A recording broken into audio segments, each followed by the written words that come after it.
Tuesday. Super late lunch on a Tuesday. That's what we're doing. So we just turned everything on. Today is just about putting the reps in. We're not looking for big money today. We're just honestly trying to get a bunch of Doordash deliveries. Keep our total completed number high. I don't know exactly where I started today, but let's see. Maybe I can find out for you. So yeah, we just turned everything on, just went live. Good morning, everybody. Happy Tuesday. How's it going, Jenna? We are just getting started. I'm doing well today. Had a bunch of little projects to take care of this morning. Hey, Kat, how's it going? It's your Saturday. So does that mean it's your day off today? Just relaxing, chillaxing, all those good things? Yeah, thank you so much. So I have 125 deliveries in the last 30 days. Hey, Too Evil, how's it going?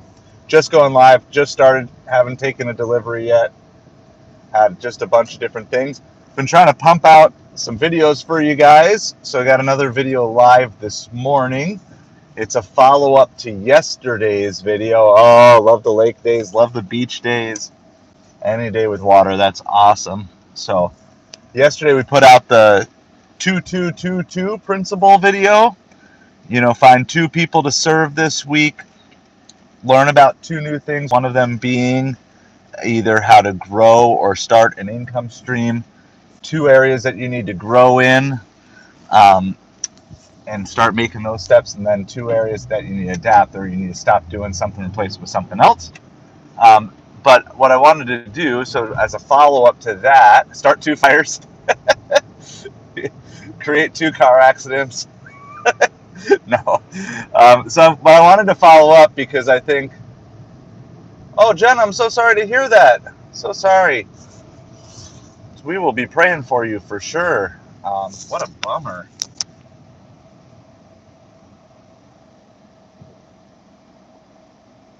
And Kaylee, man, we'll be praying for you guys, for you too. That's kind of crazy. Kind of got some tough times, but people were like reaching out and like, how do we serve and what? So I wanted to put together a video, like 10 practical ways you can serve and help other people that don't cost any money. Yeah, Kat, I like that. I like this idea of being present is so hard to do in the technology age, right? Because, and I mean, I even find myself doing that. I'm like trying to train myself not to bring the phone to the dinner table anymore. Oh man, what a bummer, Jenna. I hope you are healing up quick and get the good medical care. So sorry to hear that. Hopefully we can cheer you up at least a little bit today. Hang out. What a bummer. I'm sure that was scary. I'm sure that was a scary situation. So we'll be praying for quick healing for you, that the doctors will have good wisdom. Yep. Hard times contrast and prove the good times. And I think, honestly, the hard times can give you an opportunity to become the person that you want to become. And we don't like it. We don't like hard times, right? So I mean, we got people struggling in the chat here today, and like I know we've all got like our battles that we're fighting in different ways, but you know, it's you know, that phrase, I don't know if you've heard before, like, but hard times, it can either make you bitter or they can make you better. You know, so just praying for everybody who's struggling today that you won't make these hard times make you bitter. Yeah, no, I appreciate it, Jenna, and I appreciate the support of the channel, and I guess kind of laying around and like knowing surgery's coming up, that can be kind of nerve-wracking. You know what, since I know you got to go probably at any point in time, I'm going to tell you, let's pray for Kaylee right now, and pray that you would just be with her, help her to relax in this time and trust the doctors know what they're doing and that you're in her care. Also pray for Kaylee. Right now, I'll just pray that you be with her, just give her some peace in the midst of the chaos in her life. And we just thank you. Thank you that we have this place that we can go to check in. I am thankful for that, but it's also hard because, you know, we're we're not with each other physically, and so it's like it's hard. But just pray that we can support each other the best we possibly can, and maybe that we can, through this medium, that we can support each other and cheer each other up and help each other battle through. In Jesus' name, amen. Too evil. I've never been made to laugh in the middle of a prayer before like that, but hustler. Hustler.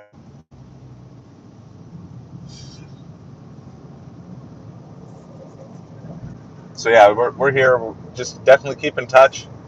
And as always, guys, if you ever have like specific stuff you don't want to share on the live, or you want prayer, but not like to be shared publicly, you can always email me, asideofhustlechannel@gmail.com. So I check it at least when I wake up in the morning and before I go to bed. So I check it at least twice a day, no matter what. And then at other random.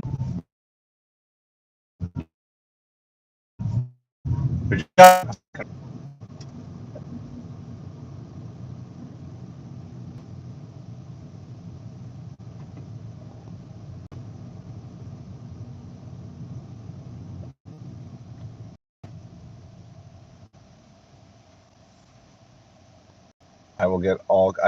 So go ahead. I'll get caught up here when we stop. Sorry, I've missed a bunch of stuff, but it all saves. So I will see. I will read everything here in just a second. We're on our way to Tropical Smoothie to pick up an order. So I tried disconnecting, reconnecting. So hopefully signal will be a little bit better here. So tuck my other phone off of the Wi-Fi. So.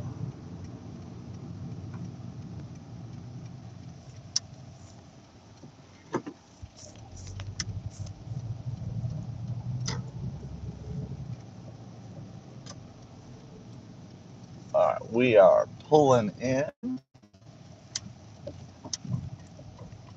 to Tropical Smoothie. We are all earned by time today. I don't know, if I get the acceptance rate up high enough, I might go earn per offer for supper. But honestly, I'm just trying to chunk out a bunch of orders. All right, let me read this here really quick. I'm trying to feed the cats. Saw something you didn't want anything to do with. Go down the basement stairs. Yeah, in the portal. Too evil. All right. Well, yeah, sorry about that. It's kind of how it is sometimes. It's like we get thrown out of rhythm and then something we're not prepared for hits us. That story is kind of like a good metaphor for life sometimes, that we just get caught up in those things. So hopefully you will be on the mend here after surgery today, that it will just be a quick healing up process for you. And yeah, so I'm going to go ahead in. Let me see. The extra mark has arrived.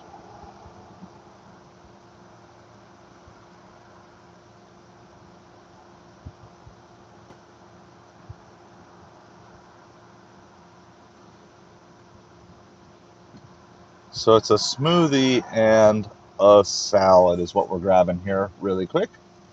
There's nothing crazy awesome to look at here. It's just a wall. So I think I'm just going to leave it here. I'll be right back with you shortly. Got to drink my sweet tea. Yeah, exactly. Good lesson. Always have a perfect life. If you can, all you have to do is get that mastered, and then everything else comes easy the rest of the way.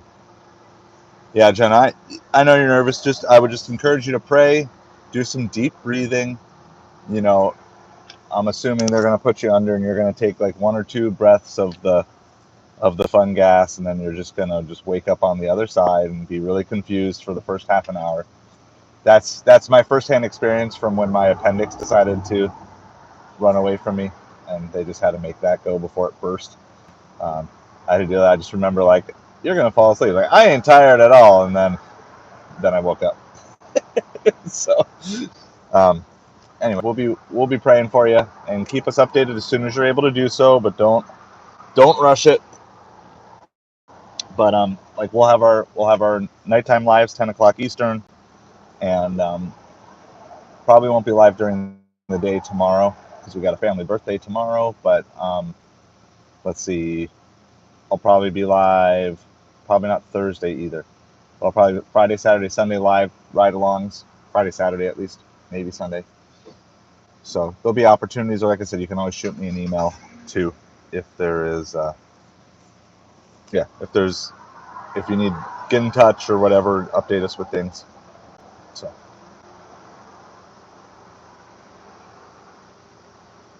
all right, we're gonna grab this. This is a super quick drop off. It's only going 3 blocks. It's probably going to be a really low order. Our base pay is going to be low, and this is probably under $5 order here, but at least we're still staying downtown. I'll be right back with you guys. Hold on.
Well, that was exciting. They are closed because of a broken pipe. So, no pickup. And I went through the report options, but here's what I'm thinking. I don't know if they actually gave me anything. So we might have to call them here.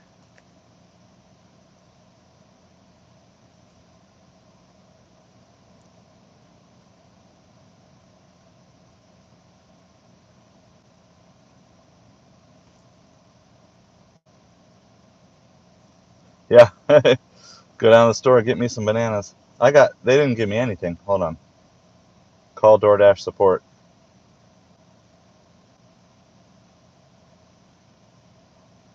You know you're a driver when you have a Doordash on speed dial.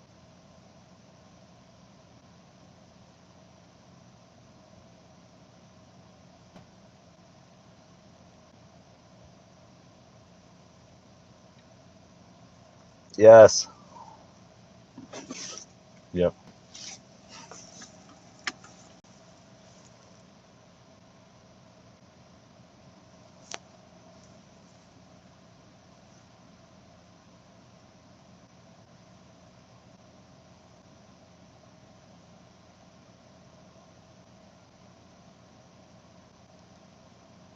Oh, I found it. I can hang up on them now. I got $2. Oh, the Schwann's truck. Yeah, my wife talks about that all the time. They had that too. So, pick the grass to make a salad. We have it's in our storage locker right now, but we have a really good smoothie maker. What is it? We have it's one of the good ones. I forget what it's called now, but we need to get like a replacement pitcher for it because the pitcher is leaking. But it just like completely obliterates stuff. All right, so we got $2 for walking to a door. It didn't show up under my pay. It shows up under the. You have to like click through all the way to your earnings screen. I'll show that. And it just shows as a reimbursement. I don't know if you guys can see that, but so bright and reflective. There's the $2 I got for showing up to a store that was closed. There's another driver there that was doing the same thing, taking a picture. So we'll see. Should we just sit here and keep trying to get closed tropical smoothie orders? So I'll just sit here. Like I know nowhere better to go. So if I keep driving north, I'm just gonna get a hair salad. That's gross.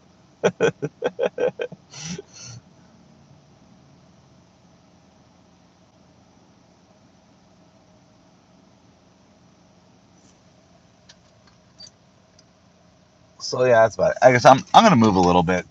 This is not the best. It's by a few restaurants, but it's not there. Yeah, over to Costco. Let me go take a 74 item for 38 miles for an $11 tip. All right, that's what like 2/3 of our Costco orders look like. We'll at least head towards the north. We're probably gonna get hit with like Chipotle or mall food. But I guess the good news is, right, that it doesn't count towards completed orders, but does count towards my acceptance rates. We'll take that. Didn't move us up anything, but we still accepted the order.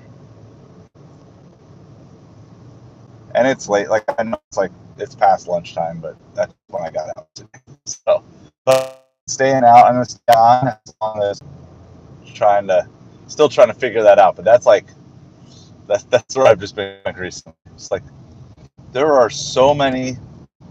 It's amazing to me so many basic problems there are that those in leadership just either don't know or refuse to fix.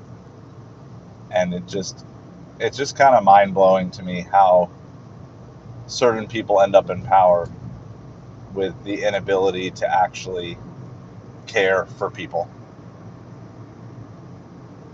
Like they probably did at one point, but just practically speaking, it just doesn't seem to be a thing anymore.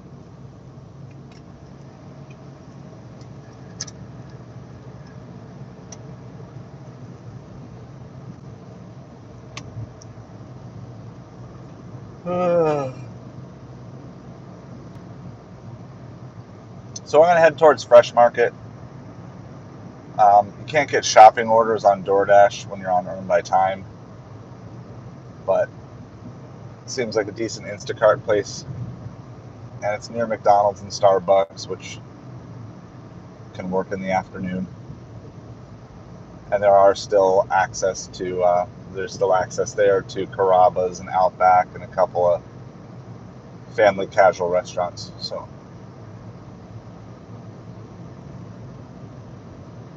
yeah, Janet, me and you both, probably between the two of us, one of us will be offline at all times. That's how it goes. So we're just driving north, trying to find orders. That's basically it.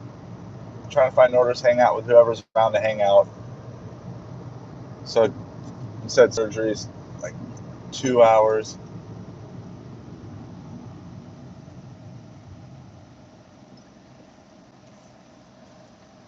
This is the first time you've had surgery? I've only had it once.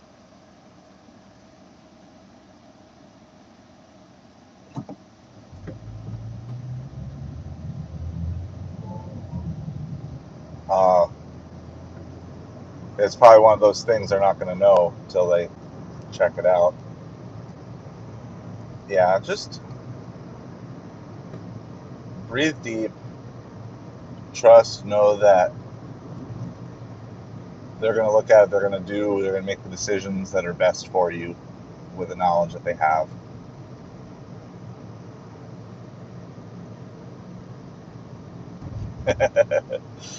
Yeah, you'll have to let everybody know. Getting into concerts might be a little tough. All right, we got a True Food Kitchen, which is one of our higher end restaurants. It's only going a couple of miles after that. It's a spaghetti squash casserole, single one item, so we're taking that.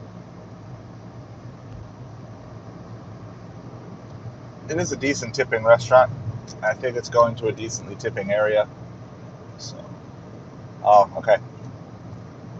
Yeah, we had to do that for one of our kids, the unplanned emergency C-section. Yeah.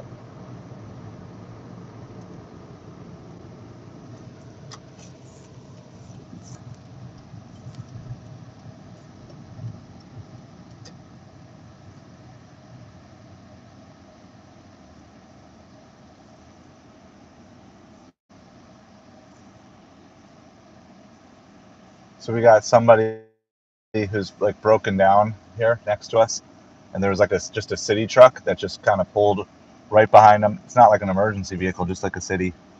Just pulled right behind them, turned their flashing lights on to protect everybody, came out to help right away. Really cool.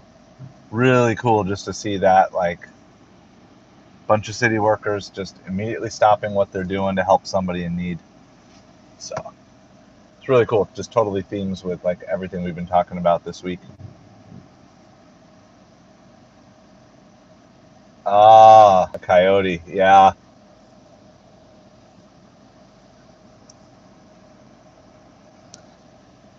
He got you either way, right? So totally understand. Yeah, I don't want to mess with a coyote.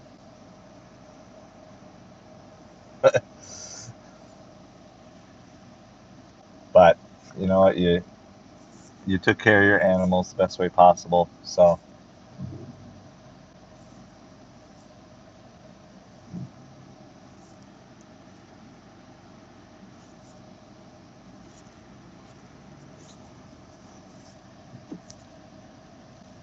right, they're gonna try to push this.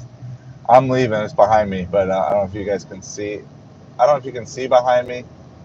Anyway, they're pushing the car out of the middle of the road. They just took over.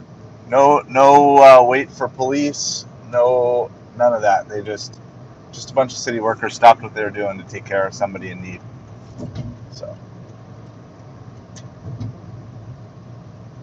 oh, it's a $15 for 8 Mile Publix. Which Publix? I think I think we're gonna grab that. Delivered in time. Okay. All right. So it's a $15 8 item Publix shop on Instacart that we just grabbed, but we've got this pickup to do from True Food Kitchen first. So we're gonna go. Hopefully this will be ready because it's just a small little order, and then we'll just double right back to this Publix. So we don't have to go like a mile or two away, or if not, we can. I think we can go to another Publix that's closer if this is a little further. But it's like a $10 tip for 8 items. So we're gonna go grab that next. That just popped up. I didn't even have Instacart on in front of me. It just popped up as a little option. But we're pulling into the parking lot here where the True Food Kitchen is. Got some people crossing here.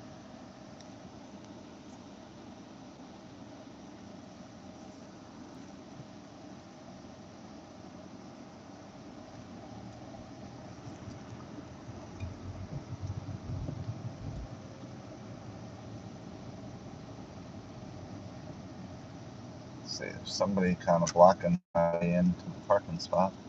So hopefully, there they go. Here we move in. Get caught up on comments really quick.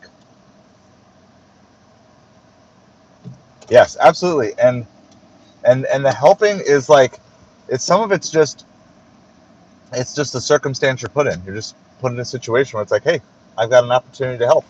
I'm just going to help really quick. And it's not this crazy thing where you got to go like crazy out of your way to help people. It's, they just happened to be driving. They saw the car broken down.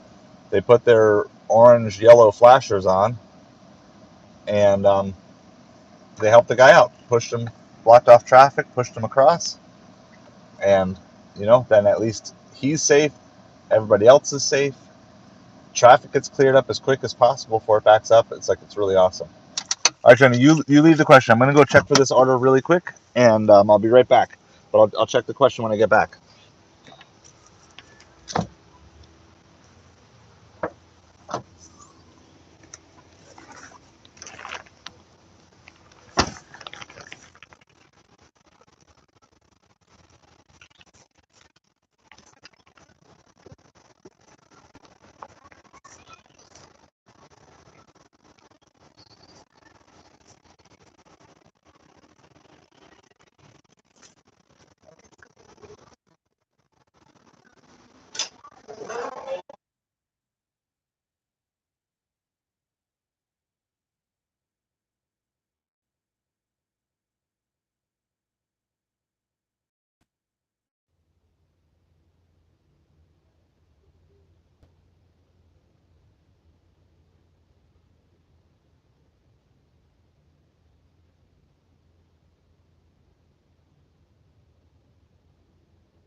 I don't know what the issues. Can you guys hear me now? Let me know. Did you miss my whole story then that I just told? Let me know. So let me know if you can hear me now, because I got to figure out if it's an issue outside of what my mic was. I like using the mic because then you can't hear all the background noise, the air conditioning and stuff like that. All right. I don't know. Headphones are acting up. I'll try them again later. But all right. So did you miss the whole story? Okay. All right. Got it. So what I'm saying is I didn't do lots of wild and crazy things when I was a kid. So I kind of had like a wild imagination, but I was like too wussy to really do a lot of stuff. But when I got a little older, me and a couple of buddies, we went to a cabin where some of our other friends were going to be hanging out, but we went there ahead of time and we like toilet papered it, and I forget what else we did. Wrote some messages in the snow and stuff like that. But it wasn't their cabin, and it wasn't even their family's cabin. It was like a family friend's cabin, I think. Anyway, I don't remember the full exact scenario, but basically, their neighbor saw us doing all this stuff and then reported it and almost called the police on us, and then basically it made everybody upset. And so what was designed to be just kind of like a simple little prank and a hey, we know you were coming to the cabin, so we left, you know, it turned out to be something that hurt a whole bunch of people, and it was just a lousy experience. You know, definitely on my list of things I've done that I wish I had not done. So I would put that in that category of just whatever you want to call it, a poor decision. You know, something along those lines.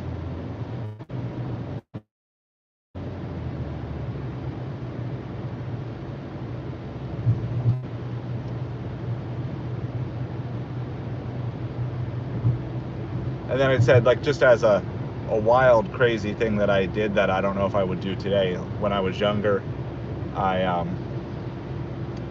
scaled climbed a 120-foot cliff. This was with all the proper gear and everything. Hey, 49ers Forever, welcome to the chat. Day is going well. I just got out like super late today, so we had our first order for Doordash. The restaurant was closed because of a broken pipe, so I got $2. And now we're working on our second order for Doordash, so I'm on earn by time today. I'm just trying to get my acceptance rate up because I'm at like 72%. Trying to get it close to 80 by the weekend so I can cherry pick the weekend a little bit better. So it's from one of our higher end restaurants, but it's just a simple single meal. So we're dropping that off.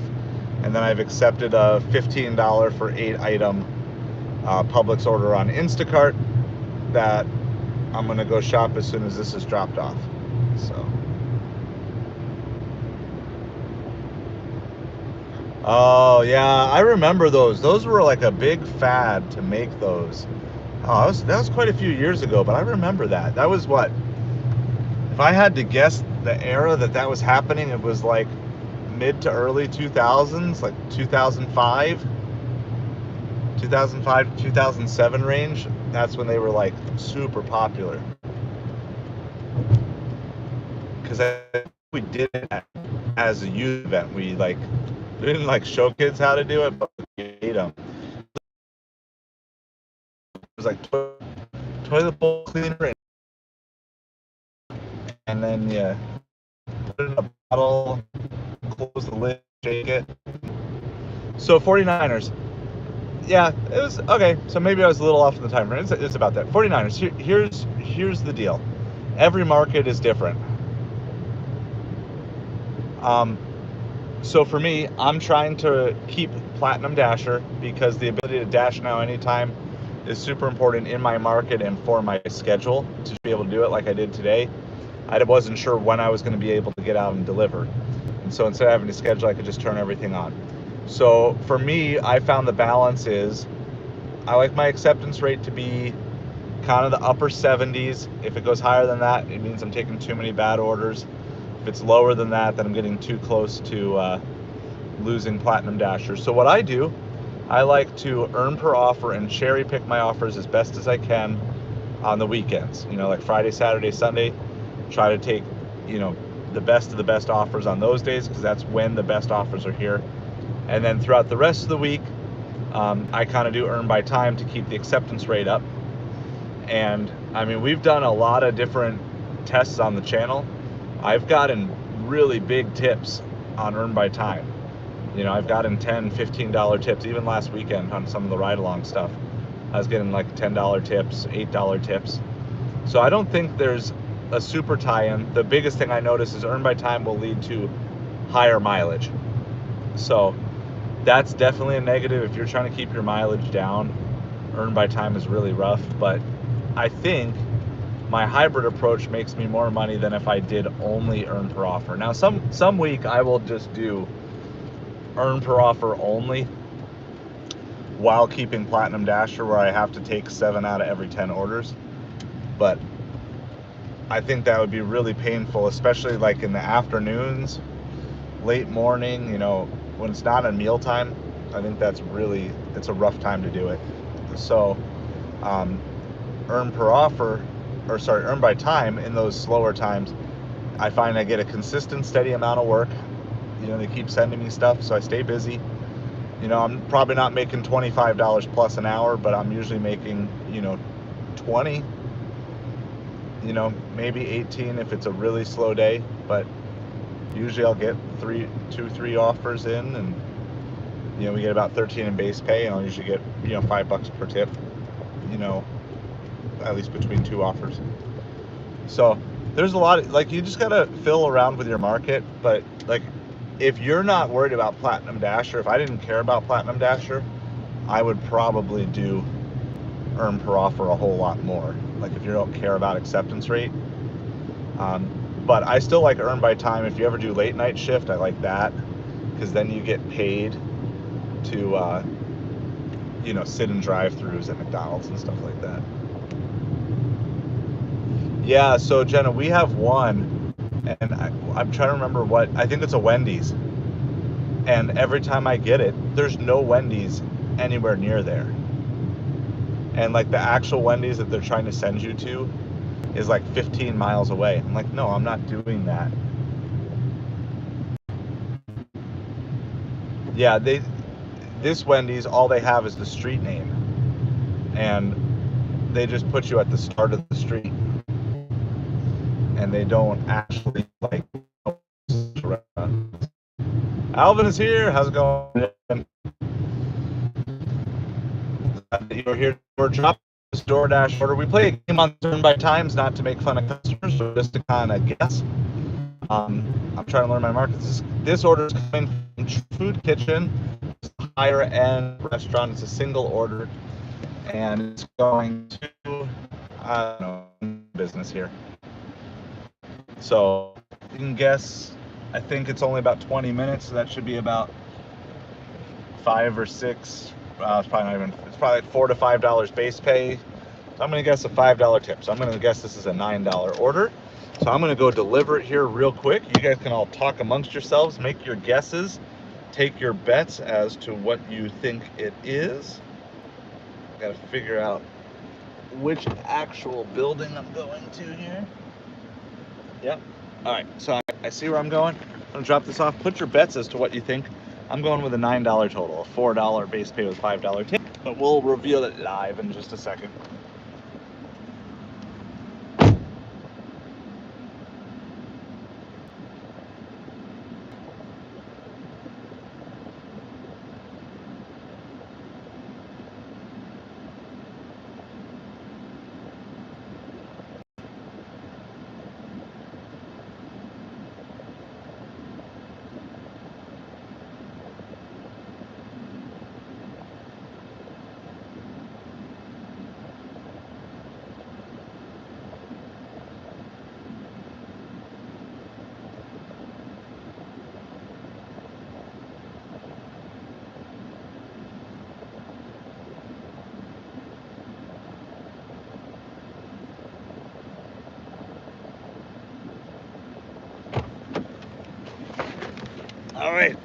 Let's see, any guesses? Did anybody guess anything?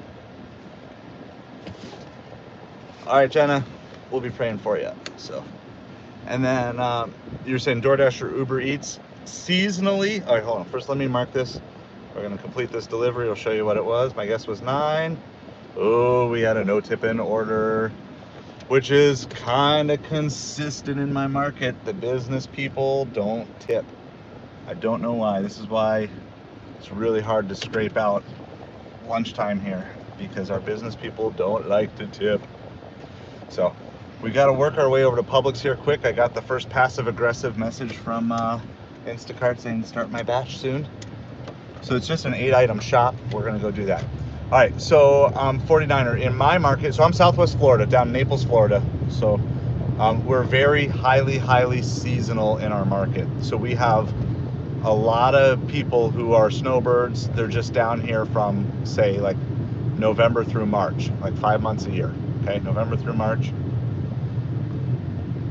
And yeah, this is a conservative area down here too, Caleb. I think last election we were like over 70% Republican.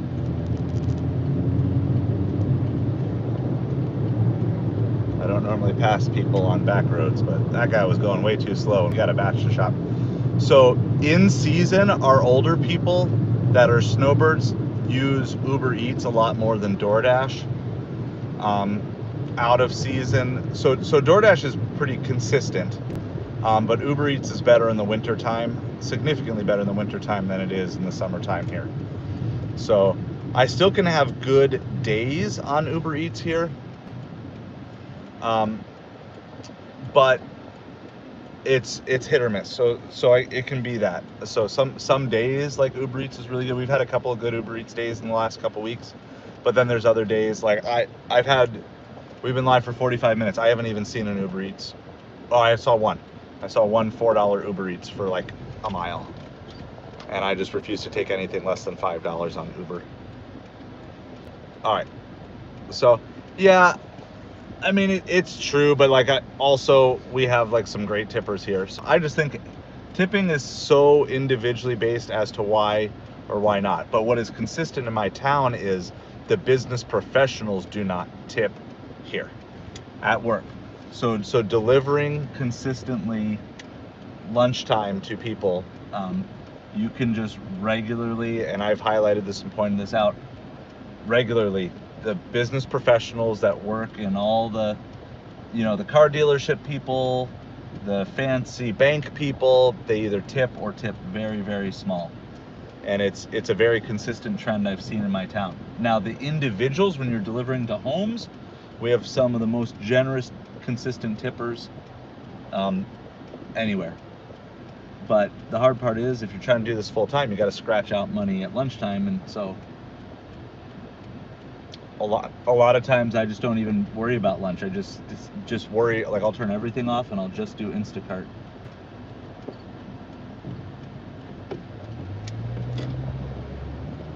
Because that's the more consistent way. But we're going to do an Instacart now. So we've got an 8-item shop from Publix, 8 items, 8 units.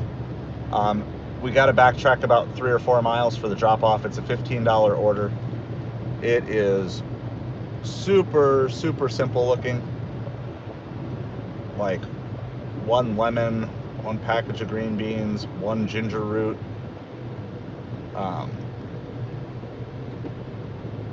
Yeah, some almond milk. It's like a really simple. The only thing that might be a little bit tough to find is we got to find 1 pharmacy item. So, but I'm gonna bring you guys in with me once we get over. So I'm not shopping at the Publix that I was assigned for this order because we're not near that, and there's no way I think I could make that in time before I would time out. So I'm just gonna go to the closest Publix, which you can do on Instacart. You can shop at a different store than the one you were assigned, unless it's like an order for pickup, it's a shop only, or it's an alcohol delivery. So none of those things are true for this order. So we are going to go in. I'm going to try to reconnect my headphones. I kind of rebooted them. reconnect my headphones so you don't have to hear all of the noise in the grocery store. But we're gonna go shop this order, 8 items, hopefully super fast. So we had a $2 for a restaurant close and a $5 no tip order. That's how we're starting out our day here. We're having fun because I get to hang out with all of you guys. We got some people who are struggling. We got some people who are vibing. 49ers faithful forever. Are you in the California market, or are you in a different market? I mean, I would imagine if you are in California with Prop 22, that makes it's like a completely different world of gig delivery stuff, of how you do all of that. So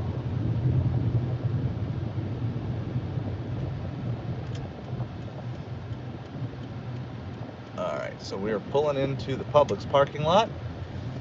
I actually shopped this Publix yesterday for myself. So I also shopped Costco yesterday for myself, and all the employees were making fun of me, like, "Hey, you're just shopping for you today? Well, get to work." But we'll see. Maybe we'll. I have yet to live stream a Costco shop. I don't know if I'm that bold and daring to do that or not. But here's what's gonna happen. I'm gonna lose you all for like a span of like 10 to 30 seconds at some point here when you pop off of the car Wi-Fi and I put you on store Wi-Fi. But hang with me and we will go shopping together here. Just a moment. I'm gonna send my greeting message that I always send. All right, we got our final warning. Yeah, so we have to basically start shopping within the next 5 minutes. So we're gonna do this. We're gonna go get our shop started. I'm gonna lose you for just about 30 seconds at some point here, whenever we're out of range of the car Wi-Fi, and then we'll switch you over to the Publix Wi-Fi. I'm not gonna worry about the microphone right now, so sorry. You'll get a lot of ambient noise. But here we go.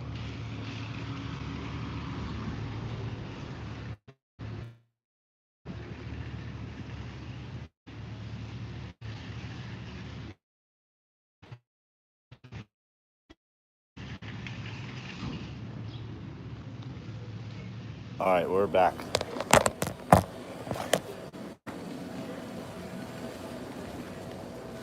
Back live.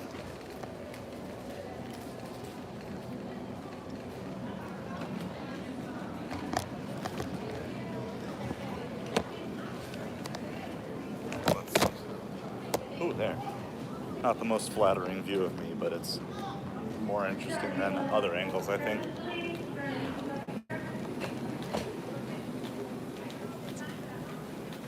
So almost everything we need to get is from produce. But we have a meat. Everything we need to get is from produce.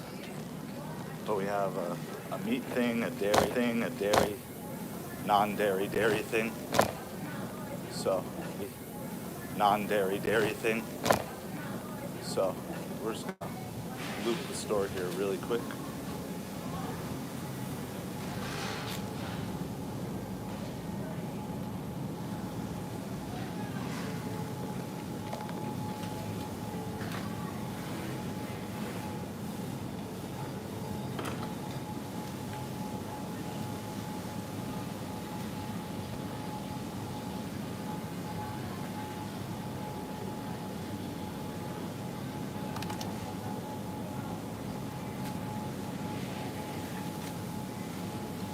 Just a quick little 8-item shop we're doing at Publix here.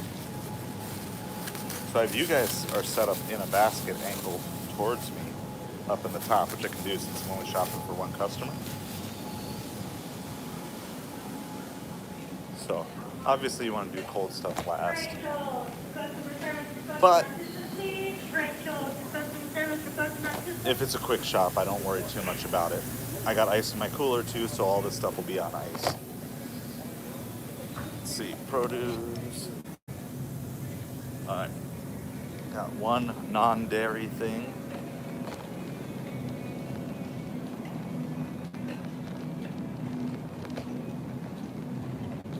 I'll get caught up on all comments here once we get back out to the car. So if you got any questions about Instacart, let me know. Whoa, hey. Check it out. Check it out. Can you guys see that? Customer added a $5 tip on a past True Food Kitchen order. That's the order we just did, the no tip order. So we actually, the customer added $5 tip afterwards. So I think, hey, welcome back, Jenna. I think that maybe had something to do with doing the hot bag. She looked really surprised that I had a hot bag with me. So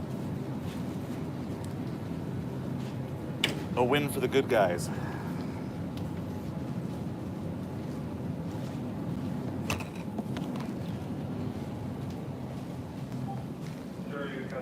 All right, so we're gonna go get all our produce things. So there, that makes me feel better. It probably shouldn't impact me and make me feel that much better, but veggie and cheese bites.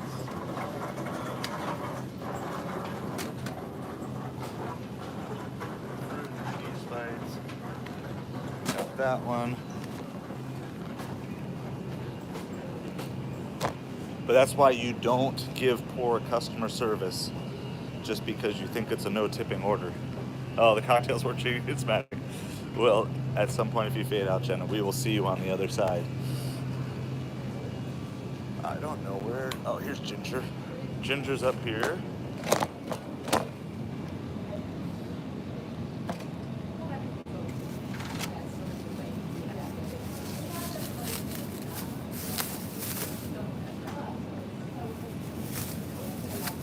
So we got our ginger. We got to get a lemon. We got to get some green beans. And then one pharmacy item, and we're done. Even while streaming this and talking to you, we're still like, we haven't even used half our time yet. Just gotta find. I think the green beans are there. The lemon. I always bag all the produce. I don't know if it matters that much, but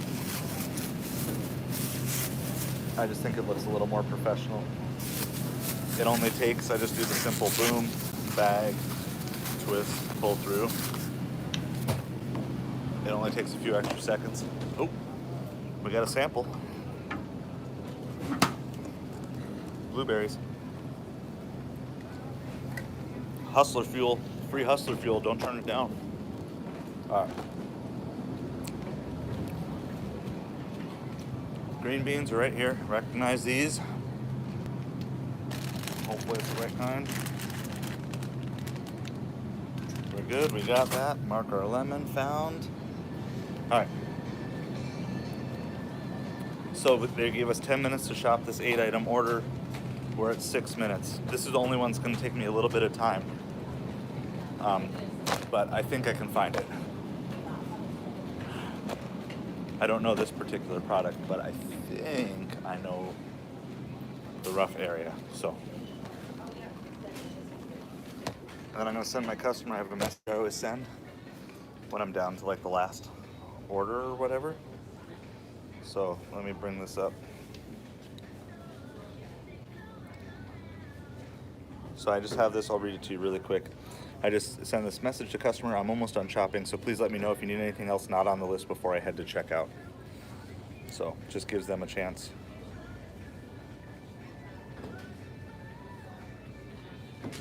Gives them a chance to add anything extra they might want.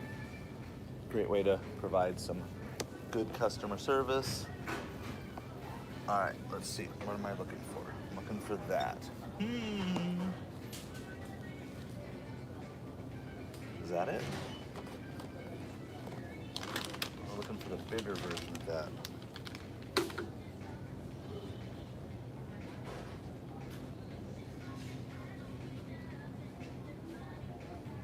Oh, there it is. I found it.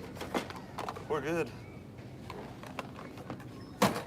And there's no point in pushing through the next thing, so I'll walk to the front, still give them a few more seconds to add anything. Super easy shop, 7.5 minutes, and that's while streaming with you guys. This place has self-checkout. I don't use self-checkout all the time, but for smaller orders, I don't mind it, especially if I don't have to wait, and it looks like I don't. So I'm gonna self-checkout, and I get to bag everything the way I'm comfortable bagging it. All right, transition the batch. Just adding some bags. Sorry. Like, you're all good. You're doing your job, so I can do mine, right? Yeah, I'm just trying to help. Get a little extra. That's the way to do it.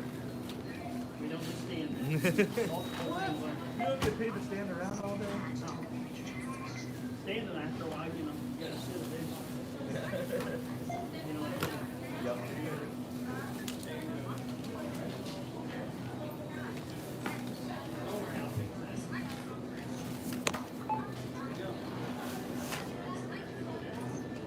yeah, right.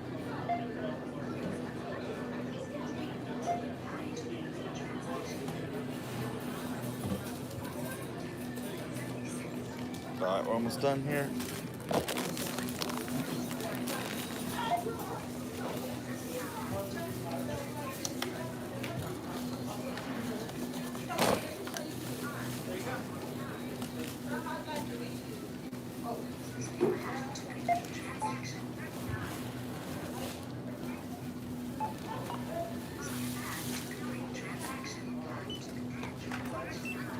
Have a good day. Thank you.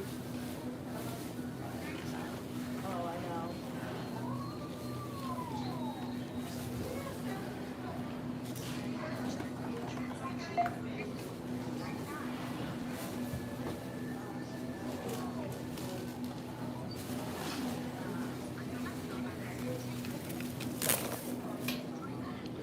All right, we're all scanned.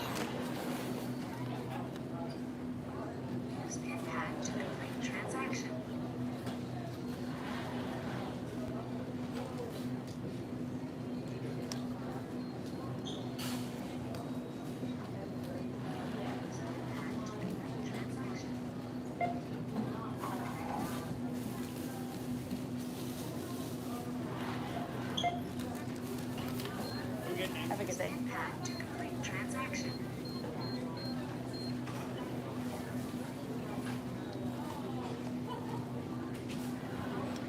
All right, we're all checked out. Just waiting for it to go through. And we are good. All right, I'm gonna lose you all again. This time for about maybe a minute or two. I'll try to get you connected back to the car Wi-Fi as quick as possible. So, checked out, go get this delivered.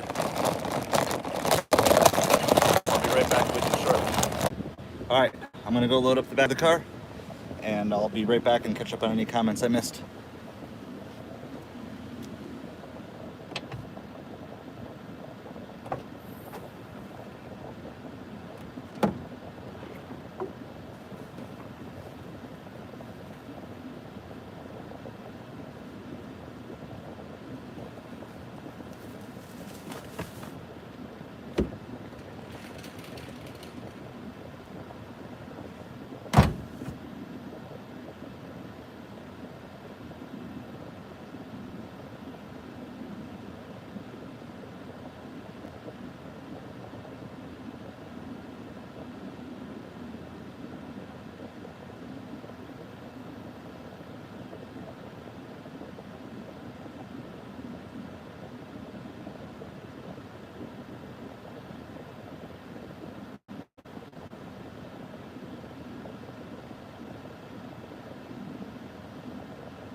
Got the cart returned. No cart narcs are gonna get me.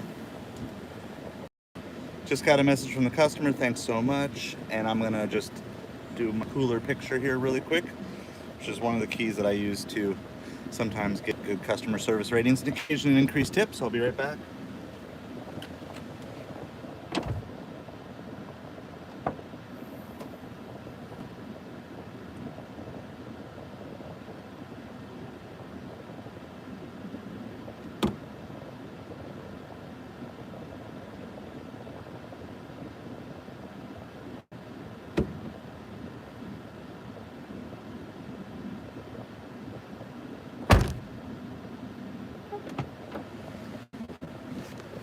right, so we sent the picture, the items in the cooler, and I just send a message that says you're cold and nice in my cooler. I'm on my way to you. So we got everything that they needed. Start delivery. So they want us to call when we get there. So I might have to do that. I'm gonna try setting up my other headphones again here really quick. We'll see how this goes. See if they're, you just have to let me know if the audio cuts out again, and then I'll quit for the day on using these, but. All right, hold on one second. Hear me? Can you hear me right now? That's question one. Number two, I'll see if there's anything I missed. Yeah, so we do have one Restaurant Depot. Luckily, it's not like close to me, 49ers, but I have heard nothing but horror stories from Restaurant Depots. So I pretty much, my three main stores are probably Fresh Market, Publix, and Costco. I have a love-hate relationship with Costco. I mean, I've pulled some of my best orders there, but there are so many Instacart shoppers that are using bots and multiple Instacart accounts there that it's just really hard to get a batch. But I would love to just, on a level playing field, I would love to be a Costco shopper. It's just not, it doesn't exist right now. Ooh, I'm not going to force that light. No traffic accidents on live stream. That's one of my rules. Don't get into an accident on live stream. At least as far as I can control it. All right, so our drive is not super far here. It's only about 8 minutes. It actually brings us back to our downtown zone. So drop off is great. We're gonna go get all this dropped off. It is going into a business complex, but there was a $10 tip on it when we took it. So with that, and so I don't know, for those of you who were, I don't know if you could hear it in Instacart or see it, that Doordash that we did right before this, that was a no tip order, she added a $5 tip afterwards to it. So, and she seemed really, really surprised that her food was in a hot bag.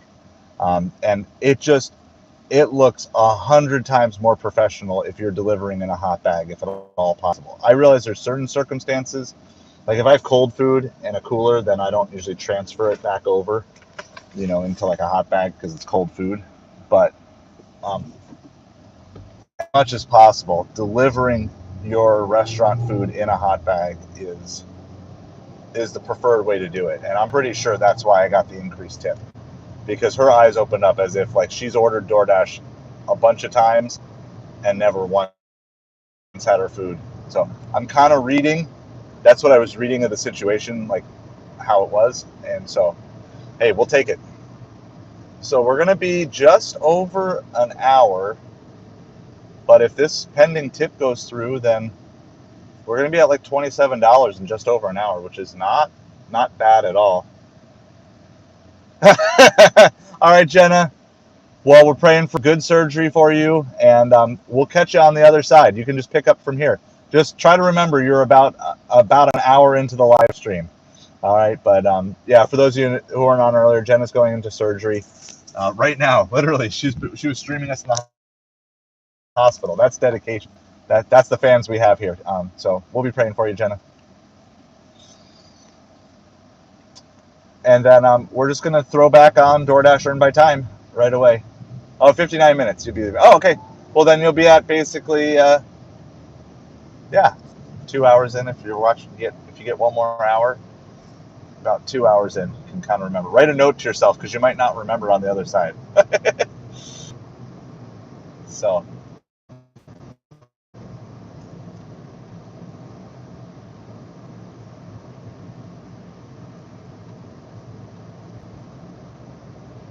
Don't want to time out of my DoorDash, so I just started and repaused it here really quick. But we have about 2 miles to go for this drop off.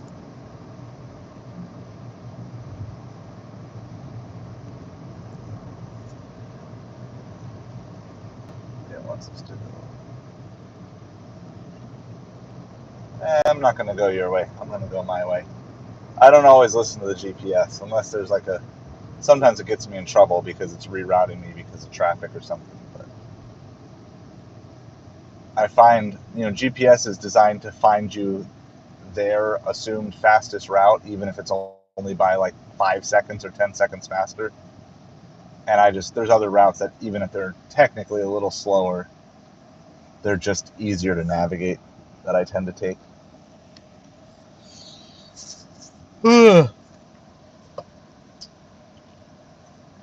So I got leftover sweet tea lemonade. They call it the Sunjoy from Chick-fil-A yesterday. I did a daddy-daughter date yesterday with my youngest. So we did. I had to go to the DMV. So that was not the fun part of the daddy-daughter date, but we had an iPad, so she made it through that. We did library and Chick-fil-A, Costco, Dick's Sporting Goods, Target, Publix. We did a bunch of stops. And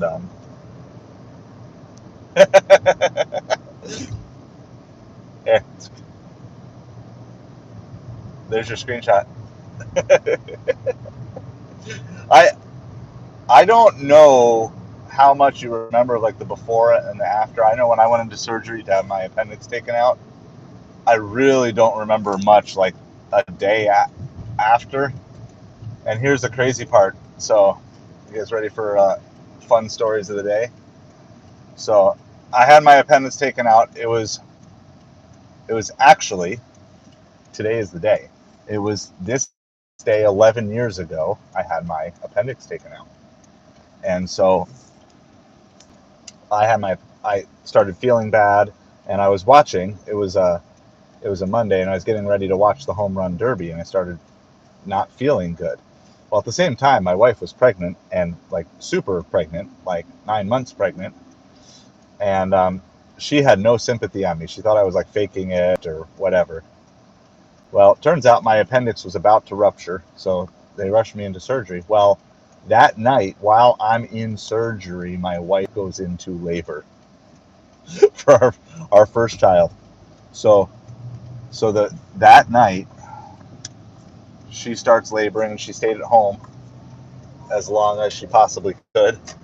So and she had a neighbor that came over to be with her or whatever. So while I'm like completely gassed out and surgery, she's laboring at home, partly by herself, partly with this neighbor. And then um, that she comes into the hospital that next morning. So she comes in. I'm still like drugged up, trying to figure out what's going on exactly. Well, so they let me go to be with her, but when you're a patient in the hospital and you're like moving around, they don't let you just like walk, right? Like I'm still a patient in the hospital. I'm like recovering from surgery. So they're wheeling me down as a patient in surgery while my wife is walking in, laboring and pregnant. And basically we just take turns sharing the bed because I'm completely exhausted. Like I'm there and I'm supporting to the best of my ability, but I'm completely exhausted recovering from surgery and all of that. And so it was just on and off. So she would lay in the bed, and like there's only one bed in the delivery room. And then when she would get up to walk around and process things, then I would go lay down in the bed, and I would like take a nap for a few minutes because I was so exhausted. It was such a crazy scenario, and I have glimpses and small pictures of that day, but I do not have a full memory of that day. Um, so it was because I was very much drugged up myself. So that's my interesting surgery story. Only surgery I've ever had. Still not yet. At this point in my life, still have not yet broken a bone. All right, we are to our drop off, so I got to figure out where exactly I'm going in here. I see the name of the business that they mentioned in the app, so that's good. That's not like a great parking spot. I don't even know where the door is to this place. So we're here. We have this 8-item Publix order. Am I a customer? I can park in the customer parking. I'm doing it. I'm parking in the customer parking. They know I don't belong here. Why is this 2004 Pontiac Vibe parking at this high-end banking establishment? He is not worth my time. All right. So I will be right back with you. I think I'm going to leave everything streaming. Yeah, it was nuts. All three of our kids' birthing stories are nuts, but that one's probably the craziest of the three, I think. So I'll be right back with you.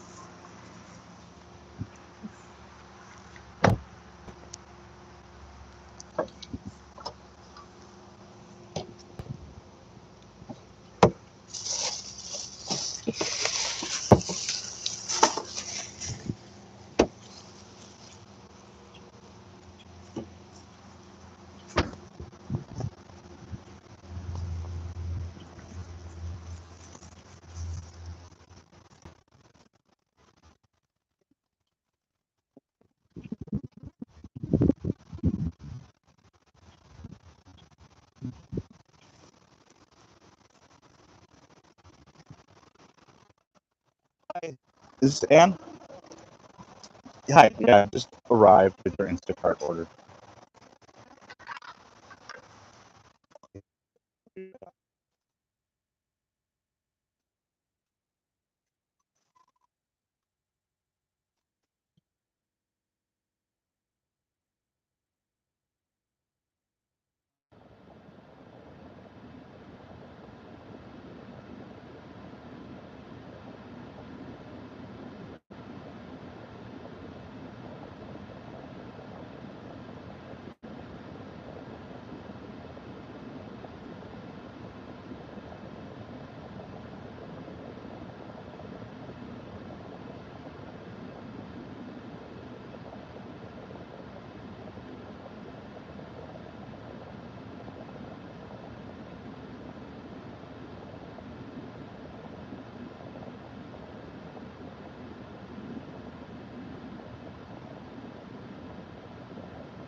All right, hold on.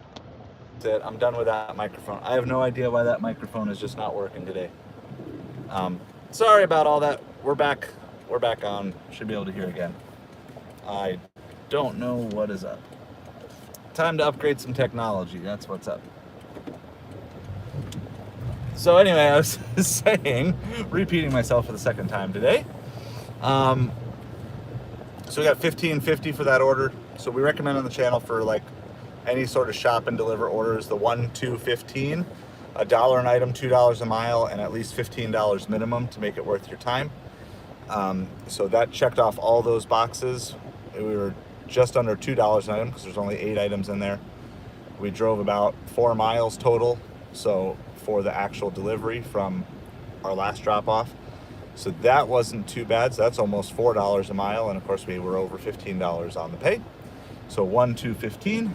That's if you're kind of new and you're just trying to figure out what's a good Instacart order, what's a good order for a shop and deliver or shop and pay on Doordash, Ubereats. That's a great place to start. And then as you get better and faster, you can expand out to more things.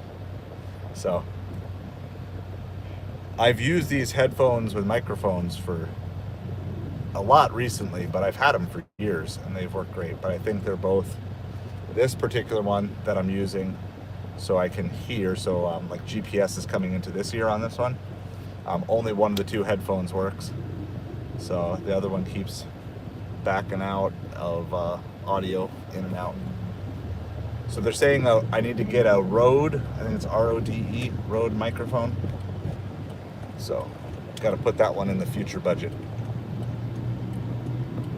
We got storm clouds that are kind of pushing in. So we might get some rain here. It looks pretty dark to the east, which is where our storms normally come from in the summer. We're gonna just go hop over to Fresh Market. That's where we were headed for. And we got our True Food Kitchen order. But Fresh Market's like a higher end grocery store. I think Whole Foods and Amazon actually owns it, if I remember right. It's like, it's either that or somebody owns it. Oh, slow cars drive. All right. So we're gonna just park over here. There is a McDonald's here, there's a Starbucks here, there's a Party City, which sometimes gets afternoon orders. The Fresh Market, then across the street there is a Carrabba's and an Outback. So we kind of have a nice scale. We're within shouting distance of a couple of different Publixes as well.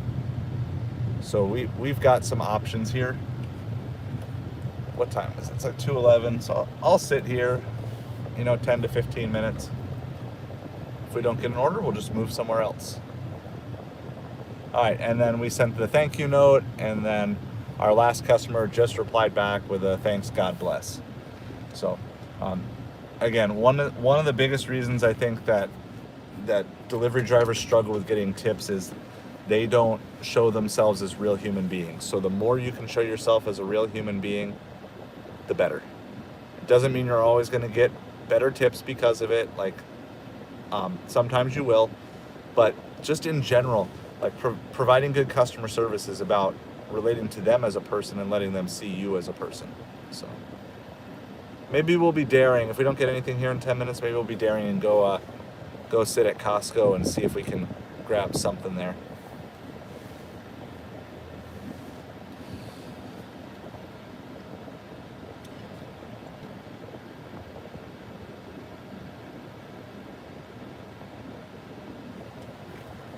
I have another idea on this. I'm wondering, just brainstorming in real time here, I'm wondering if this Bluetooth mic cuts out when I get too far away from the phone and then it's not able to reconnect. So what I'm gonna do is I'm gonna charge it up, I'll get it back to full strength. I'm wondering if I just leave it in here. Instead of actually taking the Bluetooth mic out with me, just leave it in here. Maybe that would do better. Well, I'll maybe try that, because from what you guys have told me, you hear lots more bumps and it sounds windy because the air conditioning goes by the phone and stuff like that. And I don't want it to be a poor audio experience. I know audio is like, sometimes it's as important, if not more important, than video with a live stream, because it's like, even if you can't see, as long as you can hear me, it can be a big deal. But anyway, I want to thank everybody for hanging out with us here today. We have done, we did one DoorDash. The store was closed, so we got $2 for it. We did another DoorDash. It was $5 when we delivered it on Earn by Time. We were a little disappointed, but then the customer added a $5 tip. For those of you who didn't see that, I got the text message when we were in the store, so I'll try to show it here again if you missed that. So it's the bottom message there. Customer added a $5 tip on a past True Food Kitchen order, and I'm speculating just based on reactions and stuff that it's something to do with the fact that I used a hot bag. Most delivery drivers down here do not use hot bags, and so what I teach here is your baseline level of customer service needs to be better than 90% of the drivers in your market. So you know what the standard is in your market. Jenna, I got a Starbucks across the street. I don't know how long it would take me to get it to you, but totally. Sounds like you might be door dashing yourself some Starbucks here tomorrow. So, but your baseline customer service for these apps needs to be better than 90% of your competitors. Okay, if you do that, you're going to set yourself up for better tips. You're going to set yourself up for better customer service experiences, and then you need to have that ability to then go above and beyond. But if your baseline is better than 90%, that's a great thing. Like, you don't have to be the best customer service representative for DoorDash, Ubereats, Instacart, Grubhub, Shipped, whatever your delivery of choices. You don't have to be the best, but you need to be in the top 10%. Be a top 10% delivery driver with the customer service you provide. And, so do that. Start with that as your baseline. And then when you go above and beyond, that's going to put you in the top 1%. It might be hard to sustain being a top 1% customer service person, especially if you're not used to that all the time. But if you can just do basic things. So for me in my market, using hot bags, the order that we just did on Instacart, all that was put in a cooler because it was all cold items, except for like one other thing, which was didn't matter if it was cold or not. But it was all cold items, produce, dairy, meat, all in a cooler. You have a good delivery experience, good communication, not over communication, not under communication, just the right balance. So just having these things as your baseline standard, being friendly, having a smile, looking people in the eye, using their name, all these different things that are just really important to that process. So, and then of course, selecting good orders from the first place so you're dealing with better customers is always a good thing, right? Just someone who's more generous up front is just more likely to be more generous on the backside. This is, I would say today was probably only a handful of times that I've had a no tipper become a tipper. So it's very rare, very rare. And in all the deliveries I've made, I think it's probably only about 4 or 5 times ever. But appreciate you guys hanging out. If you haven't yet hit that subscribe button, would absolutely invite you to do so. We are not just live now. We go live Sunday through Thursday night at 10 p.m. Eastern, talking about all sorts of things. This week we're talking about leading through crisis, leading when those around you and when yourself are experiencing high stress and crisis situations. And so we've done some things regarding that. All right, and let's see, what else do we have to talk about? Anything else you guys have to talk about, let me know. We're just kind of sitting here waiting for an order. Gonna wait here only about 3 more minutes. We've already been here for 7. So I'm not a believer that sitting around. Hey Kaylee, sorry to hear you're having a rough day. If you want to, if you don't want to talk about it on here, if you want to shoot an email, asidahustlechannel@gmail.com. I'd love to, at least be praying for you if you wanted to share some stuff, because I totally get if you don't want to share stuff public on live stream and stuff. But I will definitely, we did pray for you earlier, and I will continue to pray for you as well. Sorry to hear you're having such a rough day though. So hopefully, if you hang out with us a little bit, maybe we can cheer you up a little bit along the way. So, but I know rough days are rough, and sometimes there's just nothing you can do. But we're here for you. We got your back. We're supporting you as best we possibly can. So I'll drink. Go to my my sweet tea and lemonade. I'll drink a sip for you.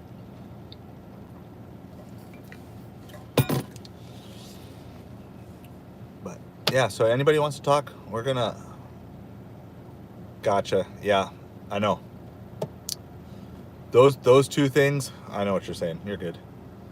Those two things, relationships plus things out of your control. Yeah, it's just, it can be rough. So I get it.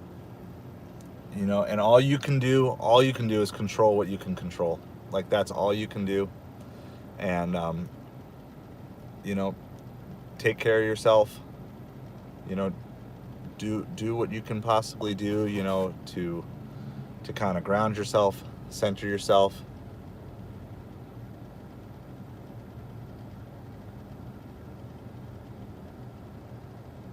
Oh,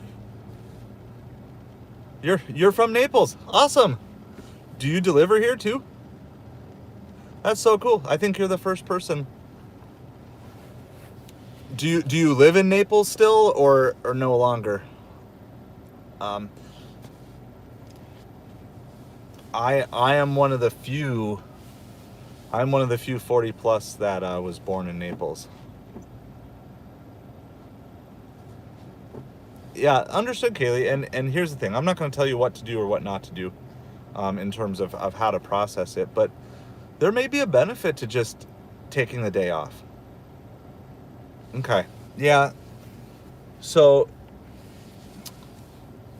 All right. Yeah, and then like right, you take one day off, like another doesn't necessarily help. So if you guys got ideas for Kaylee, just she's really struggling. Like, what do you do when your real life impacts your work life? Because probably a lot of us feel this way. That okay. Oh, Iowa City. Okay. You're captive in Iowa. You know what? So I've lived up in Minnesota and Wisconsin multiple times. And it's like this battle, this tug of war between like Minnesota, Wisconsin, and living up there, and then trying to live in Florida and going back and forth. Like everyone's like, why don't you look for like job opportunities across the country? Like, because I know if I leave Florida, it's going to be back to like Minnesota, Wisconsin. Like, I'm done with winter. All right, Jenna. So we got a lot of things going on. Just so you know, I'm trying to handle everybody, and like this is kind of the learning the art of the live stream here. Just a heads up for everybody. Jenna's headed into surgery here in just a few minutes. Like literally, she's been hanging out with us this morning. She's going into surgery, and so you can be praying for her. Kaylee's dealing with just some tough relationship stuff, so you can be praying for her. Okay, and then Michelle, I hope when you get to watch the replays and stuff like that, at least you feel a little sense of home. Naples is changing very, very quickly. It's they're building, and it's not stopping anytime soon. It's not a small little fishing town anymore, I can tell you that. So it's still nicest in summer, in my opinion. We like the snowbirds because they bring their money, but we like when they leave because we get our town back for 6 months a year. So lots of stuff going on. So we already did pray for both Kaylee and Jenna earlier on the live stream, but we'll continue praying for you guys. As always, if anybody has any sort of questions or things that you want to reach out, you can always email me, asideofhustlechannel@gmail.com. Okay, so that's one place that you can start if you got stuff that you don't want to share in the kind of the live stream space. Oh, it's starting to rain. Michelle, it's our you know what it's like down here in summer. The afternoon rainstorms are here. Oh, you know, one season, South Florida. Yeah. Well, you know what? It sounds like you're on the trajectory of becoming. What if you, instead of becoming a snowbird, you became like a summer bird, right? Because if you want summer, bring them down here. You get summer here, right? So if you just got to the point where you could just come down here, go opposite season, right? So then, okay, so check out this. This is the ideal compromise income stream plan. You get yourself a place down here, you rent it out in season, pays for everything for the year, right? because you get a nice seasonal rental. Then it's sitting open from like May through August or September. So then, this is like talking maybe a few years down the road. Your husband gets fall, winter, spring, and then you just get to come down here for 6-7 months of summer, 5 months of summer, whatever that ends up being, in a house that's fully paid for by your renters the rest of the year. I don't know. Maybe that's the pitch. Instead of, I know that doesn't get you away from winters, right? It's like, I hate winters. Okay, I like snow it can snow from like Christmas Eve through New Year's Day. I'll take like a week and a half of snow. But -20 below zero temperatures and stuff, not so much. All right, I am going to move here because we've been sitting here for more than 10 minutes and I see absolutely zero reason to sit at a store for more than 10 minutes that's not giving you orders. So we are going to move. We're going to go be risky biscuits and we're going to go head to Costco. Pine Ridge and Airport. I don't know the last time. How long ago were you last down here, Michelle? But because I can maybe kind of mentally rewind to what the town was like in that year. I don't know. Like, I think that would be a decent compromise for someone who wants seasons, though, right? So if you want spring, winter, or fall, winter, spring. I miss fall a little bit. I do miss fall a little bit. I feel like we get a fair spring. Like, our whole winter is spring, right? In a good year, winter is spring and summer is summer. So, and fall is a mix of summer and spring. But I think that's a fair compromise. Yeah, absolutely. If you remember, or if when you're watching this replay a day from now or whatever. All right, Jenna, trust those doctors. They know what they're doing. They got you covered. There we go. As soon as we moved, we got ourselves a little Caesar's pizza order, which is nowhere near where we are. It's actually a couple of stuffed crust pizzas. So this is actually all the way over by Costco. I have no idea why they're sending this to us here, but we're gonna take it. Oh, you got to put your fiance's best friend on the job then here of recruiting him. That's what you got to do. And then you got to just find more excuses, at least get down here. I always tried to get down here for a couple weeks a year anytime I wasn't living here. I would walk, you could step off the plane and you could literally feel the chills in your bones leave as soon as you walk outside. Like, I don't know how to explain it. If you've never lived up north and then just come down here and it's just like, you can just literally feel your innards melt and it's so good. 1 year ago. Okay, so you're pretty familiar. Okay, so I'm going, this is the Little Caesars up by Costco, Pine Ridge and Airport. I don't know how long Costco's been here, but it's been here quite a while now.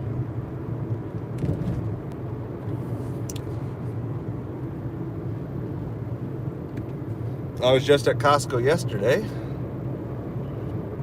We did a little grocery shopping while I was doing daddy-daughter date day. Yeah, they still haven't rebuilt it. So I got to figure out how to download it, but I took a video with my family the night before the hurricane hit, all the way on the end of the Naples Pier. It might be the last live video taken from the pier. It's very possible it was, because there was nobody out there. It was kind of like right before, probably some of the last people that were actually out on the pier ever, before it all washed away. I got to figure out how to pull that down off of Facebook and then get it reposted up on YouTube, because I think it's just showing to like family and friends. All right, we're headed towards the dark clouds. Had a little sprinkle. So we were at Fresh Market on 41. I don't normally give all these details, but since Michelle is in there, see ya, Jenna. Yeah, we'll be praying for you. Thanks for spending the last couple hours with us. I'm just, since Michelle is in here and she knows the town, give her a little bit of a diagram of where we're going. So I have no idea why they sent us this order, because because we're so far away from it. Hey, you're all good.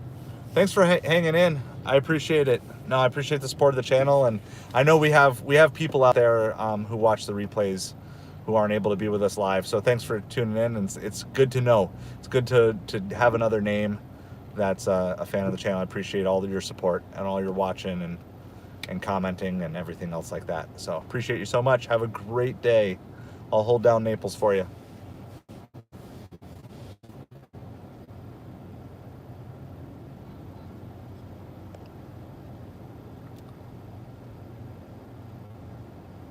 So for everybody else, we're on our way to a Little Caesars.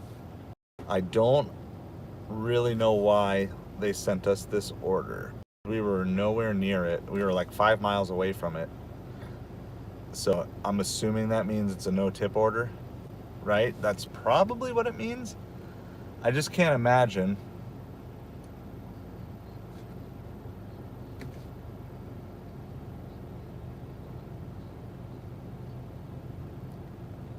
I can't imagine why they would be sending me to this order as an earn by time driver unless every earn per offer driver already turned this down, right? Because why would they pay me? There's still something I'm not sure about with earn by time, because sometimes I get orders like this and then there is a tip on it and I'm like surprised as to why no other driver closer was sent the order. But it's okay. We're gonna take it. We want to be busy, so I don't care.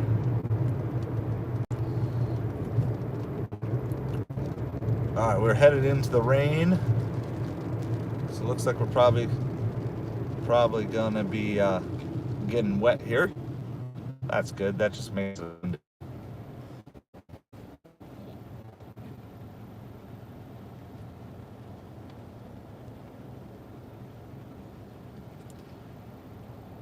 So let me know if you are out here, if you're out delivering today, specifically this afternoon. Let me know how your delivery day is going. This is I did not deliver yesterday. I delivered just a little bit on Sunday.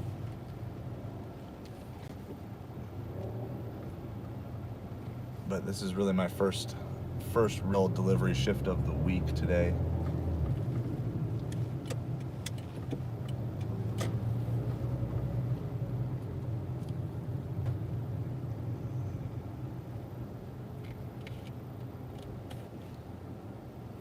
Appreciate everybody's watch hours. We're already over 4 hours of watch time on just this video, so thank you for that. Appreciate you guys. We do have some new videos up on the channel over the last couple of days. So the newest one is 10 unique acts of kindness that won't cost you anything. I just put that up this morning. So if you're looking for ways to help other people but you don't have lots of spare cash, try to put in there some different ideas, some that I've done, some that have been done for me, and some that I would like to do in the future. So kind of got those opportunities. So if you're looking for some other inspirational stuff to watch, we've got those going. We will have a live stream tonight, 10 p.m. Eastern, and talking about how to lead friends and family through crisis and stressful situations. Like how can you lead? How can you be a leader when everybody else around you is kind of panicking, and when everybody else around you kind of doesn't know what to do? So currently we are just stuck in construction traffic. We are on our way to Little Caesars, looking to pick up a couple of pizzas and a Pepsi. But we are on earn by time, so unless Doordash gets all passive aggressive on us and yelling at us for not heading in the direction of the restaurant, everything should be good, because you can't control traffic.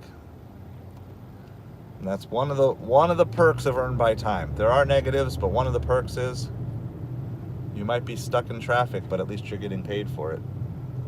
So, but then I'm also going to take a mental note that this road has construction. Actually, it looks like they're doing tree trimming. So it's not technically construction, but this road has traffic issues right now. So be like, okay, definitely want to know maybe to avoid this if I'm trying to get a delivery done quickly here. So we got a little rain going on. We got some traffic, some tree trimming. We're just having a good day though. We're just chilling, hanging out, delivering as we go. Meeting new fans. We had new people on the chat. We had some of our regulars on the chat. So, or a regular, would love for you to just chime in, say hi. Let us know how the delivery day is going. I stream whether there's 100 people on or nobody on, because I know we got people who watch stuff afterwards. So it's totally good. Kind of open to chat about anything, but especially if you got any questions regarding side hustles, income streams, trying to build that, love to help you with that. Looks like we're headed into some heavy rain up ahead.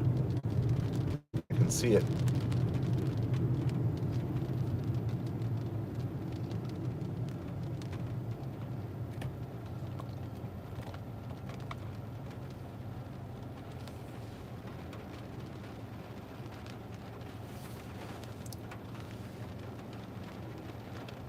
Nothing like doing tree trimming and electrical work in a thunderstorm, right?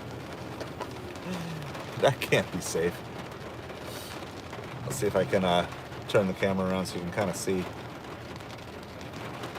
There's the rain. That's what we got.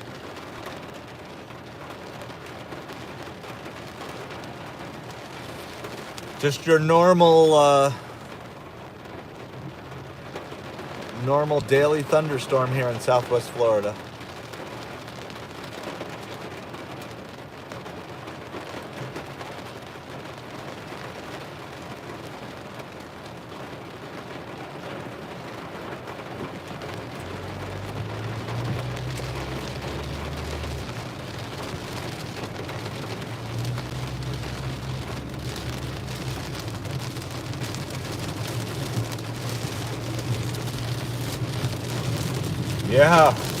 Yeah, we are getting smoked right now. This is so loud. We're on our way to Little Caesars to pick up a couple of pizzas.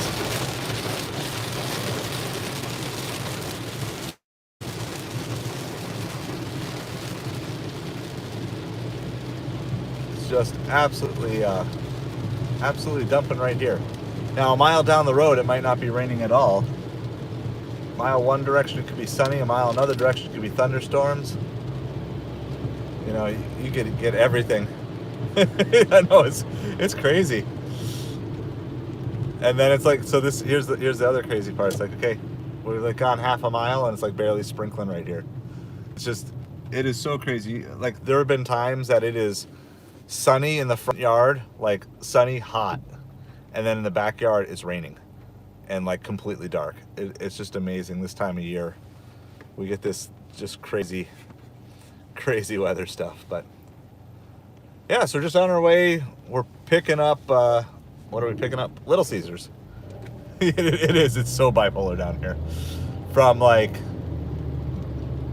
May, certainly June through about September, we get about 5 months of this.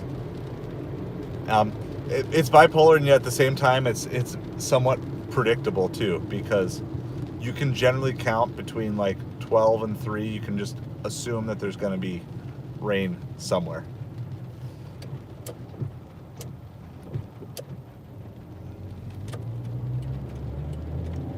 All right, finally getting close enough. We can mark arrived at store, even though we're not quite there yet.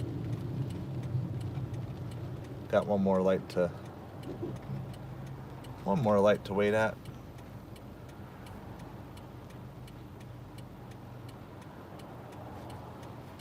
So how are you doing today, Meow? Are you delivering today? Do you deliver? I guess I don't know. Do I know if you deliver? Am I supposed to know if you deliver? Yeah, thank you so much. Appreciate it. From a financial perspective, I don't know how successful today will be, but hopefully we can get lots of Doordash orders. You don't do delivery. Okay, sounds good. I'm trying to keep track. Like, It's crazy, like the number of people that I'm trying to keep track of. Like my brain has not been tested this much since like I was in college, and it's like trying to remember all these different things. And so, well, appreciate you hanging out with us. And yeah, if you got anything you want to talk about, let me know. Pretty quiet right now. I think we're going to be quiet for the next couple hours. Hopefully, picking off a couple of random orders here and there to stay busy, but it's pretty slow. I was planning on just going and sitting at the Costco parking lot. We got this order first, so.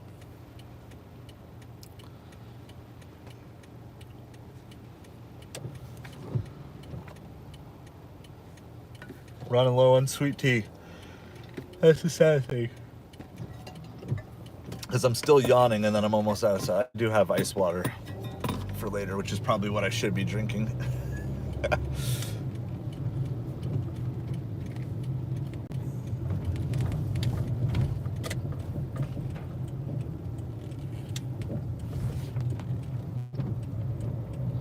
Alright, so we're in the parking lot here for Little Caesars. We have our, I don't know if you guys are going to be able to see that, but through there, that's our old Toys R Us building. Still hasn't been leased out by anyone. I miss Toys R Us badly. We're just going to pull right up here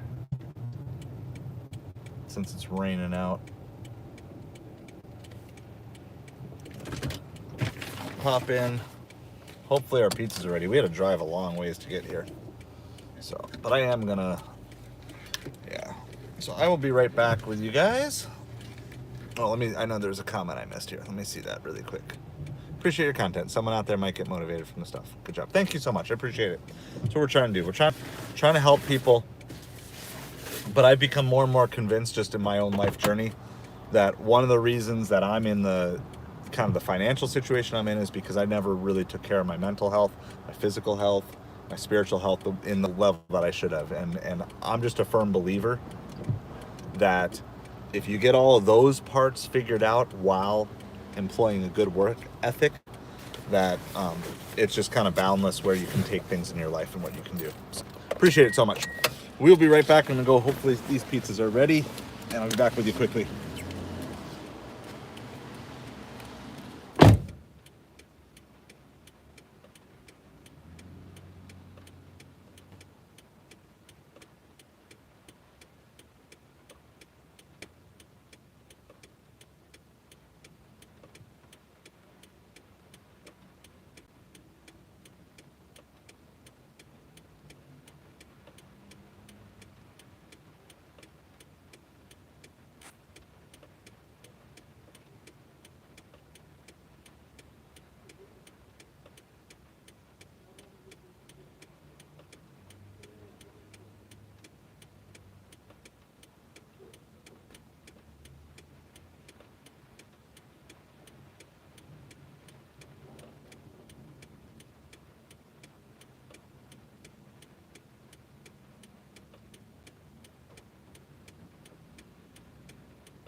All right, everything's ready.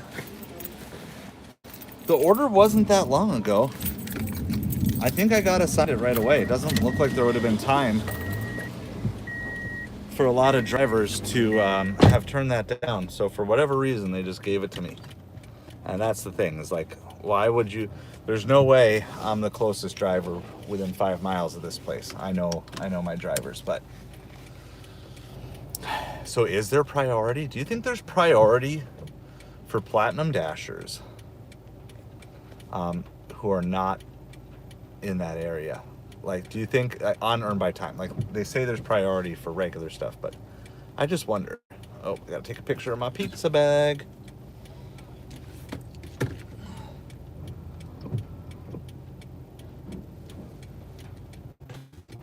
Evaluating my pizza bag. We verify that you have a pizza bag. Continue. Confirm. Picked up. Let's drive this thing. Where are we going? Not too far. We are going not too far. That's the answer we like.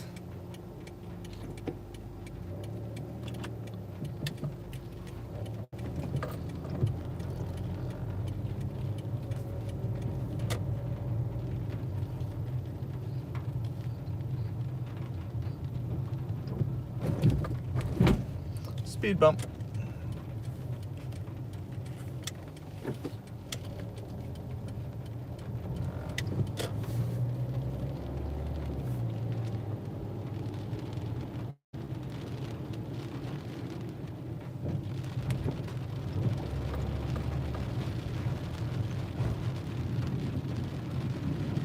All right, so got our Little Caesars picked up, 2 pizzas and a 2-liter. We are on earn by time.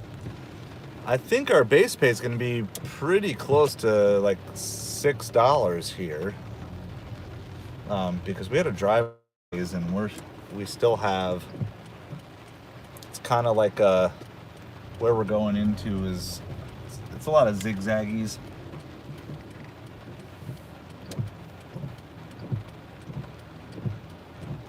So I think it's going to take us close to a half an hour for full, from when we accepted to delivery.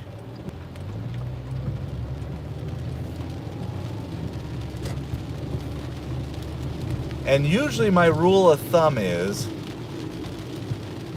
if they're ordering for more than one person, there's a pretty good chance there will be a tip on it, because like in a group of 3 or more, there's almost always going to be at least one person who's going to say, hey, did you include a tip?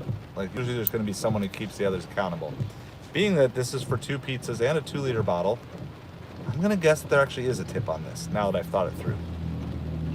So you can place your guesses as to what you think the total order will be. We'll reveal it live after we deliver it, so you can kind of see. So I'm going to guess about $6 in base pay. I'm going to guess a $3 tip. Thinking they were thinking 1 per pizza plus the 2-liter, so 1 per item, $1 for each item. So I'm gonna guess it's gonna be, I'll go $9.50. I'm gonna go $9.50 for the delivery. So if you want to guess along with me, I do this solely for the purpose of seeing how well I know in my market, how well I understand my market. It's not to disparage customers. So.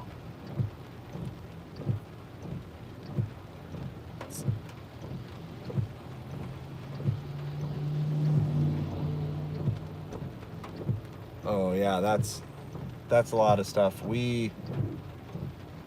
Yeah, I totally get it, Kaylee. That's when you're dealing with money things, and when you're dealing with that. Yeah, those are major stressors, frustrations. Yeah.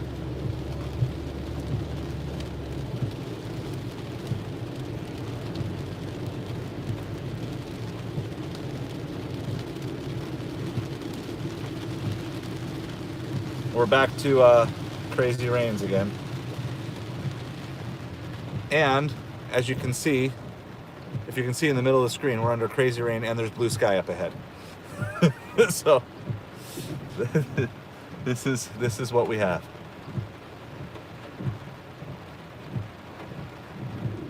And then when is that not crazy? Like literally just a whole open chunk of blue sky while we're just getting downpoured on.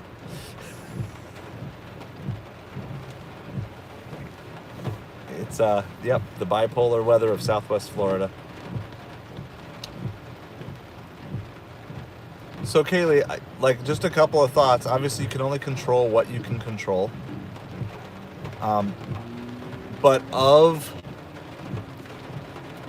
have you double checked to make sure that there's nothing that is in your control that you missed in this situation? That there might be a possibility of that. And this is only to just help you process, because I don't know answers to these questions. I just have questions that maybe you can. Oh, someone just ran a red light, almost got smashed.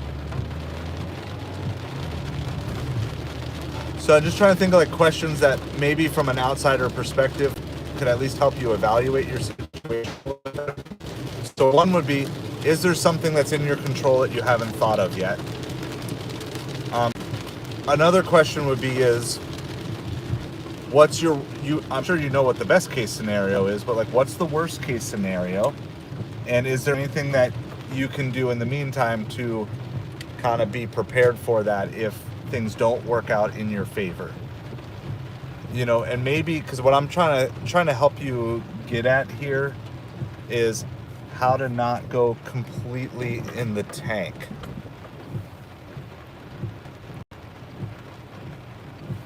Okay, like so how can we help you, like as a channel, just talking together beyond prayer support, but how can we help you just not go completely in the tank where you're like, I can't work, I have no motivation or different things. So I got to figure out where exactly I'm going in this place. Could you guys hear that thunder? Saying I'm looking for no. Okay. No customer instructions. Looks like I got a parking spot. So, you know, and I don't know if there is, I don't know if there's like long-term financial impacts. Like, do you need to brace for anything there? Do you need to find the motivation? Say, okay, look,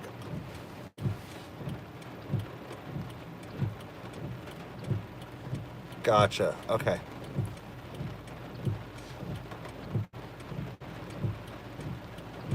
Oh, contract, not contract. Okay.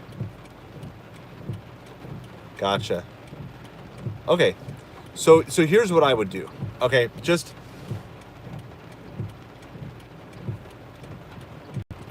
all right. So let me do this. I don't want to wait here too long because the customer's waiting for their order. I see him up above. So let me go drop this off. I'll be right back with you guys. Hold on.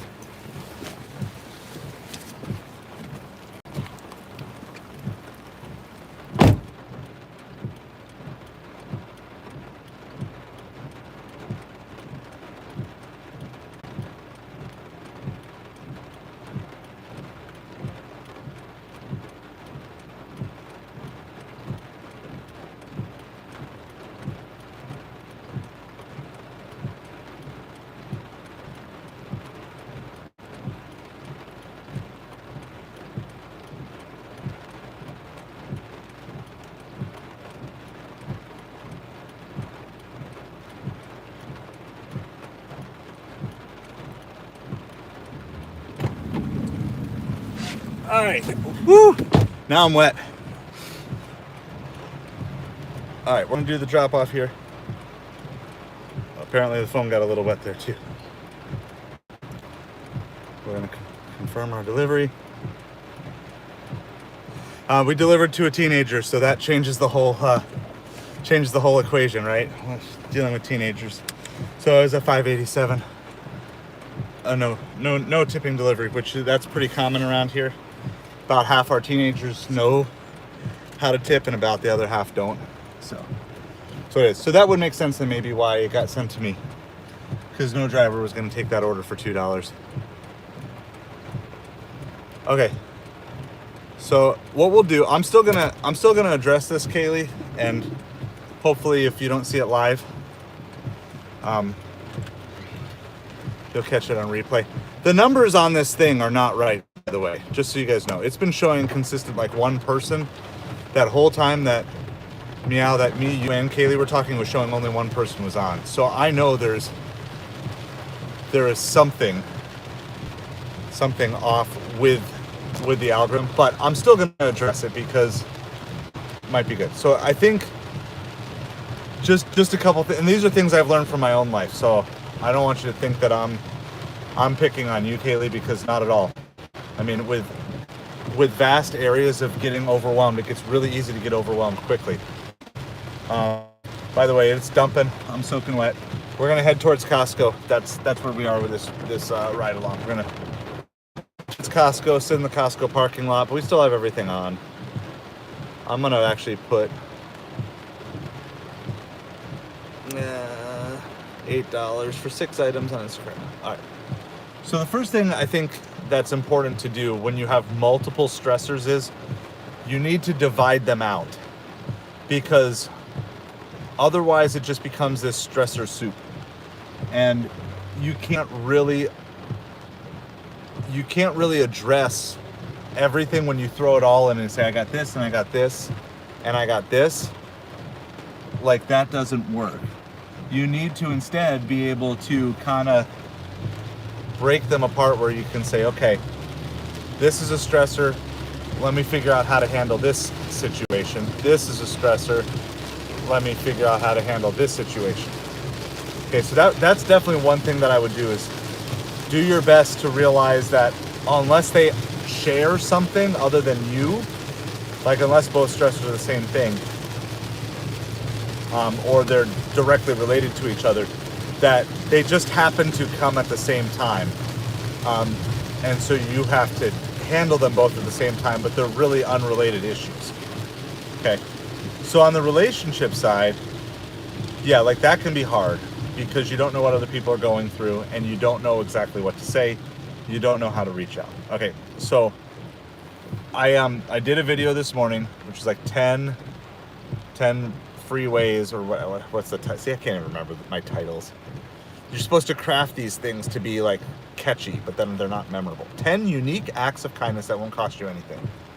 So with your friend, you know, you might want to start with like the just reaching out with a phone call, or if you know a little bit more about what's going on, then maybe just sending that encouraging note in the mail might be the way. Like I said in the video, go old school and just like drop an encouraging note in the mail. Just say, hey, miss talking with you, miss hanging out with you, you know, that sort of thing.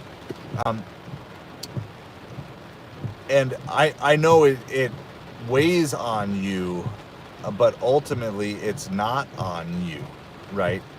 What is on you is not necessarily how your friend is doing. What is on you is just, are you providing a place to be open arms and a listening ear for your friend? And then it's up to them if they take it or not. You know, like, you can't force people to do things. So it's like, okay, have you made it known?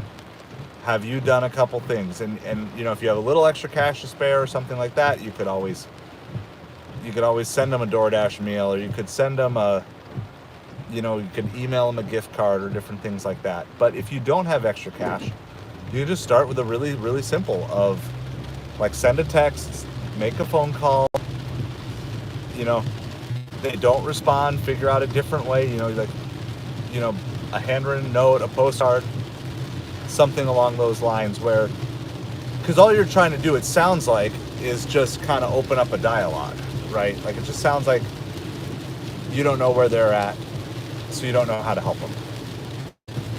And so you're not going to know unless they'll talk, and they're not going to talk unless you provide an opportunity for them to be a listening ear for them.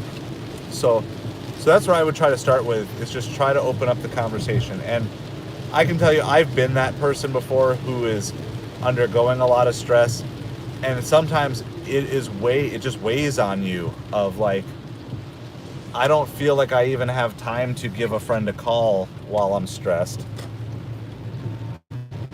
because of things. All right, we're getting this order for chicken tender tribe from Doordash. I have no idea what this is. It's got to be a ghost kitchen. That's all I'm going to tell you. That, or like a new pop-up.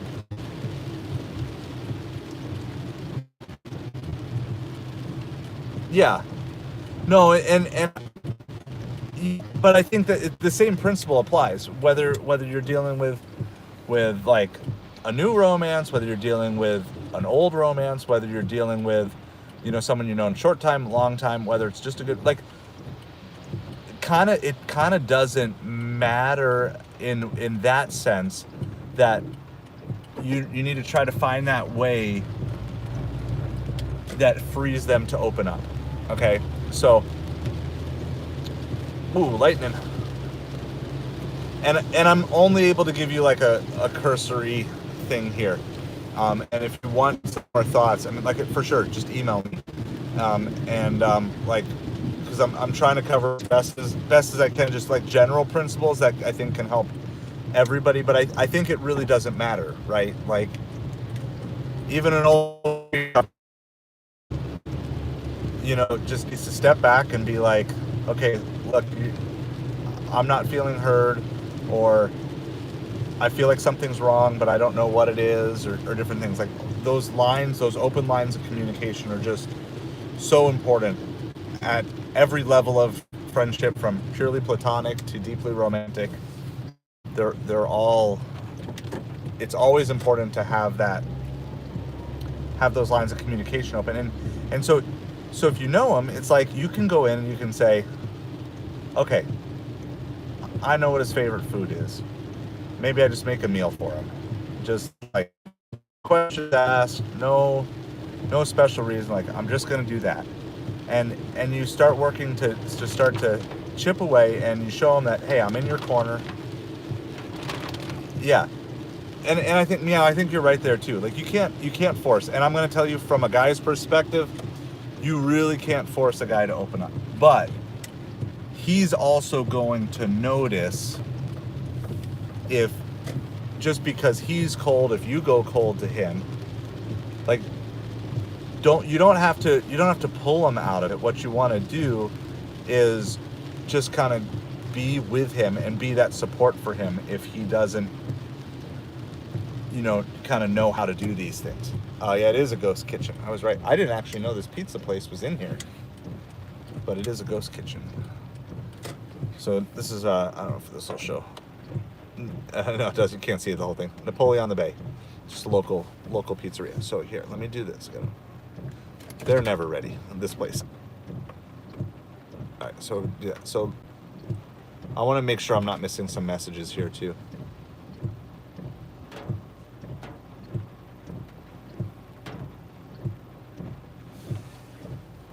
Yeah, so here's the thing.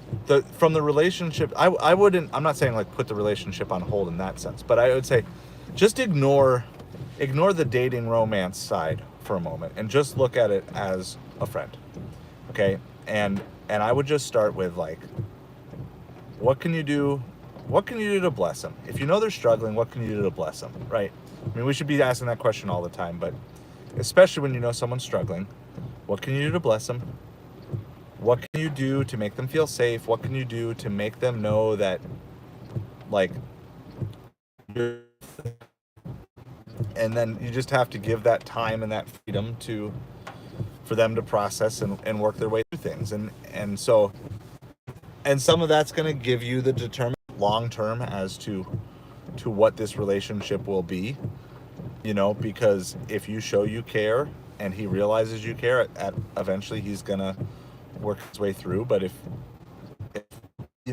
so some of it is certainly difficult on that. Okay. And then let me just give the summary on the other side of what I would do, because I also know nothing about SR22. So you know what I would do? One thing I could control is I could research SR22 on YouTube. What is SR22? How do you get an SR22? Obstacles to getting an SR22. If I don't know something like that, like I've dealt with this with tax documents, which are not exactly the same, but they're still, you're talking about government legalese. I've just gone on and researched, and I'll watch as many videos till I feel like I have at least a cursory basic understanding of what that is. And so I would at least, so that way maybe you could help in the process down the road, at least you're gaining knowledge on it, and that's another way of showing that you care. Okay, so on the SR22, like, yeah, there might be nothing you can do there, but if you research, you'll at least find out if there's something you can do or if there's nothing you can do. Again, I know nothing about it, but that's where I would just start. It's like, just start with YouTube. What is an SR22? How do you get an SR22? And just keep asking those questions till you feel like, okay, I know everything there is to know, and I'm confident that there's nothing I can do here. And then just kind of go from there. So just kind of a basic idea to get you started. And it is hard though, because it does all mush together, right? And what's that famous book or phrase? And like, men are like waffles and women are like pancakes, and like men compartmentalize a lot, whereas women, it can spill over. I don't know if it's actually true, Because I found that sometimes if there's so much stuff happening, I'm like a waffle too. Like it just, one thing can spill over into other things. So just want to encourage you, like, if it's out of your control, try not to stress over it. Research, be the best friend you can be the best helper you can be in these situations, and then when you've done what you can do, it's okay to just take a step back. Yeah, Kaylee, I know, but as someone who is not the greatest at communication sometimes myself, and I'm past 30, it's if you haven't learned the skills, it can be hard. Okay, because at least for me, I was never taught communication skills. Like, or if I was taught them, I never paid attention. So, and I get that, and that, there might be separate sets of questions you're gonna have to work through, but right. Yeah, so what you can start doing is you can start researching things. You can research like care.com. You can research other babysitters. You can reach out to see if she has any other contacts. So at least on that sense, you can at least start making some backup plans on that side. So I know we can't solve every single one of your problems here, but I'm just trying to give you at least a couple of bite-sized chunks that you can kind of at least chew on and see what you can do. But at the same time, sometimes you just got to be willing to, I've done what I can do, and I'm going to step back, and I'm just going to wait, and I'm going to be here. But it's just going to be what it is for right now. So hold on, I'll be right back.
All right, our interesting news. So this is like they're not actually taking DoorDash orders. Here's my problem. All of my complete like cancel orders all involve me not getting paid for everything I drove. So I'm calling DoorDash because I'm going to get paid for something here. Call DoorDash support.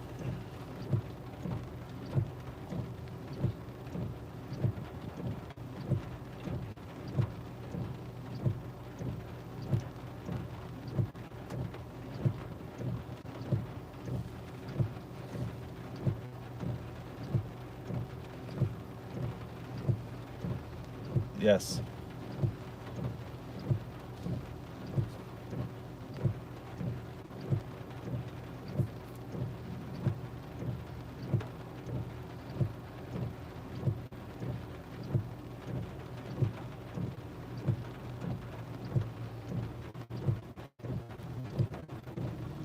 The store doesn't have the order.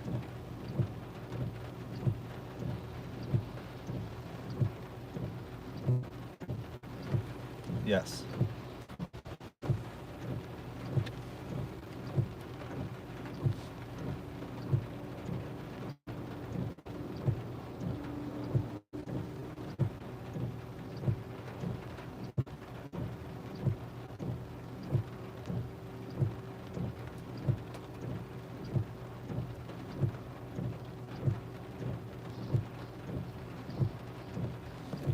on hold with DoorDash support.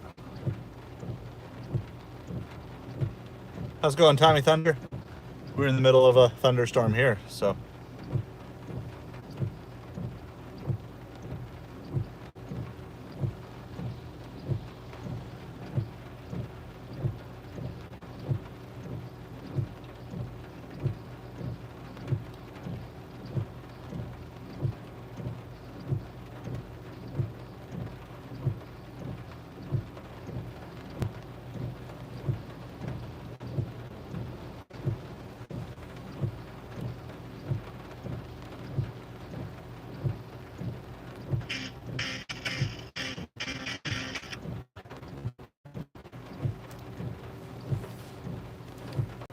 The audio from DoorDash is like so raspy I can barely hear anything.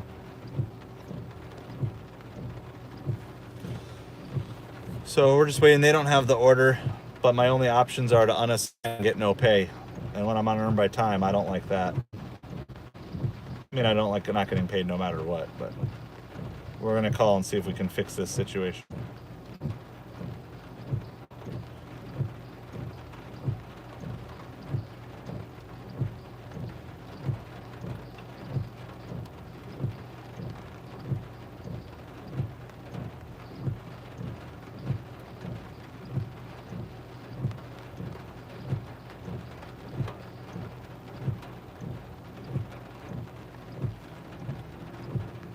Hi, how are you today?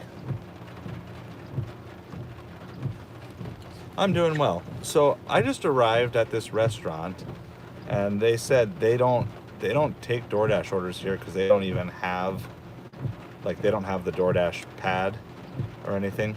So but when I went to unassign, the only unassign option said I don't get paid, and I'm unearned by time. So I'm just calling to figure out how do I get paid for my time of driving here.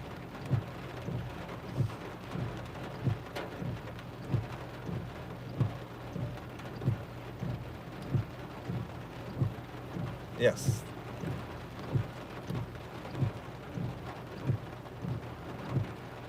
That is correct.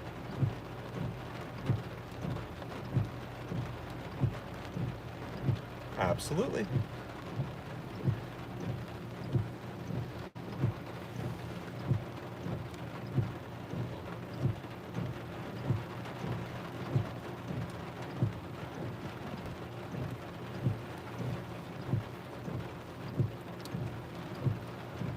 Kaylee, it's all good.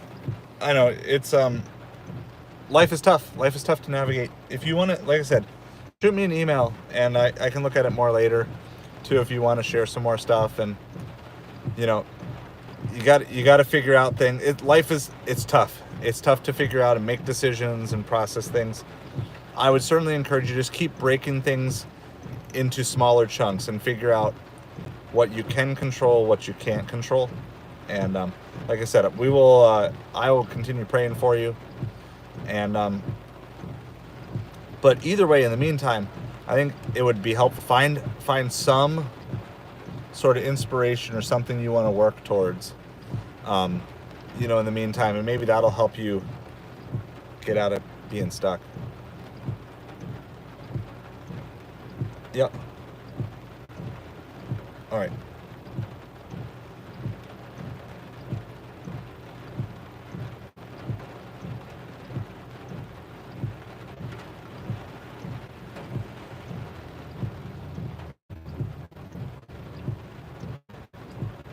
All right.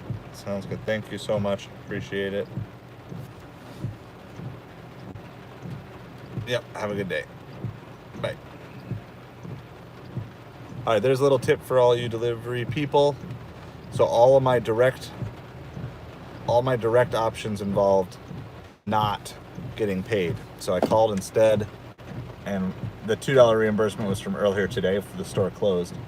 This time I got a $5.45 reimbursement. So again, still not good, but at least it's better than nothing.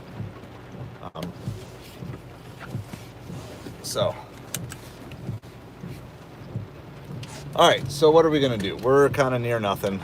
I'm gonna just throw, everything is on. I'll make sure everything is on because sometimes they shut it off randomly. Yeah, everything is on. We're gonna drive towards Costco. It's just kind of a rainy afternoon.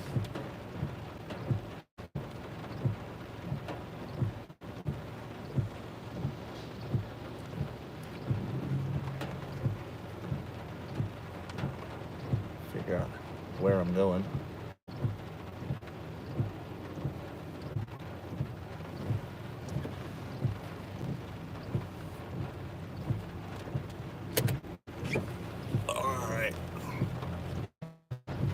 Let's go see if we can pick up a nice like $30, $40, $50 Costco. I don't have a plan here.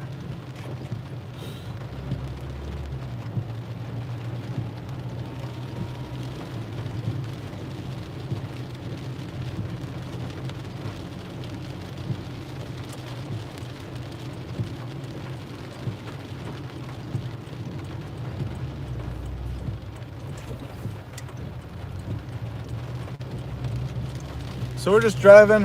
Our second DoorDash order of the day. Canceled for stores not taking orders or being closed. So it does help our acceptance rate. We are 73%. My goal is to be like up into the 80s by Friday, but we're upper 70s, low 80s. So it's really slow. Hey, 49ers faithful. Doing well. We just had another... went to another place that they weren't taking DoorDash orders, so we just got a $5 reimbursement off of that. It's pretty slow today, but that's okay. It is raining here now, so I am on my way to go get that.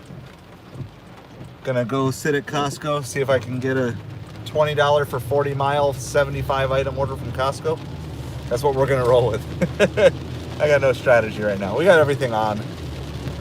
It's the middle of the afternoon. It's the worst part of the delivery day. But we're gonna go see if we can grind out a couple of orders.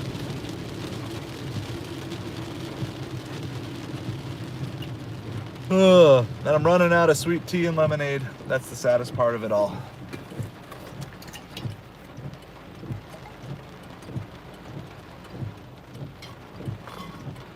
Not running out. I have run out. Gotta take the lid off of this though.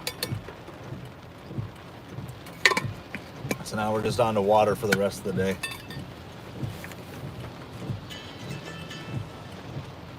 So we were big baseball fans. I don't know if any of you out there are baseball fans. We watched the home run derby last night. We're Mets fans, so we were rooting for Pete Alonso, and that didn't really work out so much. I guess we'll take this. This is an $8 for 1 mile Advance Auto Parts. So we're gonna take that.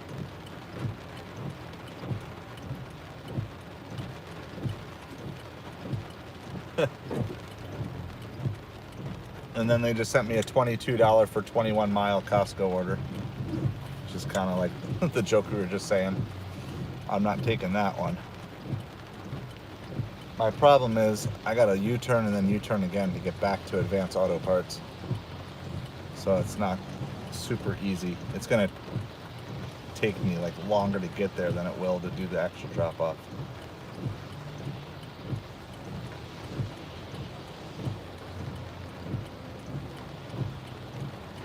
But it's all right. At least Uber gave us something to do for a little bit.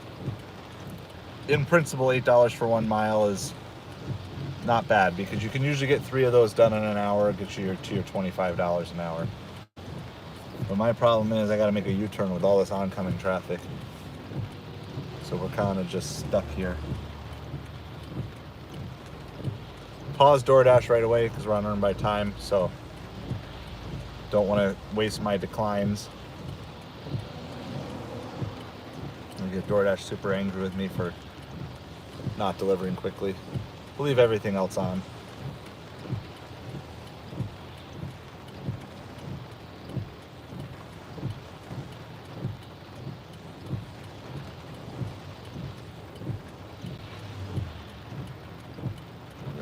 No, they're still coming.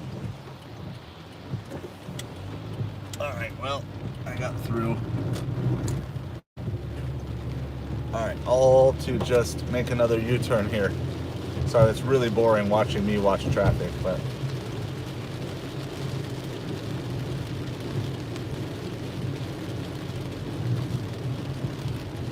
So that was U-turn 1. And now we're going to make U-turn 2. This one was faster.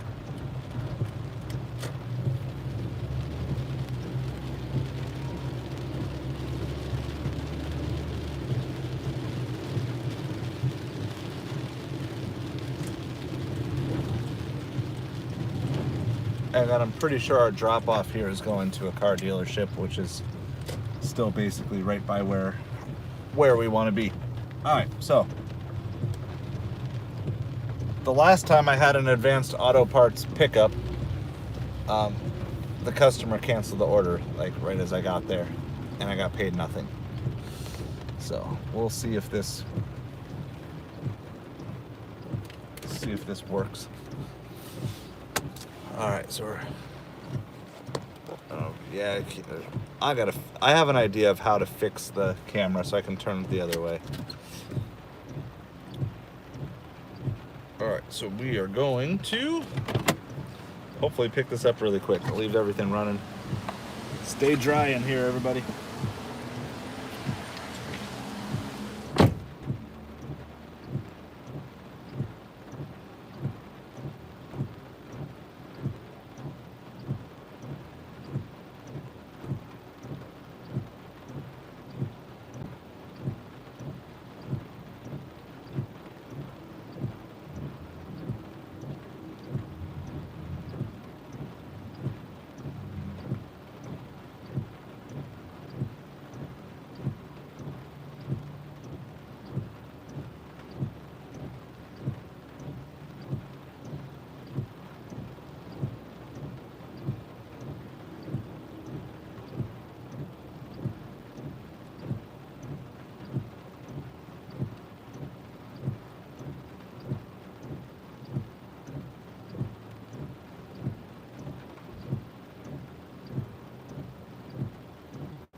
All right, it's ready. They don't have a bag or anything, so everything's getting wet.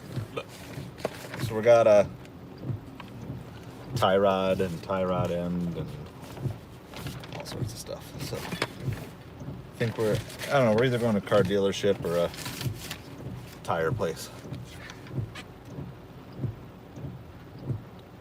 All right, but it was ready for us. So we're gonna take that. Hello to everybody. More people in here than when I left. So we're just in the middle of a delivery day. It's pretty slow. We kept ourselves busy. All right, Cardinals fan, meow. Kayla, you're gonna go home, come back out at 3:45. Sounds good. I'm planning on streaming a fairly decent amount of time today. So, just trying to be home for the All-Star game, which starts at 8, maybe a little bit early. We're doing pizza tonight as a family. So we helped out with the youth night at church. And actually, I think I want to go out the other way here. So we helped out at the youth night at church, and they had extra food. And some of that extra food was pizza. So we're just going to use that tonight. We were originally going to do hot dogs tonight. But I'm like, if I don't have to go pay for food, I will eat free food. So we're doing that. I think Pete Alonso's the only Mets player in it. Who are the Cardinals players? Do you know? Meow, do you know which Cardinals are in? Ranch with pizza is good. Yes. That's a very Midwestern thing. Midwesterners put ranch on everything. All right, so we've done 2 U-turns on this. Now we're gonna go back to the same light that we just had to wait at forever a minute ago. And now we have to do the U-turn thing again.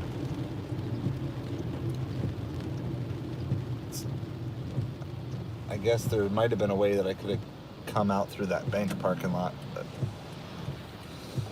anyway, thanks for stopping by, everybody. We will still be live at 10 o'clock tonight, despite the All-Star game going on, but maybe we'll try to end it a little quicker so I can go see the end of the game. Just as we ended the stream last night was the same time the home run derby ended. But it's okay. I'm dedicated. I'm committed. Give up my All-Star game to hang out with you guys tonight. So we're going to talk about helping other people process crises and stressful situations. And so kind of continuing in a series because so yesterday we talked about how can you process a stressful situation for yourself, and today we're just going to dig in, like, once you've processed it for yourself, how do you help other people around you?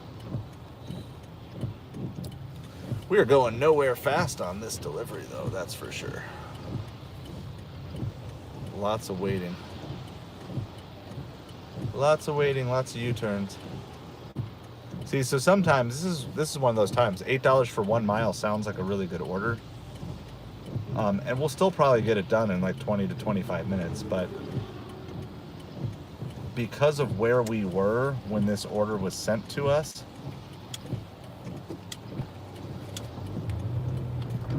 we end up having to just like sit and wait lights for like a long period of time.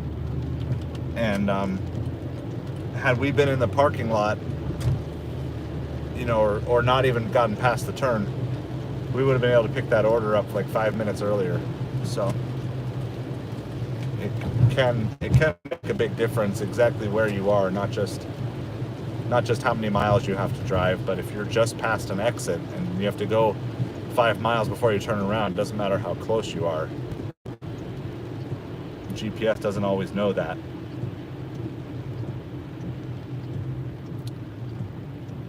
But I gotta give Uber some love here, because I think that's the second Uber offer I've seen all day.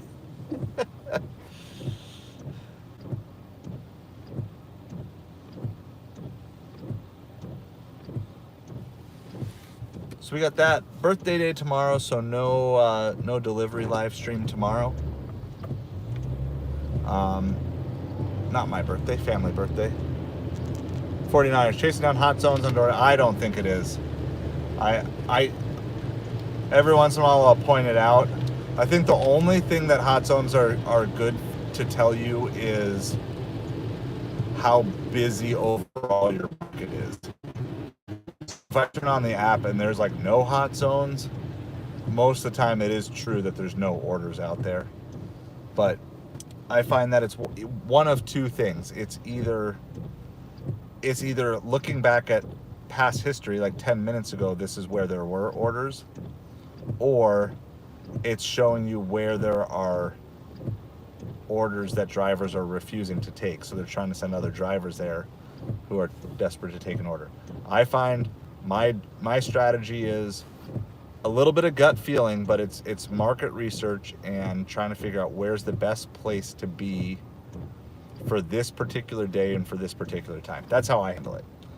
So, you know, in the middle of the afternoon, I want to make sure that I have a shot to get something on as many apps as possible, because I know it's slow, right? So if it was like 5:30 at night, I'm probably not taking this $8 for 1 mile triple U-turn order that I'm doing on Uber right now. But it's the middle of the afternoon, and orders have been coming in slowly, even with earn by time on.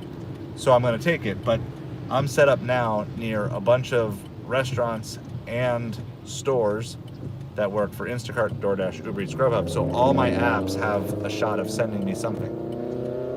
Now, this might be the only Uber Eats order I take today, but you know what? It came at a slow time, and that's why it's good. So that's why I like it. So instead, I just prefer to be like, okay. I have superstition things, or maybe not that, but like, I don't know how to say it, but it'll be like, I think Friday night is good to set up near higher end pizza places. I think Saturday night is a good night to set up near higher end pizza places. I think Sunday afternoons and evenings can be a good time to set up near the best, highest end restaurants in your town, because a lot of people will just eat really nice on Sunday. They're just gonna have a nice Sunday dinner. Yeah, we're going to a Firestone tire place. So just so you know, when these auto places are like, we only use certified parts, they mean, yeah, we get the same parts from the auto repair shop that you can, but we're gonna upcharge you for it.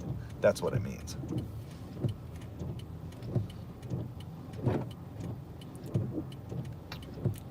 And I get it. They're in to make business, but this idea that they get their parts from exclusive part distributors, like, no. Your parts were Uber Eats to them. Like, it's more of my old man grumpiness coming out. Why am I a grumpy old man the last couple of days? I'm still working through that. I don't want to be a grumpy old man.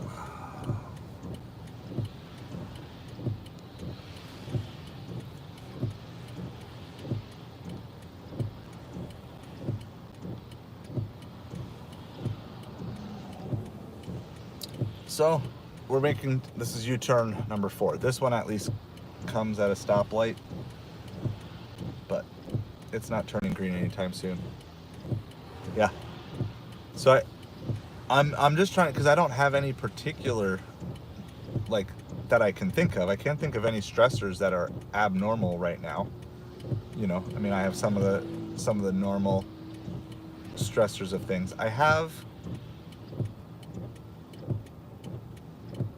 I do feel a little anxious. I mean, it's certainly true. I feel a little anxious in the sense of I feel like I don't have enough hours to get everything done in a day that I'm trying to get done.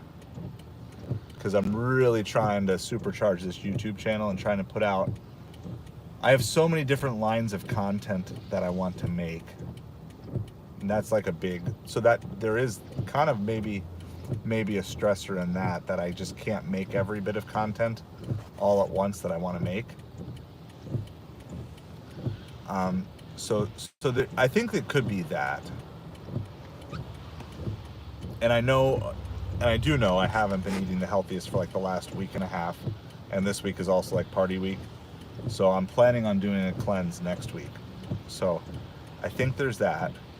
The other this is an interesting dynamic that I haven't really thought through all the way. But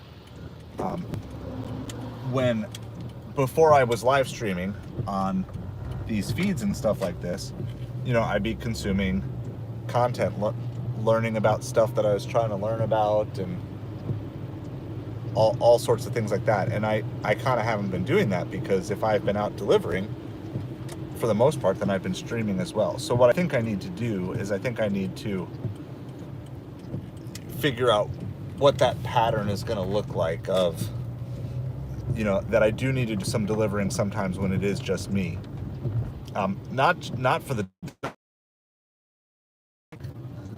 So I have, like, you know, YouTube channels and podcasters and all sorts of things that I like to listen to that I have not, because my time to listen is when I'm driving, but then my time driving has been live streaming. So I think there is something to be said about that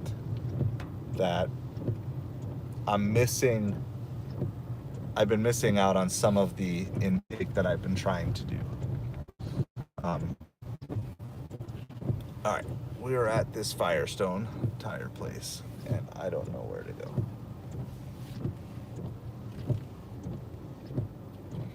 I don't really want to park, because I don't think I should have to park. I'm just gonna go here. All right, I'll be right back with you here.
Got somebody out there honking because, like, I'm dropping off. I don't know what's going on. People are nuts. All right, we're gonna turn on, resume our DoorDash dash.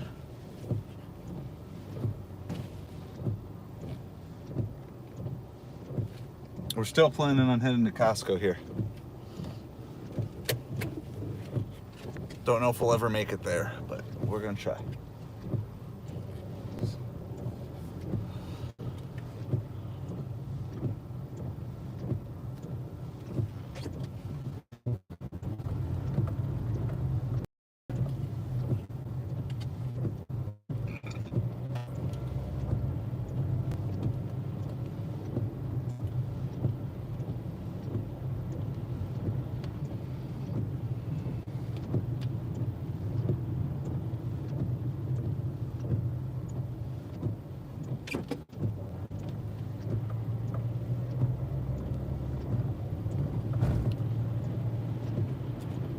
Here, we still have our old, I'm gonna just park over here really quick, show you guys.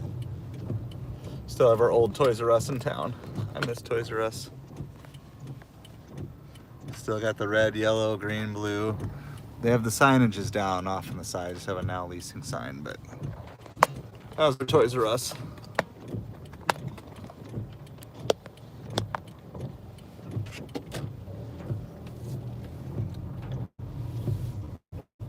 All right, sad, goodbye Toys R Us.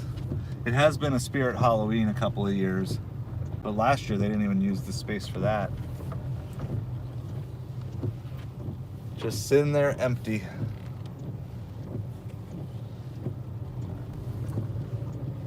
Yep. I love Toys R Us.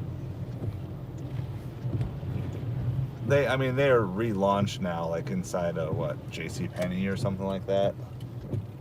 Or Macy's or one of those department stores. They're relaunched, but it's not the real deal.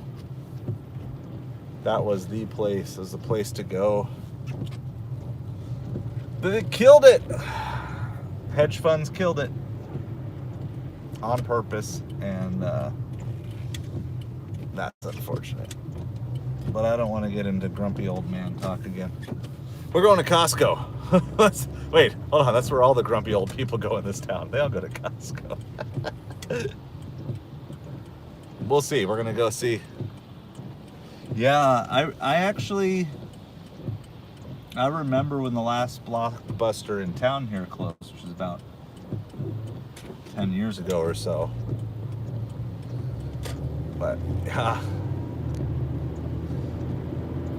it's like I remember you go to the video store and be like, okay,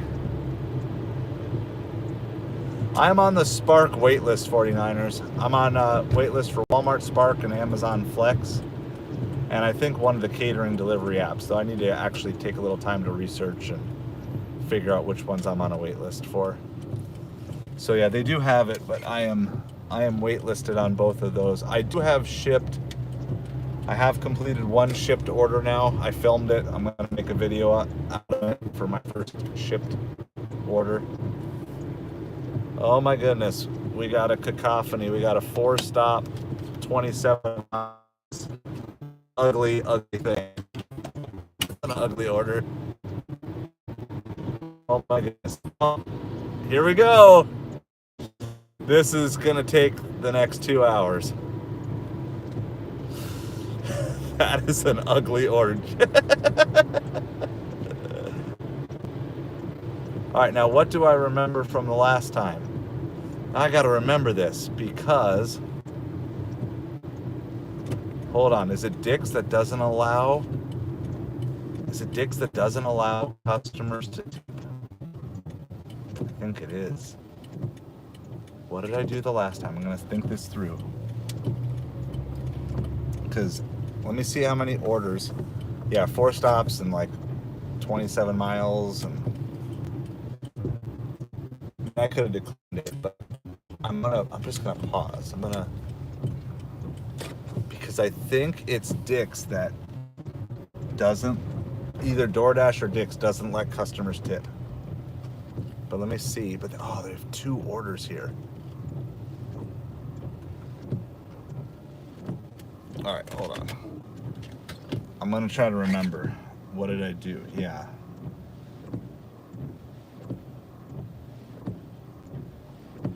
It was like one of my first. Hold on, I'm actually gonna go review this. This is the part of having a catalog of stuff. I'm gonna go onto my own channel and I'm gonna research because I think it's Dick's that doesn't allow customers to tip. So let's go here.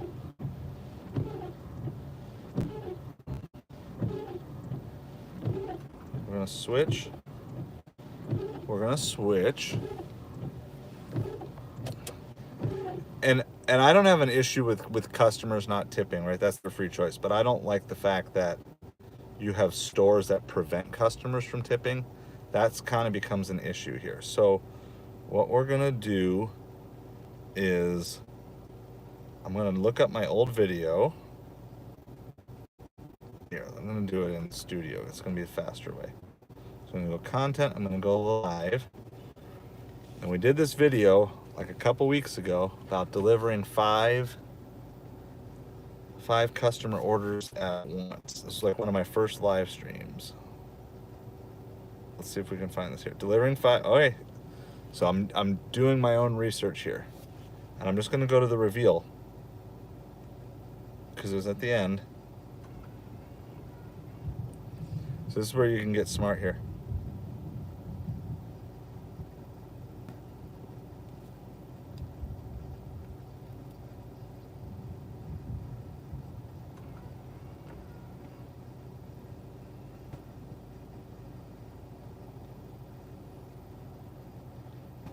Does anyone else remember? Does anyone remember if is it Dick's that doesn't let you do tips? And it's actually, all right. I'm listening to my reveal from my other video.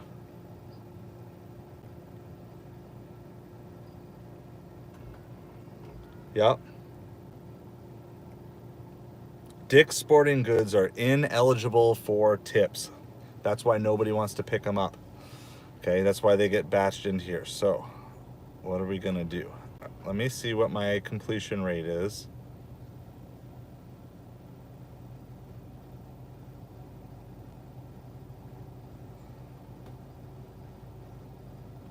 That's two of my 4 stops are from Dick's. And plus this Dick's is really disorganized too. Okay, so let's go here. So we're making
So we're just waiting here, trying to figure out how to get everything unassigned on the Dick's part, because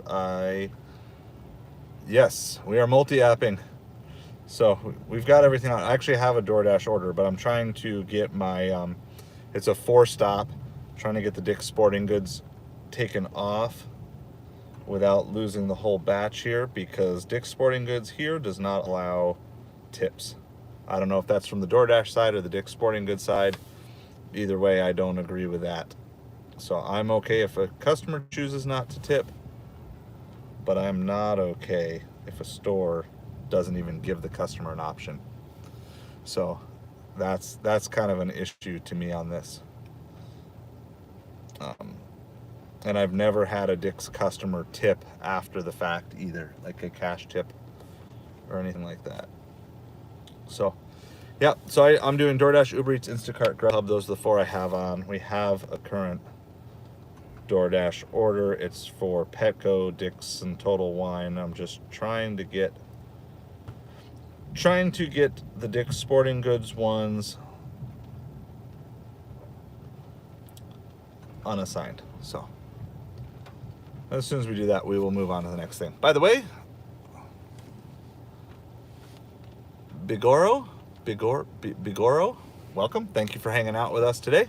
What apps do you use? What apps do you deliver on?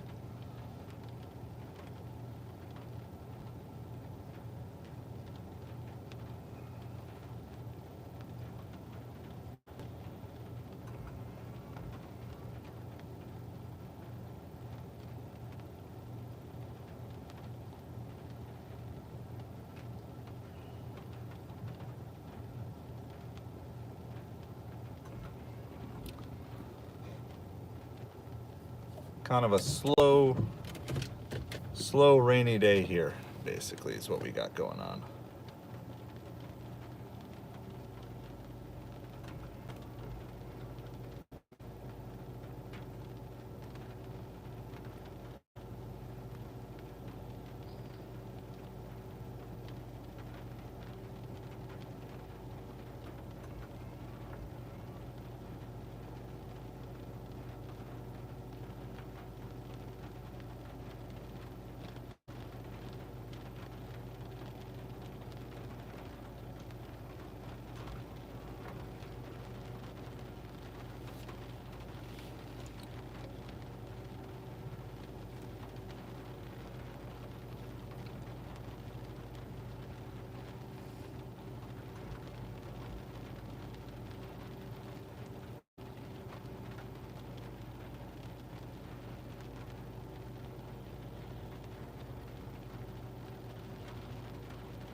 All right, I think we almost have this here.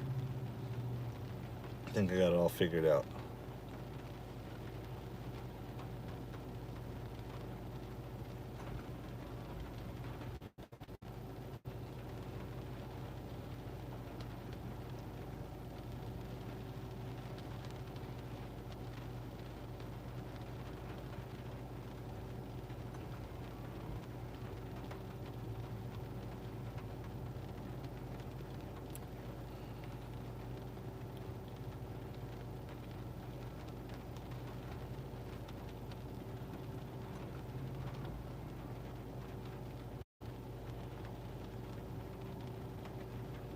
All right, we are unassigned from the 2 Dick's Sporting Goods orders.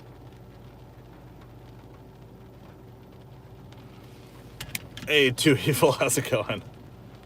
So, we're not going to take orders where we know the store will not let customers tip, because that to me is a much more fair complaint to have. So we are going to go. We're going to go to our next order here really quick. We picked up this quadruple DoorDash, but 2 of the 4 were Dick's Sporting Goods, so we unassigned, because we've learned from the past that Dick's Sporting Goods does not allow customers to leave. So we had to wait around. That was pretty boring. Sorry about that. But now we're going to go take these other 2 orders So we have a Total Wine and a Pet Smart, Pet Supermarket, Pet something or other. So we're gonna go pick those up, drop them off. It's kind of a long drive, so it'll be kind of a nice, if you want to hang out and talk for the next hour, I think I've got a nice drive to the north.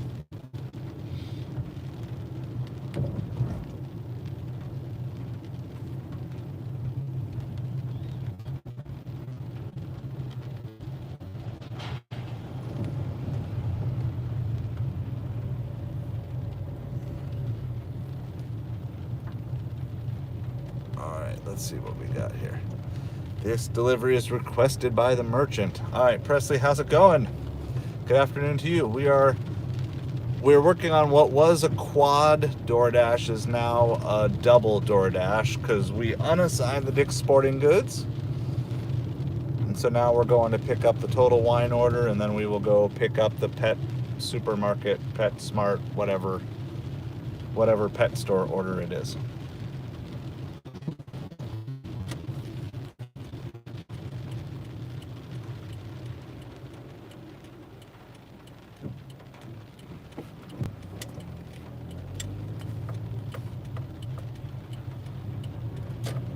And that's how we're going to fill the rest of our relatively slow afternoon, by putting on a lot of miles. And hopefully we'll be rewarded with a decent tip for one of these 2 orders that'll make it worth it. But we'll see. I think our clock here, I think the canceled orders don't count towards our total delivery time. So I'm going to go in. Hopefully everything will be ready. Good luck with that, right? I guess. And I don't know, depending on how long we have to wait. I don't know if the stream will stay live, but if not, I will just get it going as soon as I get the car back on. Try to be back here in 15 minutes. How's it going, Z06? What's the total miles a day of deliveries? I would say, like if I was doing a full day delivery, about 200 miles in like a 12-hour day would be normal. So a day like today, I don't know. We haven't done too many miles. We've been pretty slow, but we're gonna put on miles for this next delivery. We have like 25 miles or something, 20 miles. So it's and then we have to take it all back later at some point, so forth. So today, like a half day delivery, I'm sure we'll be over 100 today because of this one that we have. So you guys talk amongst yourselves. I'll be back with you shortly, and gonna hopefully this order will just be ready to go.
right.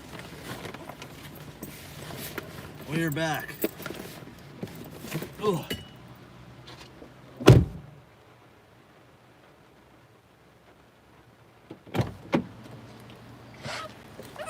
Got ourselves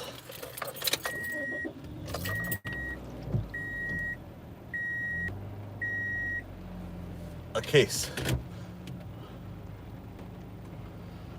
$300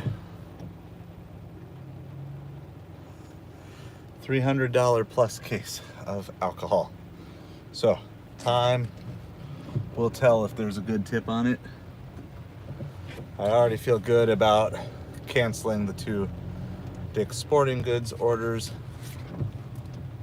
Okay, then our other stop is Petco. I knew it was one of those. Petco, Pet Supermarket.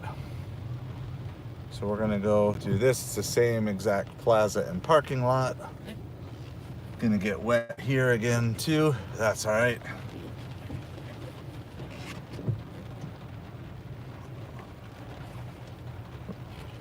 We're good. We worked Florida in the summer. We know rain.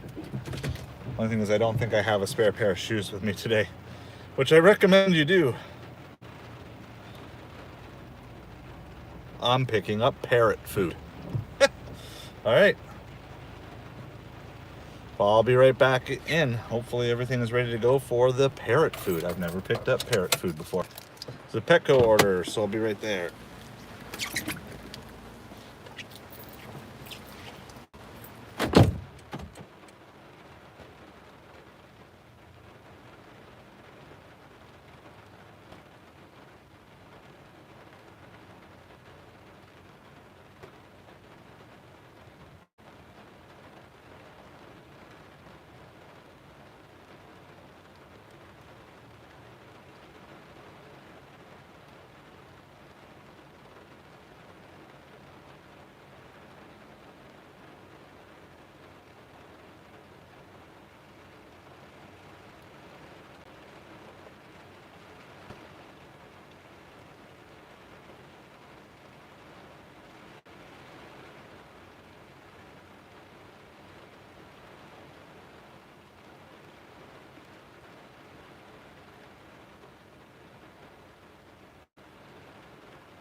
So Bigelow, I know you're already gone, but in case you watch this later, we're Southwest Florida down in Naples.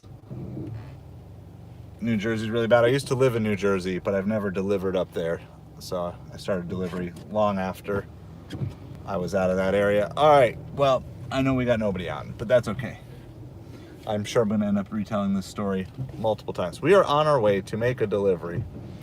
What started as a quad order going 25 miles is now going to be a single order going 9 miles. So we are just all turned around and everything. So we're back live. I accepted a quad order on Earn by Time.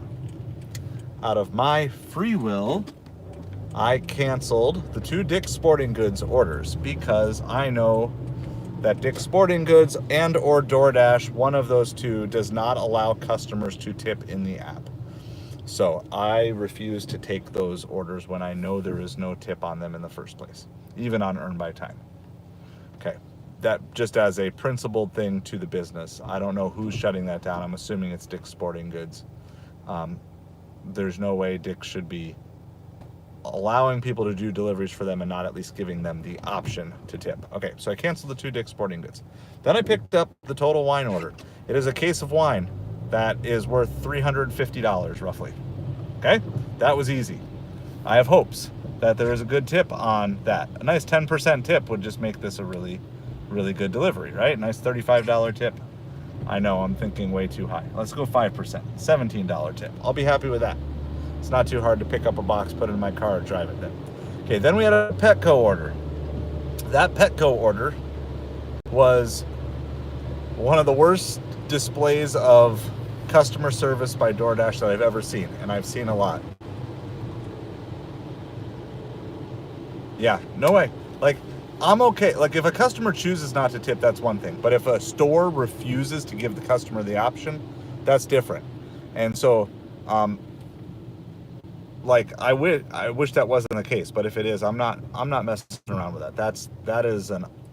I believe that's an unfair move by a company to not allow customers to tip. So, customer's choice, one thing, because then it's like at least I have 2 ways I can get a tip. I can either earn one for my customer service and get a cat tip, or they could pre-tip in the app. But now I'm based on that, and every Dick's Sporting Goods I've done has always been leave at the door, scan a barcode, and no tip. Okay, so then we did Petco.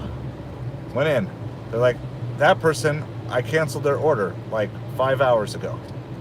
So then I went to cancel and saying they don't have the order in the system. Then DoorDash said, replace the order again, and then go deliver it. Well, I talked to them and they're like, no, the customer called us and told us specifically they had ordered it for delivery by accident, then they wanted to order it for in-store pickup. Like, they just ordered it the wrong way. They did not want it delivered to them. Okay, that's fine.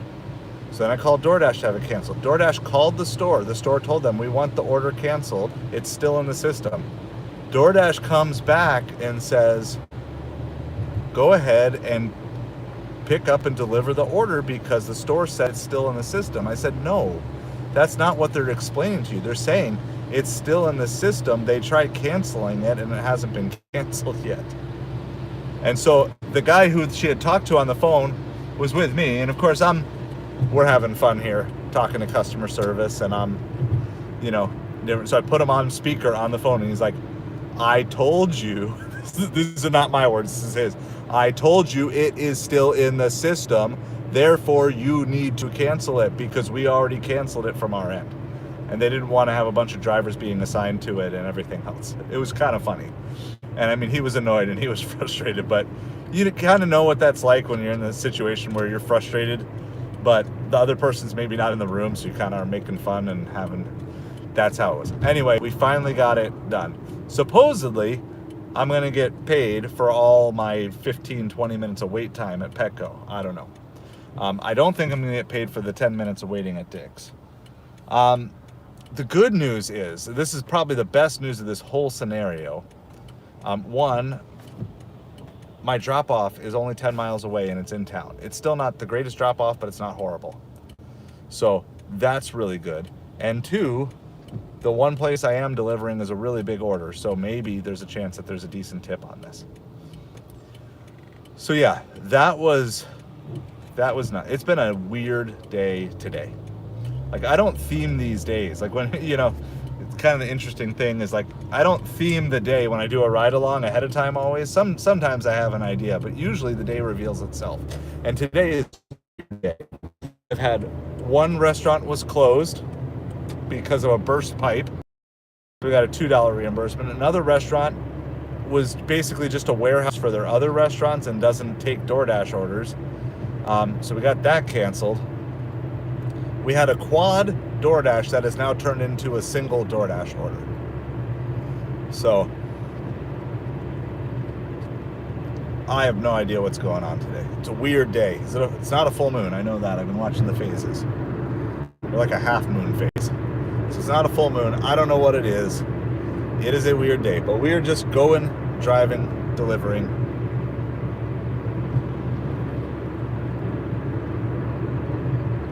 And at this point, just praying that there's a good tip that makes all of that worthwhile. So yeah, it was nuts. Definitely one of those, like, okay, as long as I did get paid for my wait time, and that's why I didn't just want to cancel it. So, like, even on when you're on earn by time, if you cancel these things, you don't get paid unless you make phone calls. So it's like, this is not, like, ideal, right? All I want to do, this is what I want to do, DoorDash and Ubereats. Okay? I mean, I'll do what you said. You know what I want to do? I want to go to a restaurant, pick up an order that's ready to go and drop it off at a customer's house, and then get my next order. That's all I want to do.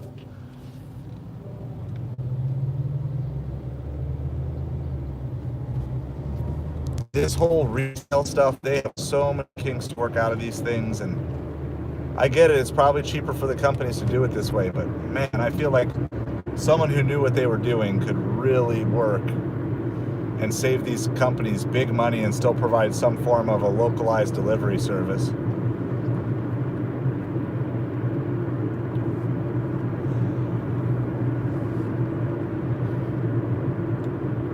By the way, we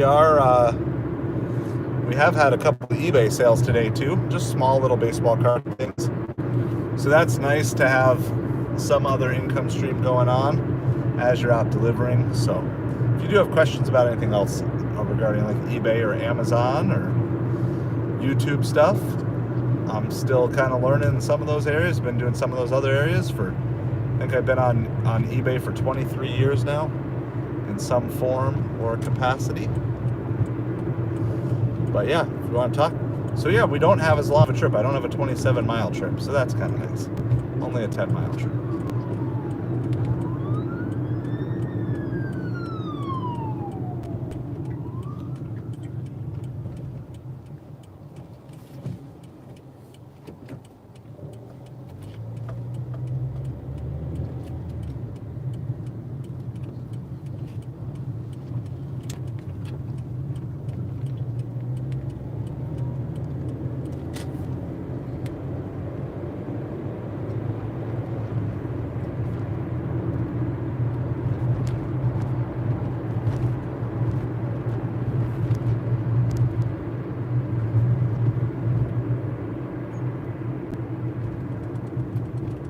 Alright, so we're just driving, dropping off this order. It's a case of something. It's like a $350 case from Total Wine. So we're going to go do that. We are at 73% acceptance rate. So we still probably can't do earn per offer for supper. I do sell baseball cards. Not like lots of high-end stuff. It's mostly low-end. You know, a lot of stuff in the $2 to $20 range. So it's like one of the other things. We sell other stuff on eBay, but we're primarily baseball cards. I mean, there's a little bit of football, a little bit of basketball, tiny bit of soccer and wrestling. But I mean, it's primarily, I would say it's 90% baseball, 10% other sports and non-sport. So my kids are kind of into it right now too, so it's kind of fun. Something we do together, and they like going to trade nights and stuff with other kids and trying to trade up in their collection. let's figure out where we're going here.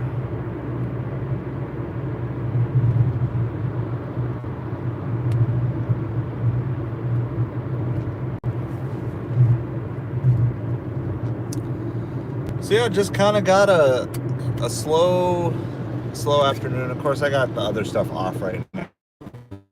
Doing a quad delivery, or was supposed to be doing a quad delivery. I'll look in to do that. But as I get close here, I'll start turning on the other. I'll probably even turn Instacart on now because it takes a little while for them to load. You have a lot more flex time from when you accept an Instacart order to when you need to start shopping.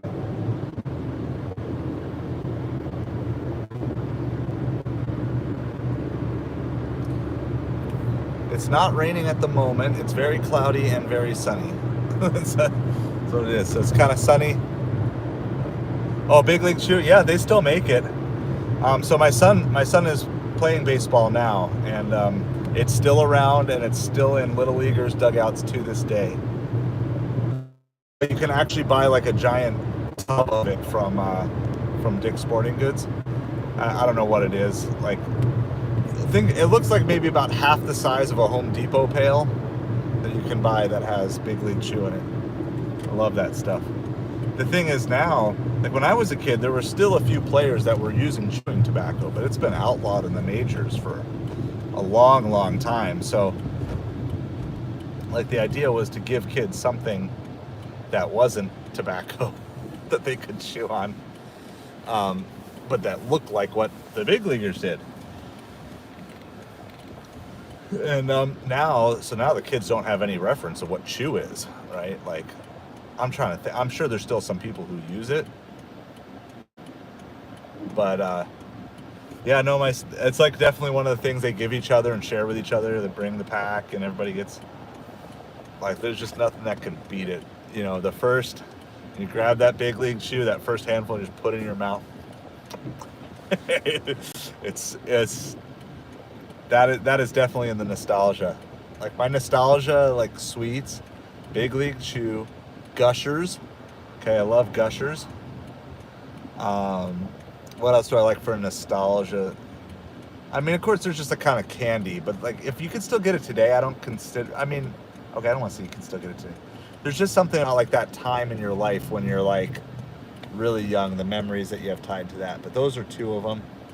And then I remember, late 80s, early 90s. That was the time for me too. Like, just like you open your lunch and there's a pack of Gushers in there, like, it doesn't matter what happened the rest of the day. It's a good day.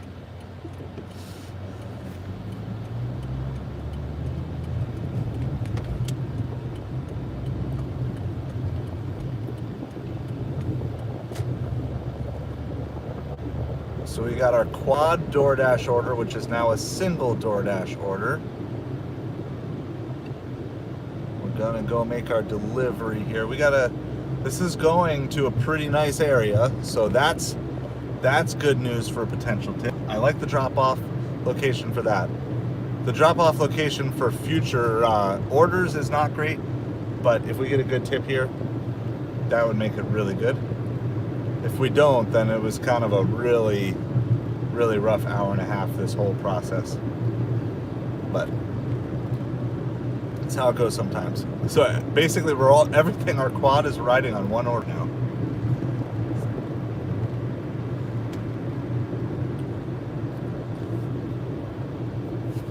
It's so bright, by the way. This is sun here. This isn't like anything. See, I can pull my shirt through it. That's like how bright the sun is. Completely washing out my shirt. My hand just disappears. These are the things I do to entertain myself when I'm not live streaming, so you just get a look into my weirdness and wackiness.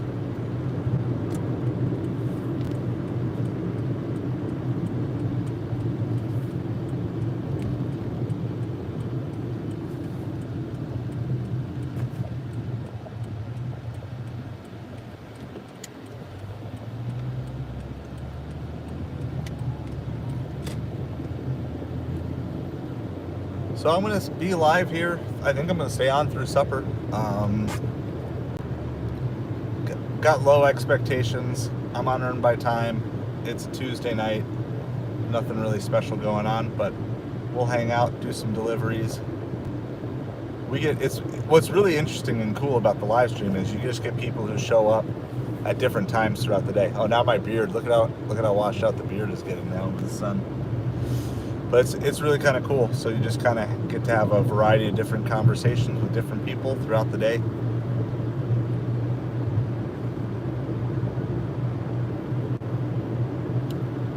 But we'll be live 10 o'clock tonight on our evening show.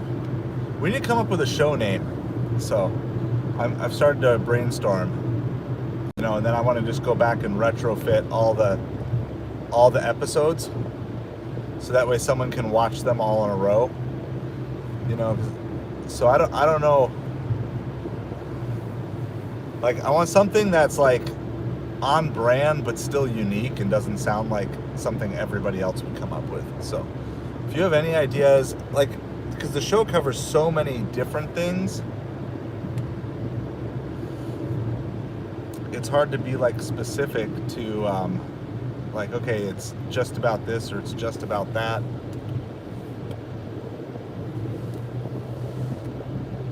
It's like life growth for gig delivery drivers, small business owners, and entrepreneurs. That's what it is. It's like all of those things combined. Like, it's whole life growth, targeting those three things.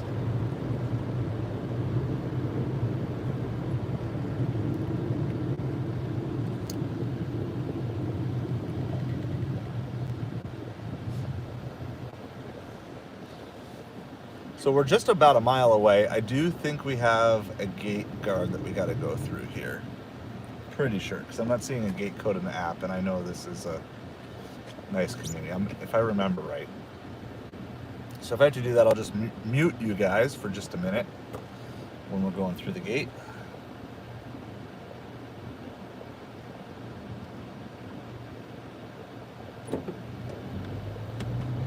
I don't know if this is going to be expensive enough that the customer's going to have to sign for it, but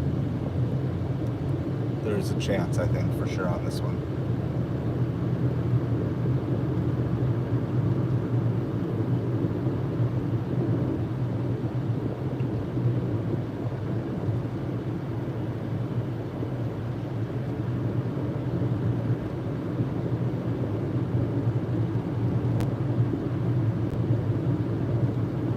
We have a $350 case of alcohol that we are delivering right now.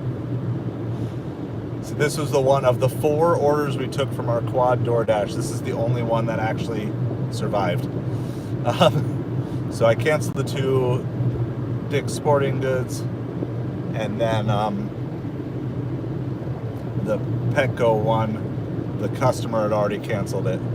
So yeah, so we're crossing our fingers here. Crossing our fingers that we got a 20% tip would be great. But realistically, even a 5% tip would be like good enough for me. It'd be like $17 tip. 10%, $35 tip would be nice. And this is why you need to have good instructions if you want your food. Visitors, and you know what? Their gate is going to be a drive around. I can't go that way. So what's the fastest way to get back there? This is where you need to be able to make notes, right? So drivers should be able to make notes about deliveries in the community must enter off of here. So it's just taking me the quickest way to the driver's address. I got to figure out where I'm going now. I bet you it's going to take me another 20 minutes to deliver this order, because they didn't state that you can only enter off of. It's not my dime, it's on DoorDash's dime.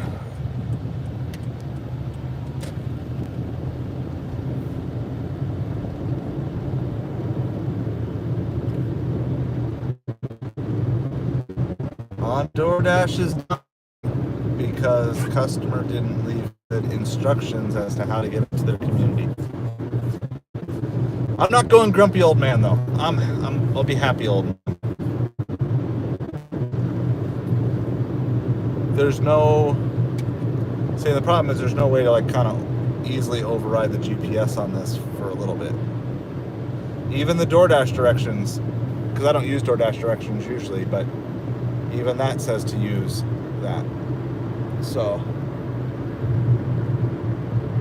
it's probably going to take me an extra 5 or 6 miles of driving, because there's a whole bunch of gated communities in a row, and I have to get to the other side of all of them. So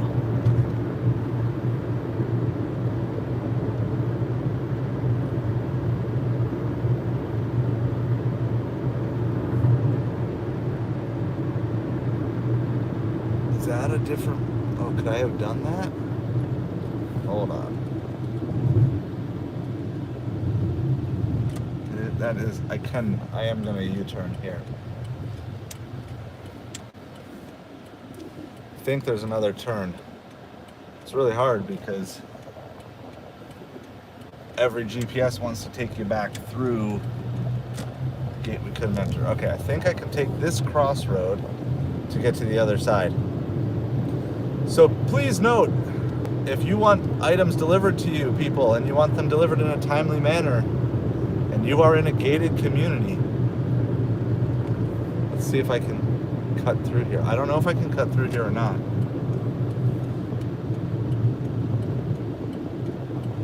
I didn't turn here because it looks like it was a community, but maybe it's not. We might be good. This will save us a few minutes.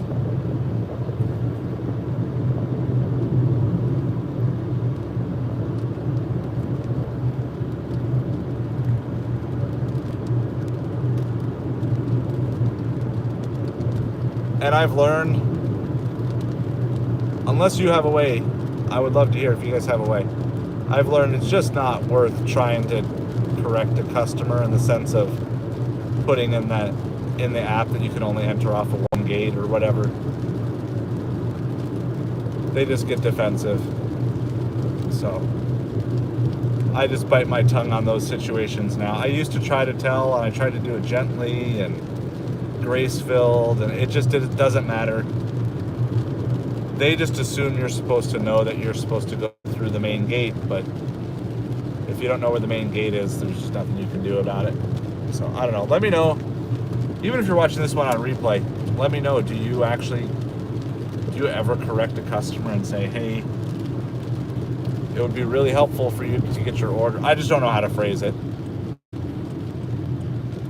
I've tried things like, if you can let drivers know where the gate entrance is, it will get you your food quicker, it'll get you your order quicker, whatever, something like that.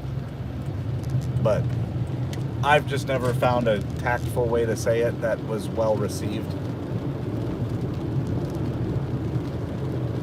The good news is we found a cut through that was a little quicker than I thought it was going to be.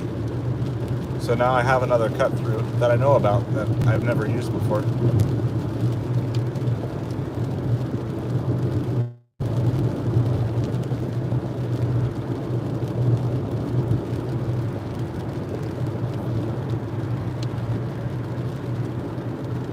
Alright, my GPS is at least bringing me to the correct gate now. We got there.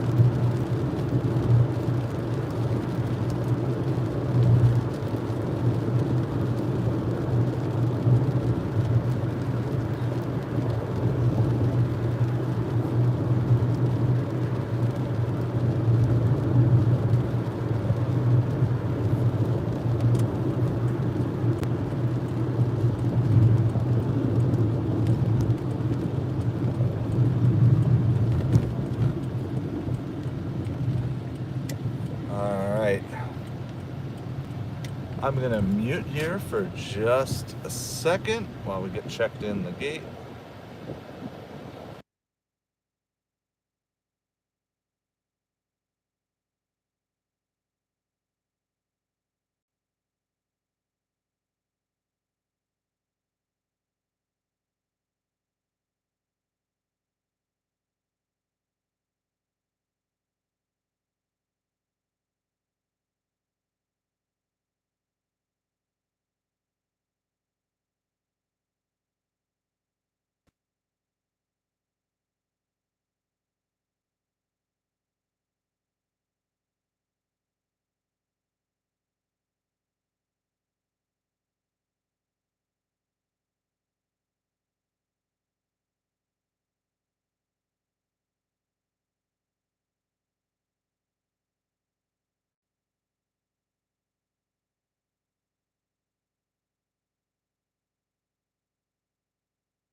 And here we go. We're in.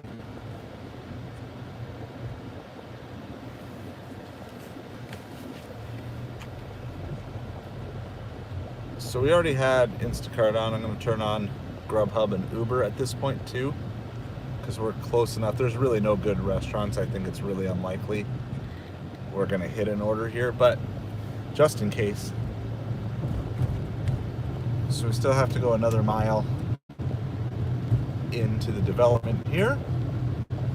We've got a $350 case of alcohol that we are currently delivering, and crossing our fingers for a good tip to help salvage this late afternoon. It is sunny and raining out right now as we speak. Kind of see. So blinded while it's raining. Welcome to summer in Florida.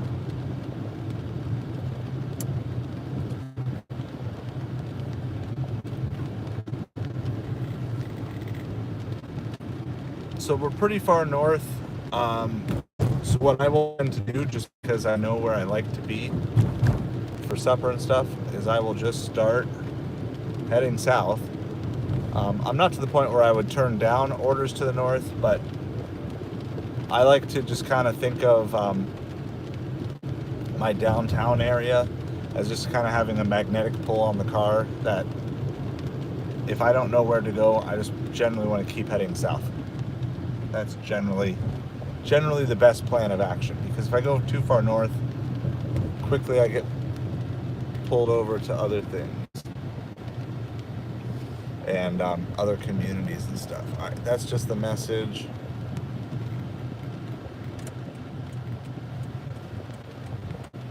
All right, that. I have arrived at my destination. That's it's right here. It's not raining super hard at the moment.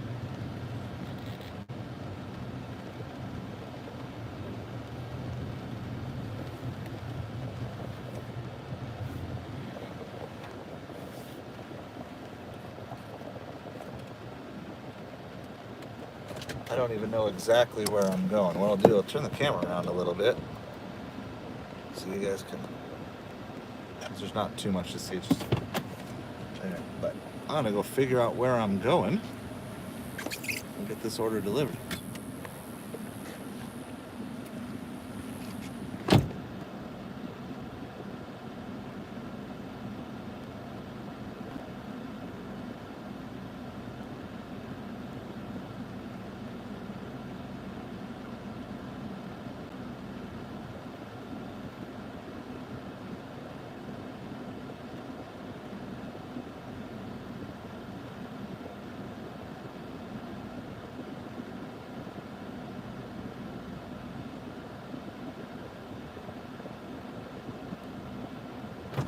I didn't park in the best spot, but it's close enough that it's not worth moving the car again. So I'll be right back.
All right.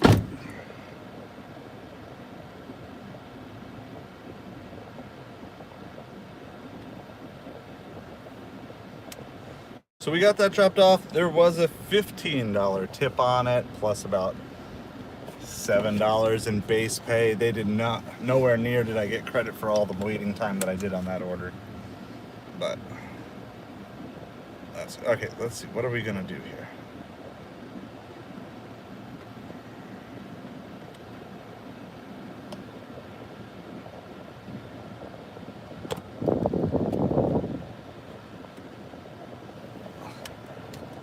Yeah, so we did. We got a $15 tip, so that was pretty good.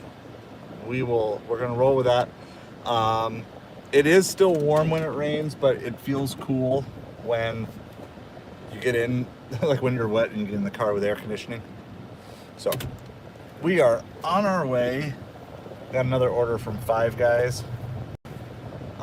We're headed north even more so, which is what I like, but I didn't pause orders after delivery, so that's on me. The customer said she'd put all the instructions in about which gate and which entrance to use, and Doordash simply didn't transfer that information from the merchant to us. So once again, the issue is not with a customer. The issue is with Doordash just not providing good information to us. So I'm not going to be a grumpy old man today, though. I'm going to be a happy old man.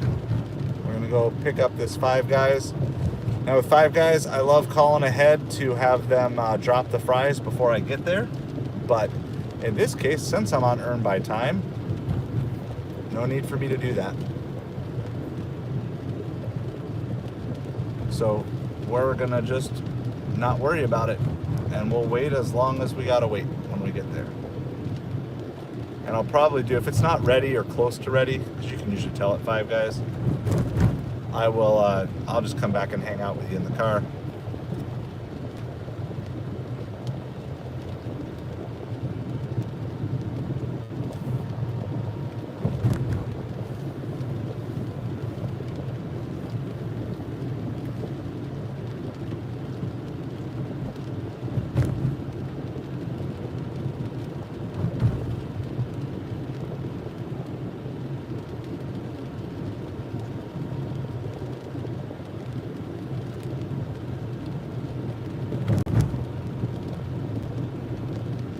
So we dropped off that order, had a $15 tip on it, got about $7 in base pay, so like a $22 order.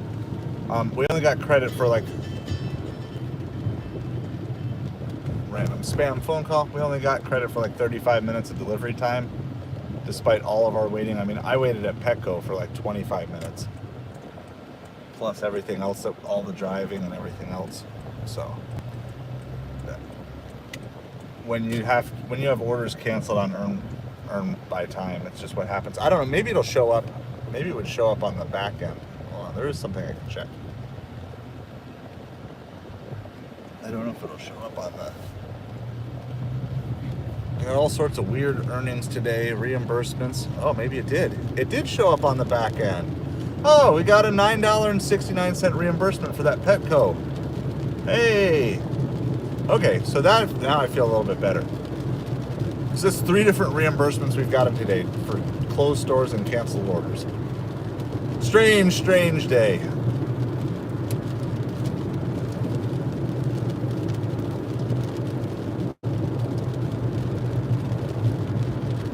All right, we're almost to this Five Guys.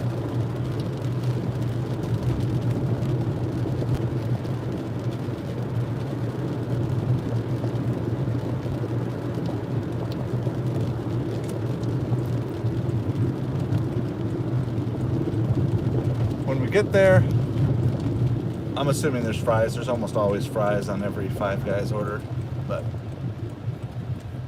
I'll go let them know, and if it looks like it's going to be a couple minutes, then I'll just come back, hang out in the car, talk with you. If you got any questions, let me know.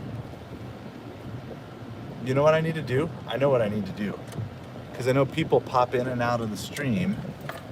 If you pop in the stream, I need to make a sign.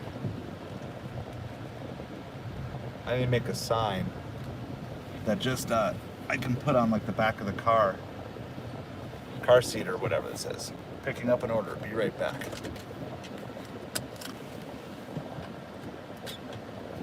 All right. Well, I'm gonna go get this order. See if we're ready to get. See if the Five Guys. Oh, hold on. Let me mark it as arrived.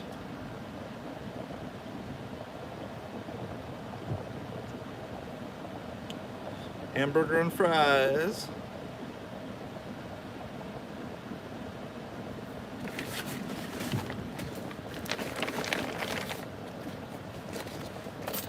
All right, I'll be back with you all shortly.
Coke.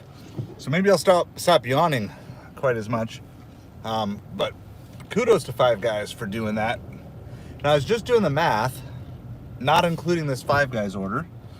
We're basically 4 hours in and we're at $80. So considering the absolute travesty of an afternoon we have experienced in terms of the delivery world, that's actually pretty amazing to me that we're at $80, we're at $20 an hour over the last 4 hours. So, and that's no lunch time. I mean, it was maybe really, really late lunch. So, all things considered, even when everything doesn't go your way, if you can sometimes just keep pushing through and taking all the little offers that you can, sometimes that adds up. So you got to be flexible, of course. So I got some cherry Coke. Get me through the rest of the way of today. Dropping off the Five Guys here. We gotta go about 3 miles. So the drop-off zone's good for restaurants. It's just further north than I want to be. But I have no doubt that we'll be busy here for a while.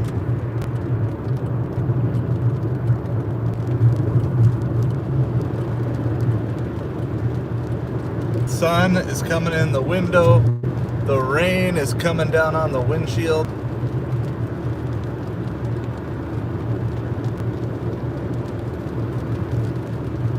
Yes, so Meow, we got I believe it was like a $15 tip on that alcohol order.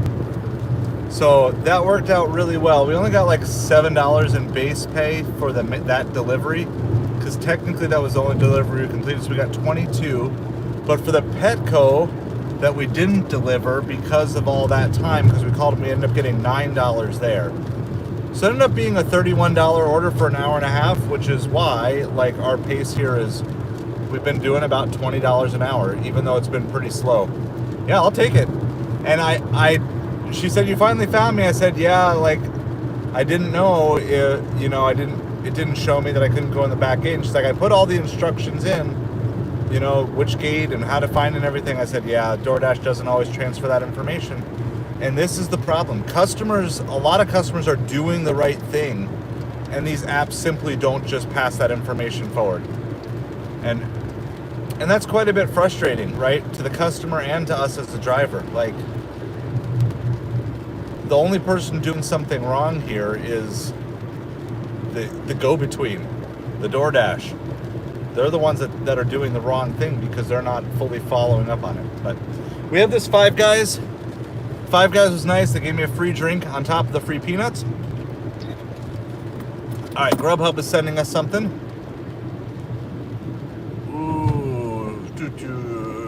It's $12 for 9 miles. The drop-off is right back here, like almost exactly where I'm going.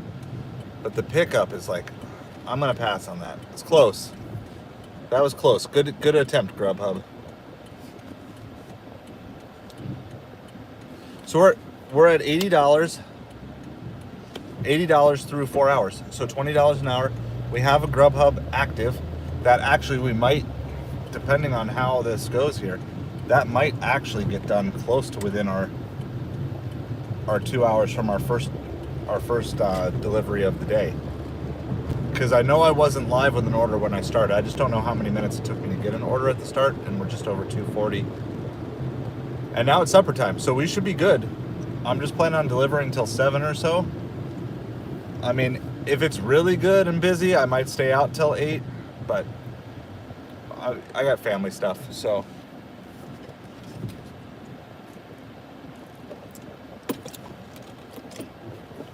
So we could get to like 130, 140 in 6 hours. That would be kind of nice.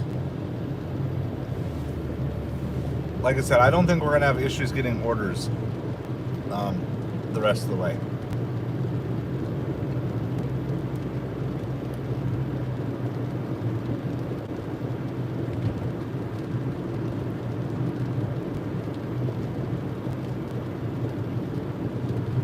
So we just have a mile left to go on this delivery. Five Guys.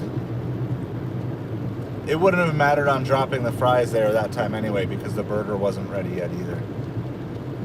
But a lot of Five Guys, they won't drop the fries into the oil, like start heating the fries until the driver is there. All right, Grubhub is gonna try again here. It's the same pizza place plus another one now. They want us to go $18 for 13 miles. I feel like that's worse than what the first offer was. I like how they try to repackage it though. Like, hey, you didn't like it. Well, now let's give you a few more dollars to drive much, much further. Yeah, exactly. And today was not about making tons of money anyway. Today was just about getting out, getting my reps in, right? Like just getting reps in, and it's big, and I want to actually be home. Yeah, so I think that's all I'm gonna do. 7 o'clock, maybe 7:30.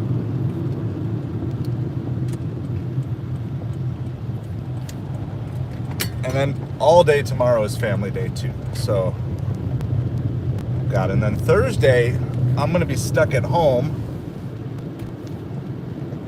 because my wife and kids are taking the car for the day. So Thursday is going to be like an eBay and YouTube day. Really try to get ahead on videos here. Yeah, and you know what? Especially like, I know this is weird to say because like it's just the middle of July, but our summer is almost over here.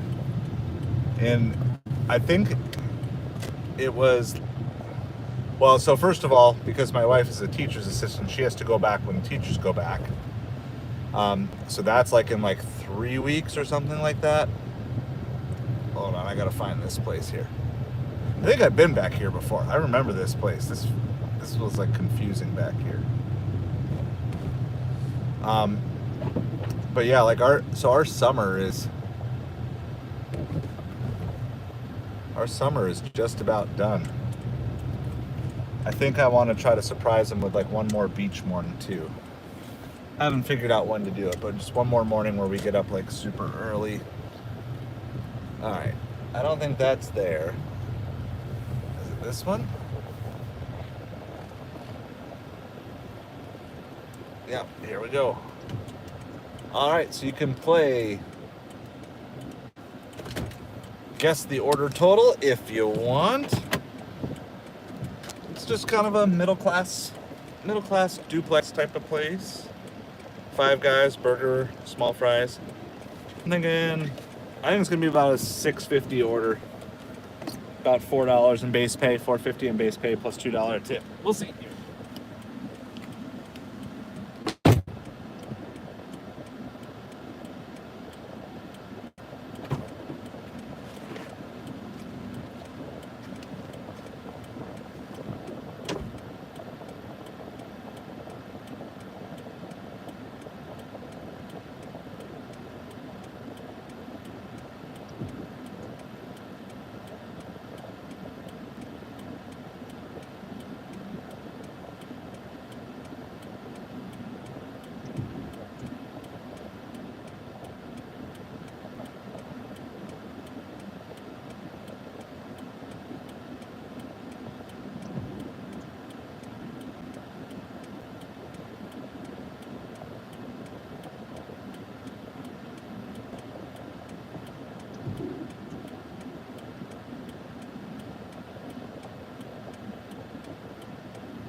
All right, here we go. The app crashed, so I just took a picture out of the app. There we go. Mark this as delivered. Then confirm. I'm going for $6.50. It was my guess. Whoa! Hey, there we go. Can you guys see that? $10.70 is a $5 tip. The base pay was higher than I thought. It was $5.70 plus a $5 tip. Hey, that's really nice. It's a great way to start supper here. So we'll take that. So that's 90, right? And we're working for 140. So we're looking for $50 in the next 2 hours, like by 7:15, right? That wouldn't be bad. All right, we are gonna keep aiming this car south, knowing that it's gonna keep wanting to take us north. But we're gonna do our best. South is closer to home. All right, what is this? $19. They cannot get this pizza order delivered on Grubhub. They cannot get it delivered. They're trying it again. $19 for 12 miles. It's just so far out of the way. I bet you there's nobody that wants to be that far up. I'm just gonna reject it. It's slowly. That one was a little bit better.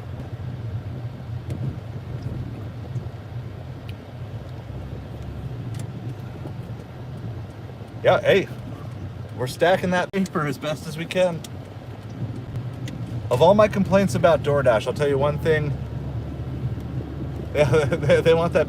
Well, Grubhub's just trying to figure out how to get it delivered. They want it a lot, but not a lot enough to make it worth the delivery, you know. So they'll keep pushing. They'll keep combining with different orders and stuff.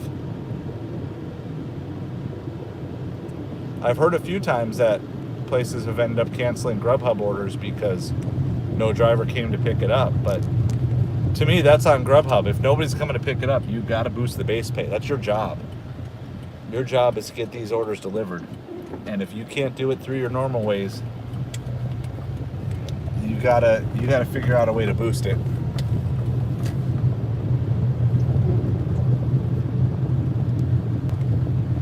If the drop-off was like south, that would be fine. But the drop-off is right back here.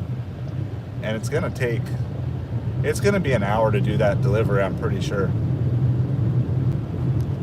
Because it's two separate restaurants with two separate drop-offs.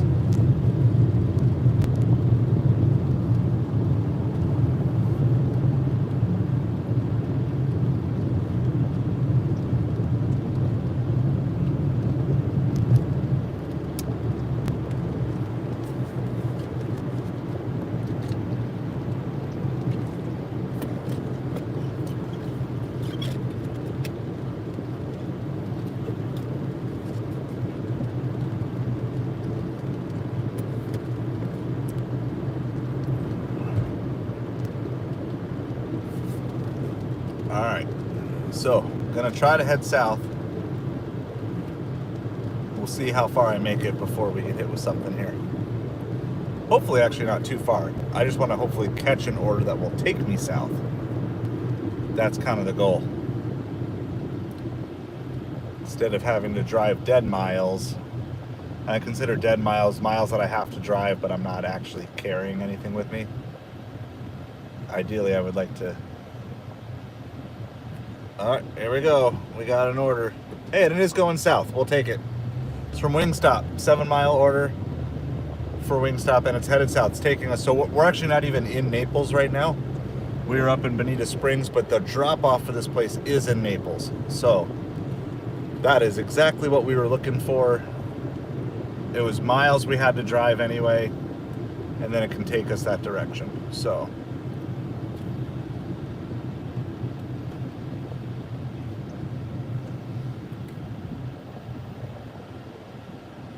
that's good. We got an order here, staying busy, and I mean, where we dropped off, there were no restaurants. So as soon as we got back in range of restaurants, we got an order right away. So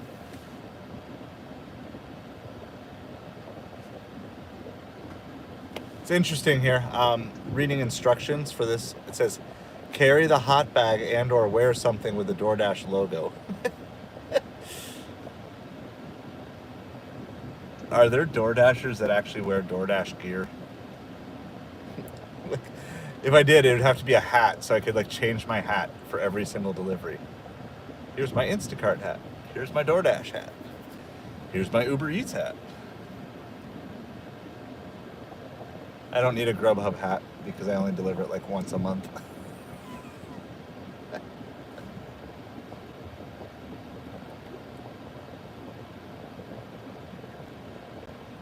And I'm bringing in my Grubhub bag because that's the best bag. It's way better than the DoorDash bag.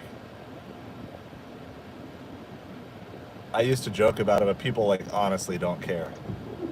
They don't care if you're dropping off their hot bag and that. Yes. Exactly. Sir, what are you doing?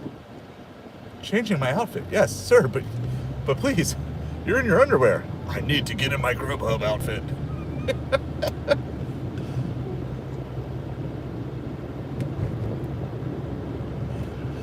Again, this is where it's dangerous, where you just get like a view into my mind.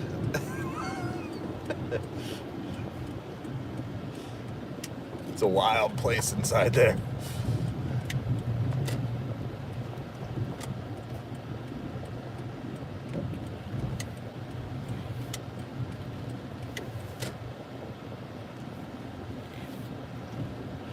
All right, there we are. So Meow, tell me if this is a good idea, because I don't know if you were here when I said it. My thought is, when I'm doing these deliveries, I need to have like a little sign or something that I can put right here that says, you know, doing a pickup or delivery, you know, please hang out. I'll be back as quick as possible. Because I'm just trying to help people, because I know like random people come in the streams all the time. And so I'm just thinking something like that might be helpful.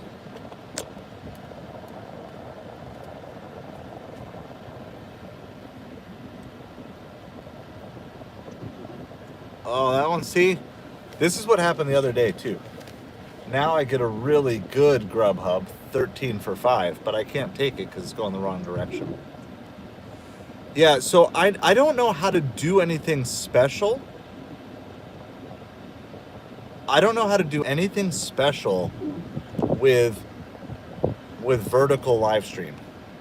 I know how to put like messages up and be right back up with like, you know, our night live stream, because I have software that goes with that. I don't know how to do any of that with this. So like I'm just trying to, if I kind of look at all the different options here. Oh, let's go on. So I can flip the camera around. Okay. Can chat. So then my chat options are top chat, live chat, or none. And I usually just click on live chat, but it doesn't stay up.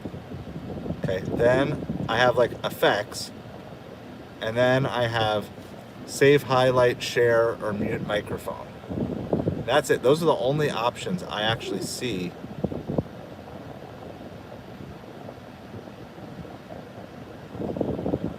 So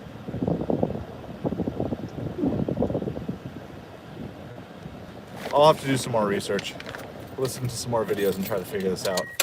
In the meantime, I will be back shortly. Yeah, I think that's what it is. I think that's the idea. Just get a custom sign that I can just get like something laminated that just hangs over the seat. So when I'm gone, it would just say that, you know, on delivery, BRB. Do kids even say that nowadays anymore? Probably not. But I think that's what it is. That lets people know, like, yeah, this is still live. This is something going on. Hang out. I'll be right back. All right. With that in mind, I will be right back.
your cheers for Wingstop for having everything ready.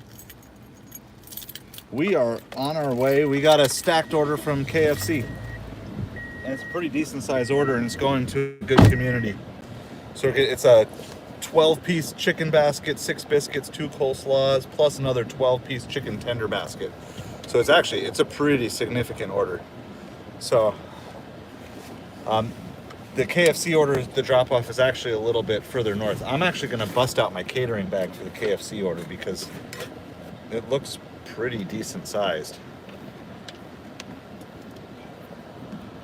So we're going to do that. I'm just getting my other phone plugged in here.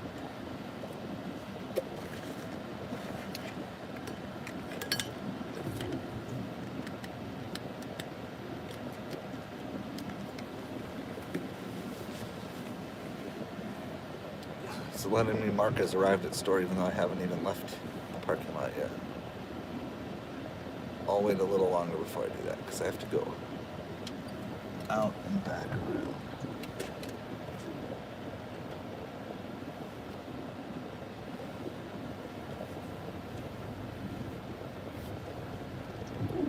So we're on our way to KFC. We were talking to our kids the other day and they're like, what's KFC? And I'm like, is it really possible that we've never gone to KFC? Fried chicken? Like they don't even know what it is. Like, not that we went to KFC all the time growing up, but it was a big deal. And now it's something we don't even do as a family. They know CFA, they know Chick-fil-A, they don't know KFC.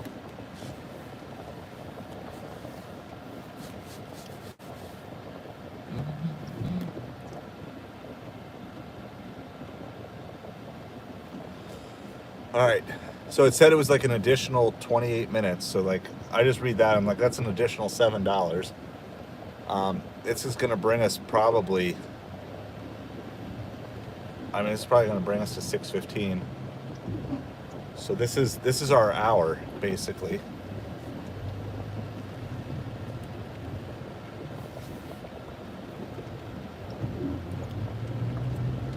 So we'll see if we can get a combined, hopefully get a combined $25 from these 2 orders.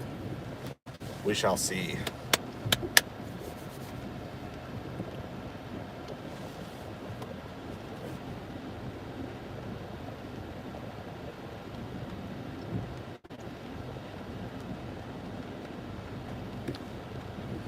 Yeah, I just think, so there's not one near us.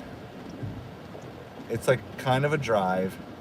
Closest one to us is kind of sketch. The one I'm going to next is pretty nice. And we just don't go out to eat that much. And when we do, we have kind of like our favorite places. It's just, I think like there's so many more options. Like I think that's kind of why. Oh my goodness, nobody's turning on the green light. Let's go. I guess I don't care, but I don't like sitting around. Just because I'm on earn by time doesn't mean I want to sit around and do nothing. If the light is green, I still want to go.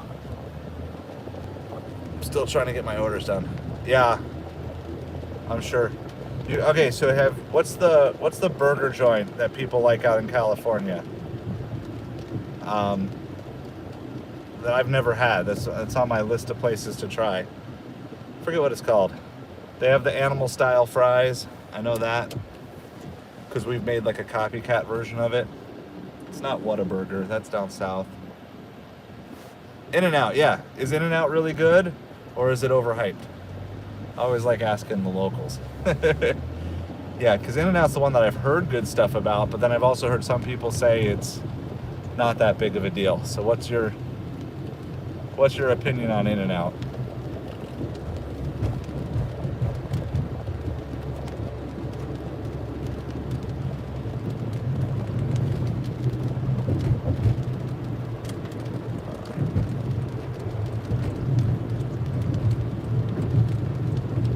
We are here at KFC.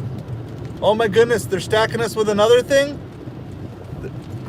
They're stacking us with another thing, also from KFC. It's got to be the same customer. Ha! It is. It's 10 packets of honey. They just added on 10 packets of honey.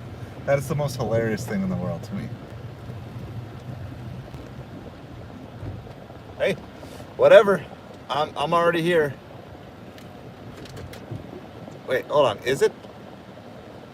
Hold on. I'm so confused. No, it's not 10 packets of honey. Is it? What in the world? I don't know what's going on. Oh no, it's fries. I'm very confused.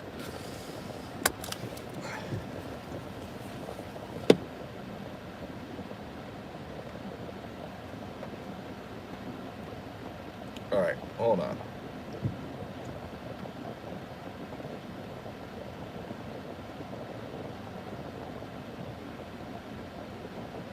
I don't understand why it's not showing both of them together.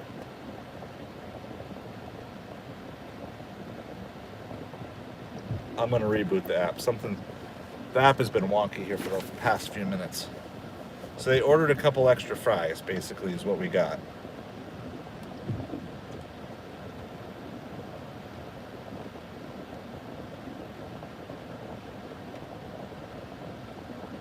All right, now they're showing together. So we have even more orders added to our KFC order.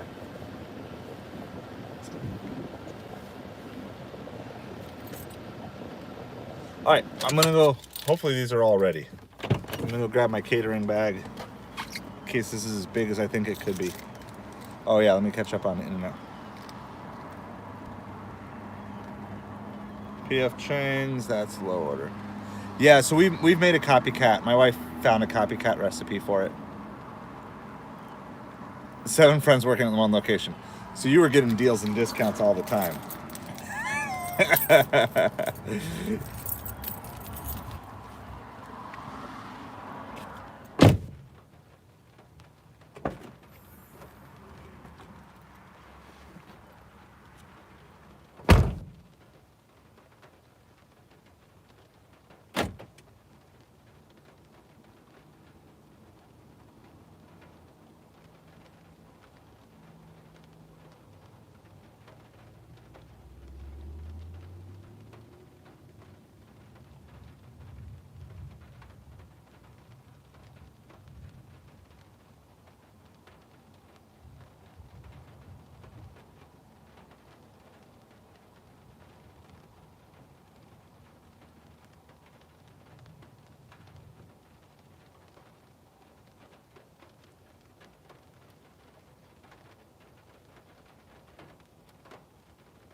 road.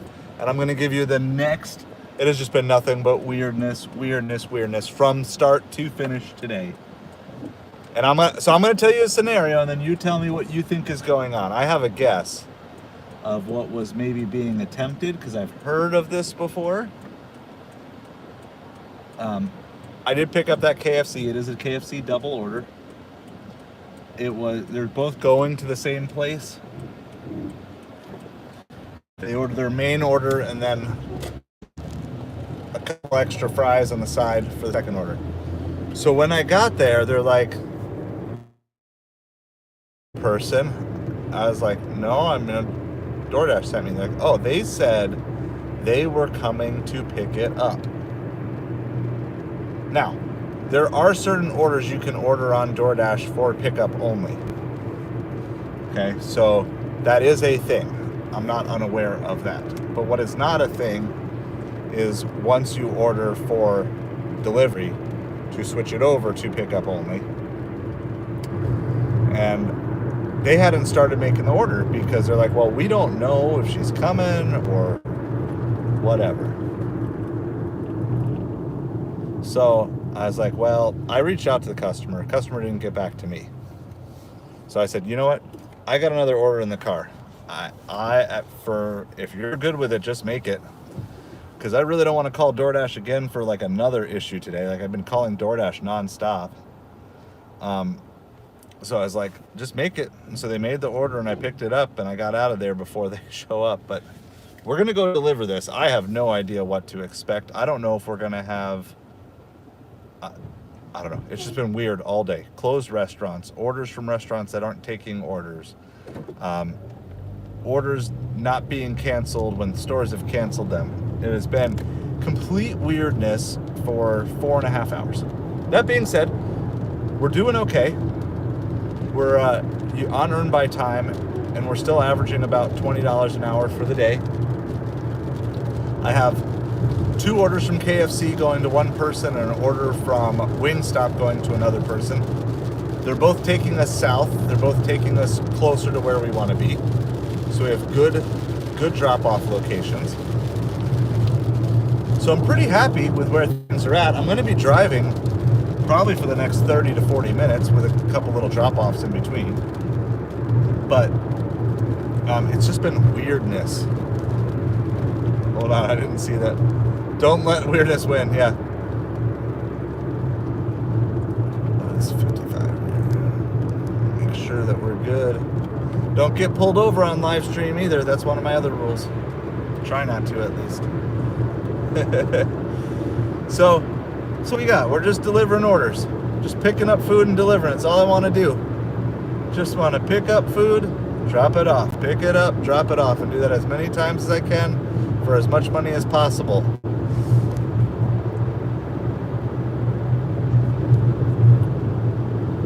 So I know we have a gated community coming up here, so I'll mute you for that. Knock on wood, yeah. Well, hey, it worked. It worked for our other big alcohol delivery that we had. We got a $15 tip there, and that was on earn by time. So that worked. I got a free drink from Five Guys earlier after I was already out of sweet tea, so that worked. So now I just have to get in and out, and with the hopes that I'll take 2 things, right? There are 2 things I will take. I mean, obviously I'm going to do the order, but if they decide to cancel it here, I'll take that, because then I got a nice KFC meal to bring home to my family. Okay, so that's one option. Option 2 is let's have a nice tip on here, right? Those are my 2 ideal outcomes to this scenario here. And don't worry, I'm not going to actually cancel the order unless the customer requests it, okay? But I have reached out to the customer because, yeah, the customer called the restaurant. So anyway, what do you think is going on? I have ideas. I won't say anything out loud, but I have heard that this is a potential way some people have used to manipulate systems. So I'll just leave it at that, because I'm not going to say for sure that's what's going on here. It could just be someone confused. It could be someone who was just thinking like, hey, I ordered this and now I'm going to be driving by it on my way home anyway, so I might as well just pick it up. I'm not 100% sure. But I will probably have to mute you as we're going through the gate here really quick. But then we will unmute right after that.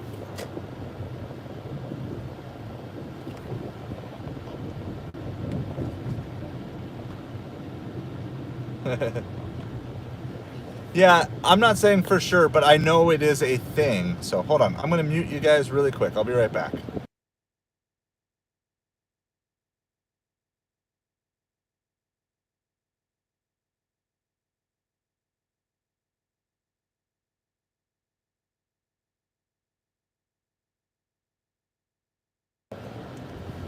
That was easy. I think they recognized me. Open the door, they said, Doordash. I said, yep, go for it. So that was good. We like that. Make friends with your gate guards. It will save you time. And time is money.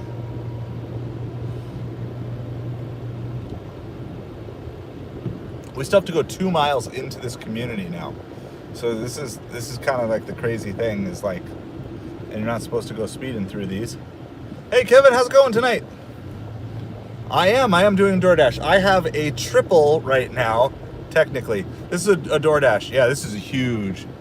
And there's like sections of it. So there's like an apartment section, there's condos, duplexes, and then there's single family homes. And the further back you go generally in these places, the nicer the houses get. That's just the general rule. So, but yeah, I've got a triple Doordash. I have a Wingstop order. I will show you when I'll show you what I got here, at least a little bit in the bags in a second. Here, let me see, can I angle down? Hold on. I don't know if I can angle over quite enough. Well, there, you can see a little bit. Whoa, hold on. These are falling here. How about that? Keep everything weird. So it's a Wingstop order. That's actually was our first pickup, but it's gonna be our last drop off. So that's definitely good that we have the hot bag for that. And then I have 2 KFC orders going to the same person. Yeah. No, it's true. No, like being on a scooter, it's about being efficient and safe more than fast and easy.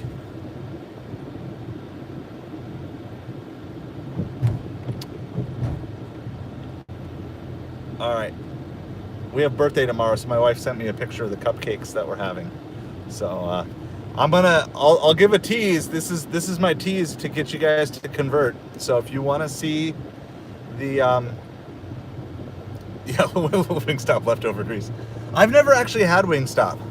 So I have nothing. I know they always like leave the car smelling like they seem like they season stuff. But here's my pitch to you if you want to see the cupcakes that we're having for our birthday, our family birthday tomorrow. I'm going to post them later, but it's only going to be for paid Patreon members. So if you're a free Patreon member and you want to convert to paid, you can try it free for a week. If you're not a Patreon member and you want to give it a shot, do that. There's lots of other stuff on there too, not just that. We've been posting almost every day. I've been posting on Patreon. So there's a link down in the description if you want to do that. So that's my pitch to convert to you. They're really cool. My wife does a really good job making cakes and cupcakes and baked goods and stuff like that. So I'm going to post those. I'll post on Patreon tomorrow. So if you want to see that, you can do that. Oh yeah, we do. So actually we're having, I don't know how Thai sushi is, but we are having sushi tomorrow. So that's good. I'm glad that they give you some margin there, Kevin, because yeah, they can't be expecting you on a scooter. Yep, understand that. I mean, it's not like there is no boss. You still have a boss. No Prop 22 here, Kevin. We're kicking it old school. Just pave your own way. Make your own money. All right, this is an order from Popeyes. If we were still by that Popeyes, which is by KFC, we could have taken that because that was the right direction, but can't do that here. Hold on, I lost my... All right, we got to turn here. So we have no idea what to expect because this customer called to ask for them to pick up their order. Yeah, only in California. Doesn't New York have something that rolled out. I know it's not Prop 22, but I think New York had something that rolled out, and like all their fees on like DoorDash and Ubereats went up by like 50%. It's like, these companies, I think, will run themselves into the ground by not offering decent base pay. If they just kept offering decent base pay, then I think a lot of these legislative things would not come. But the legislative stuff is going to hurt them way more than what just having decent base pay would have hurt them in the first place. Yeah, I've had it happen before, and I didn't know what to do, so I was kind of prepared for it today. But I got it. I have the order, and I'm dropping off the order. So if they were looking to pick it up themselves, there's probably a chance that there is no tip on this. But we're not going to know for a little bit. You're going to have to stay tuned because I have to deliver another order since we're on earn by time. So it's not an easy way to get in and out of the driveway. But yeah. I don't know if they'll go out of business right away, but I think it depends on how much legislation comes down, because I think some of these services are only good to people if they're saving money or at least breaking even on them if the pay goes way up. All right, I'll be right back. We're going to go get this dropped off.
All right, we don't know what to expect. Who's ready for this? Who's ready for this? Hey, Jenna, welcome back. So I gotta get caught up on your news. Here's my news. Check that out, guys. $20 tip. I had no idea what to expect on that order. That's a nice surprise, a nice blessing. Like I said, we got great customers down here. So that's really exciting. So I don't know if there's gonna be a tip on the app as well. I gotta see what's going on here. Yeah, we like that. And again, I mean, I think it really helps when I'm showing up in a catering bag. It's like, bring it all in. They actually had a spot reserved on their countertop. They had like a party going on. It's like spot reserved with a note that said "for chicken, LOL." So I knew right where to put it. I think there was some confusion, but this is why you just do your best, offer your best customer service, and go from there. So Jenna, well, I'm glad that you don't need any hardware or hip replacement that you were able to pop it back in. I know you're probably still going to be sore for a couple of days, but that's exciting to see. So that's definitely a blessing. Your blessing is bigger than my blessing, but I'm still thankful for my $20 blessing here as well. So it's just really cool. This is just a really nice old guy, but it looked like it was kind of multi-generational there. That's good. I'm sure if you're still medicated up, I'm sure you're feeling good.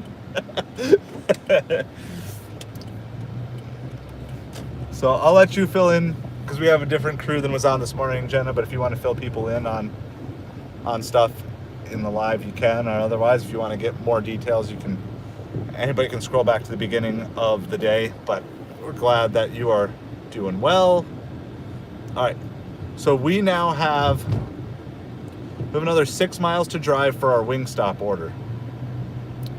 I feel a little bad for our Wingstop people. They've had to wait for a long time, but we've kept everything in the hot bag, the best one we got, so hopefully there'll still be a puff of steam that comes when it opens up. So yeah, so for everybody else, I'm not going to recount it all, but Jenna's sharing with you guys about what happened. And so if you just kind of wondering the update on that gives you guys the basics on what's going on.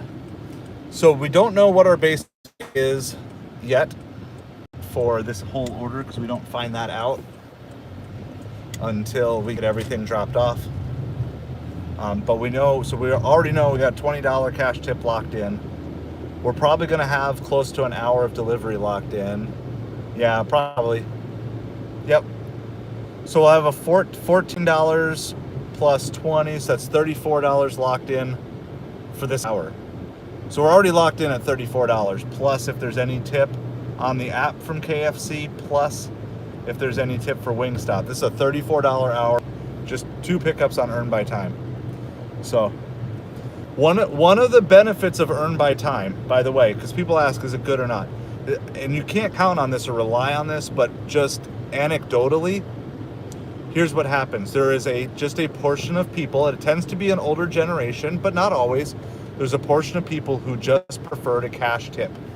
And so when you see an order that's $2 for like 12 miles, of course, you're never going to take that, right?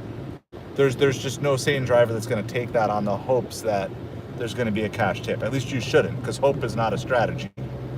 Okay, but what happens is when you get those on Earn by Time, first of all, that 12-mile delivery takes at least a half an hour by the time you pick up, drop off. So now your base pay is $5, $6, $7, $8, $10, depending on what your rate is. And then a lot of times those customers were planning on cash tipping, and so they add 5 or 10 on top of it. So what you would think as normally a $2 order actually turns out to be an $18 or a $20 order. Or in this case, what might have shown as a $2 order, right? This might have shown as a $2 order, going a handful of miles. So, oh, Jenna, they come and go. We've been popping in and out all day. Don't worry about it.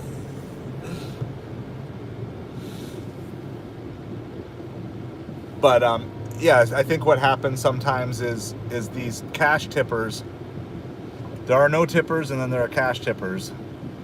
And so sometimes, you don't know what you're going to get, so people just don't take it. So occasionally when you do Earn by Time, you get a really big blessing like that. So it's all good. You don't have to retell your story anymore. But the fact that you're lucid enough to tell it that's a good sign. I'm really excited I don't know much about dislocated hips, but that sounds to me like that's about the best case scenario that you could ask for, considering where things were. So I'm probably planning on delivering for another hour or so. This is kind of what we're thinking here. I'm wondering if I was able to bump up an acceptance rate point yet. I'm still at 73. I'm only up 1 for the day.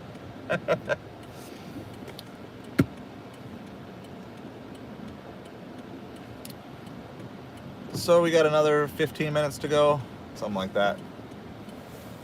10, 12, 15 minutes.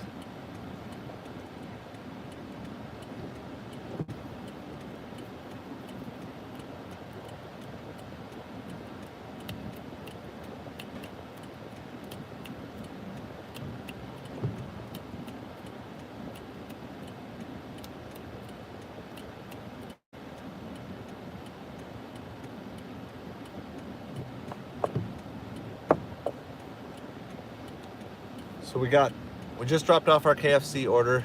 What is Grubhub sending us now? $11 for 14 miles.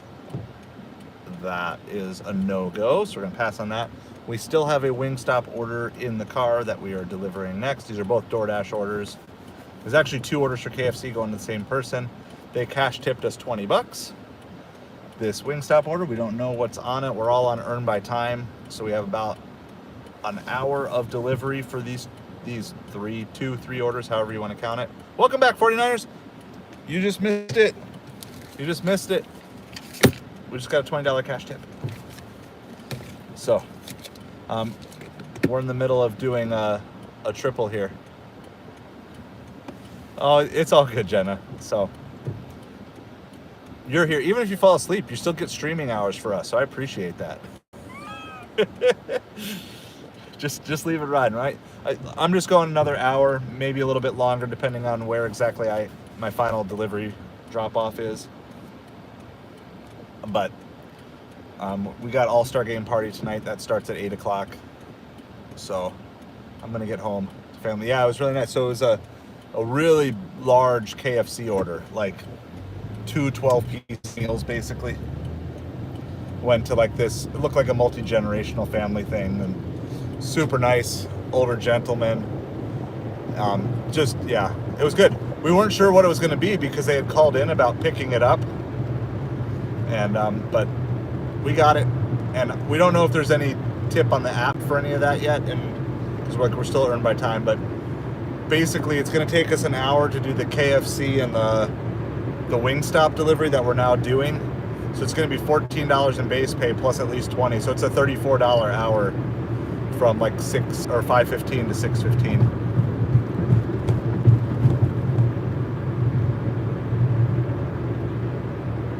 And we were at 90, I think. So that puts us at like, we're going to be right around 125, give or take, I think.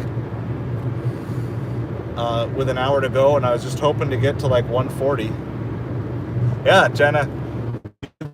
It's time to get caught up on old live streams that you missed too.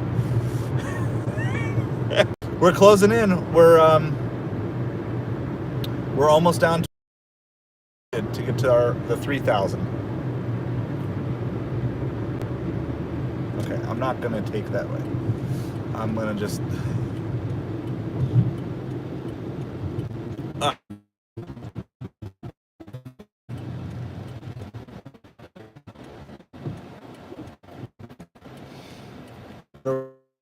I think we're close to that push for 600 subscribers here soon too. 574. I haven't been pushing that too much, but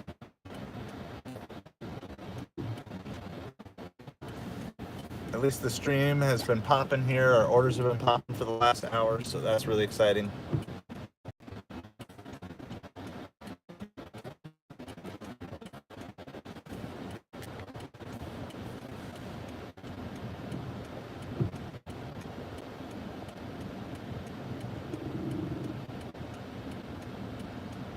Okay, so basically watch hours means, so there's two main levels. There might be higher levels that I don't know about, but in terms of the ones I know about, there's a 3,000 watch hour and a 4,000 watch hour level that we're trying to unlock. And of course you got to do the 3,000 first. Let me figure out where I'm going, because I don't actually know where I'm going yet.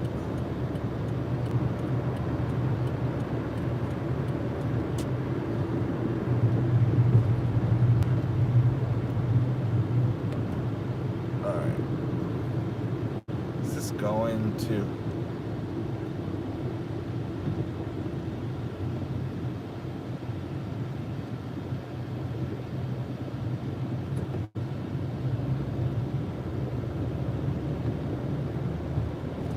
all right, so we're actually dropping off at a business here,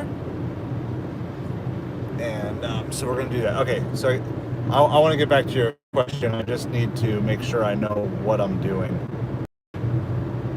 Look, everything's kind of confusing on the map right now. So I'm gonna unconfuzzle myself, and now I know what I'm doing. Okay, so watch hours is cumulative watch time on lives and long form videos. It does not include shorts, but it does include both vertical and horizontal live streams, as well as long form videos. And those are verified watch hours, so it only includes like real people watching. If I go and rewatch a live stream afterwards, that doesn't count as watch hours, because otherwise I could just get myself to 3,000 watch hours without doing any work. Okay, so yeah, so it takes a while. I mean, I'm trying to average 100 watch hours a week, and I'm trying to still pump out high quality, but I'm trying to pump out more videos quicker, and some videos that'll be around for a long time that people that maybe will hit on some search results too. So I'm trying to both build watch hours now, but then at the same time unlock future watch hours by making good quality videos. So another Grubhub. Grubhub's been sending a lot. Only one good one tonight so far, and that one we could not take because we were already on a different order. On this order, this is $14 for 22 miles, which sounds like an absolute nightmare. So we will pass on that.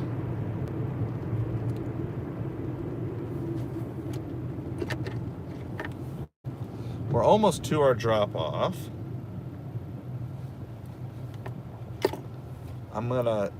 They said call or text, right?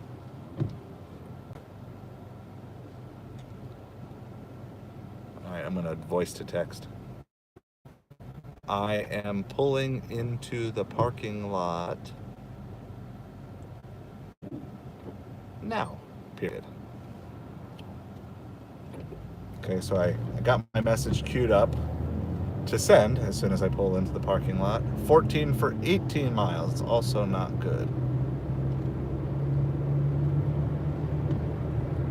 All right, we're pulling into the parking lot now, so now I'm gonna send the message. Whenever it talks about like communicating with customers, like call me when you arrive, I never call when I arrive. I always try to call a couple minutes out if possible, because I'm trying to make it as simple as possible and also not waste a ton of time. Now it matters a little less practicing when you're on earn by time, but I still don't think you should waste time. All right, and they said they're coming out now. I am pulling around over by the doors in just a moment. I'm gonna mute conversation here really quick. I'll be right back with you guys.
Still waiting for the customer to come out.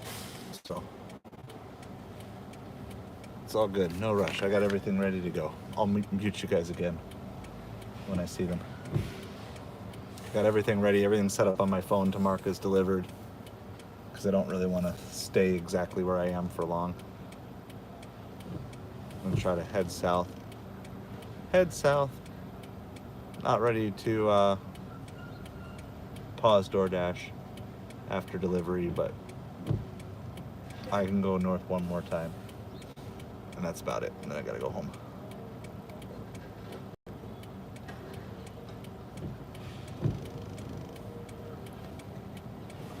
So we're just waiting. Good news is we're just I don't know, I think it's every second it ticks up. Every couple of seconds I earn another penny, right?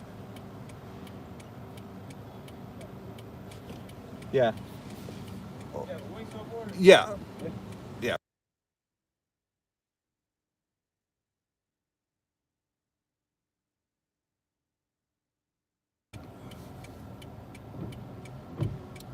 All right, here's our total. Here's our total for everything. All right. So this is our total, not including our $20 tip for that. $36, guys. 55 minutes, $36 plus a $20 tip.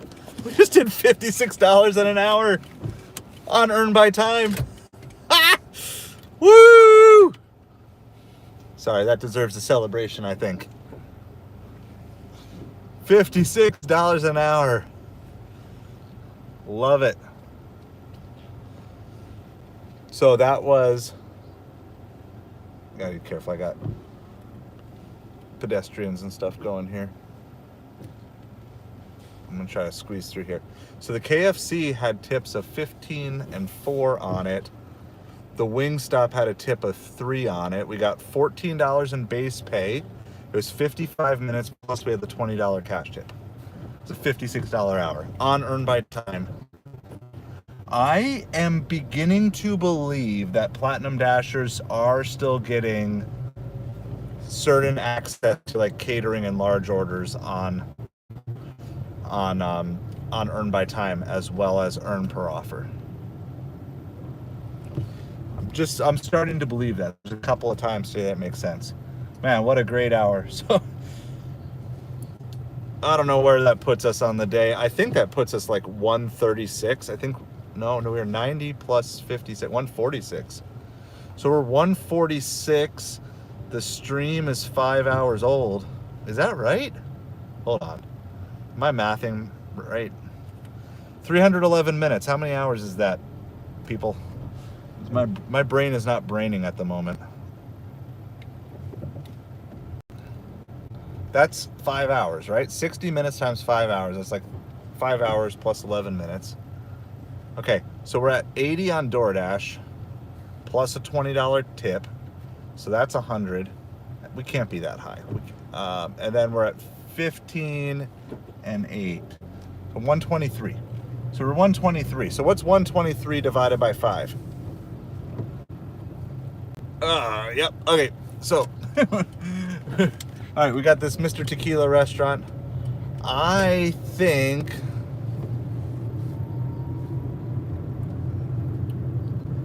I don't like this. I accepted it, but I think I'm gonna cancel this one. It's bringing us all the way back up north where we just were, and I don't really want to go there again. Because I'm trying to work my way south. Now I took it because I'm on Earn by Time. 24 and change, that's not bad, right? So because we were able to, that sounds about right. Because we were able to chunk out $20 hours throughout the afternoon, then that gave us the freedom. Yeah, that's perfect, right? So this whole thing, when people talk about $25 an hour, I want to remind you guys that it's not about $25 every hour. It's an average. Okay, so I got to do a couple things here. I'm going to, I don't know, the total just popped up to 86. Did we just get an added tip or something? Just add another $5 to that. So that puts me at 25 an hour. I'll give you a full rundown at the end here. Let's see. I have an issue. It's something else. Unassigned with no pay. We're unassigning this order, and I'm pausing orders. Let's see. It's the... I'm going to say order is making me late because I got a job to get home. Okay, so no pay for that one. We accepted it. We're good.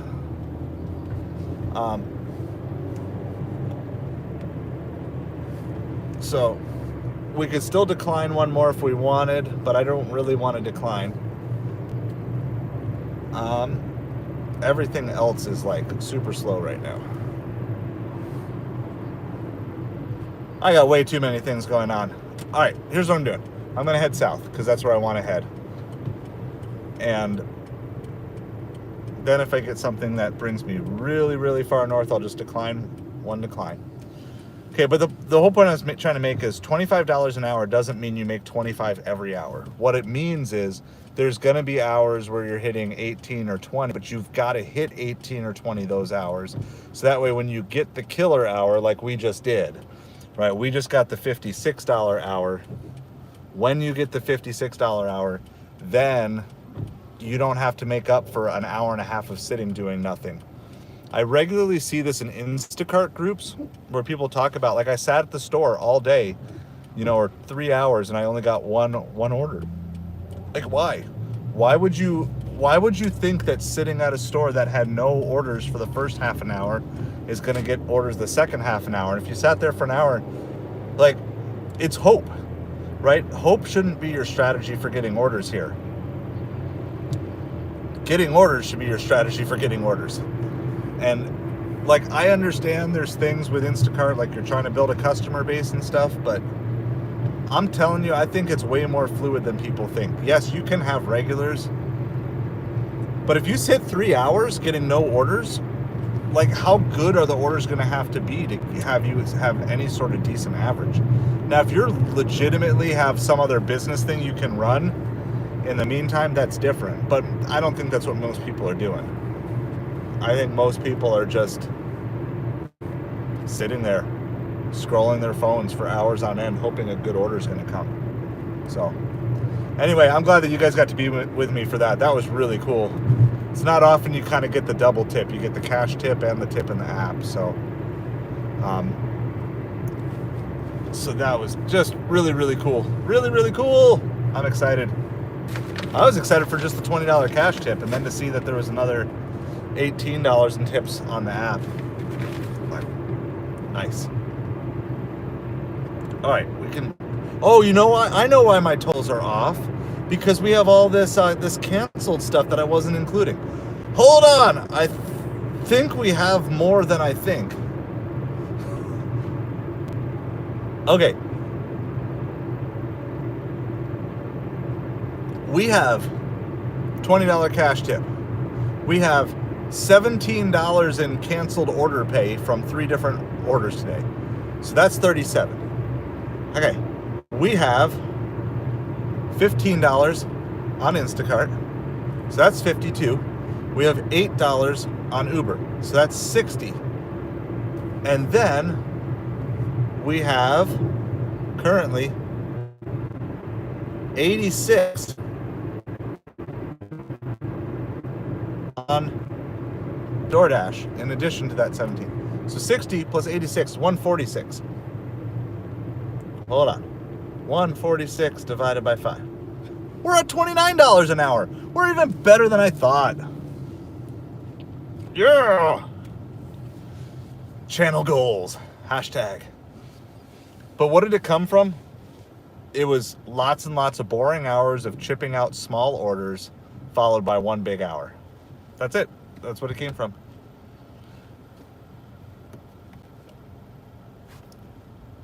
Anyway, thank you guys for hanging out with that part. That made me really excited. Because lots of times when these things happen, I call my wife and she's like, "Hey, that's cool." But like, you guys get it. I'm gonna go sip on my cherry Coke, see if it's flat by now. I did not pay for this. Five Guys gave me this, so props. This is, I don't know if they're in Naples or Bonita Springs. It's right on the edge. But thank you, Five Guys, for being awesome. It's the second time they gave me that drink. They also, the same Five Guys, they're featured in my super $600 Sunday video. It wasn't the same guys there, but that's in that video, my super $600 Sunday video. It's the same Five Guys that gave me a drink and that gave me the drink today.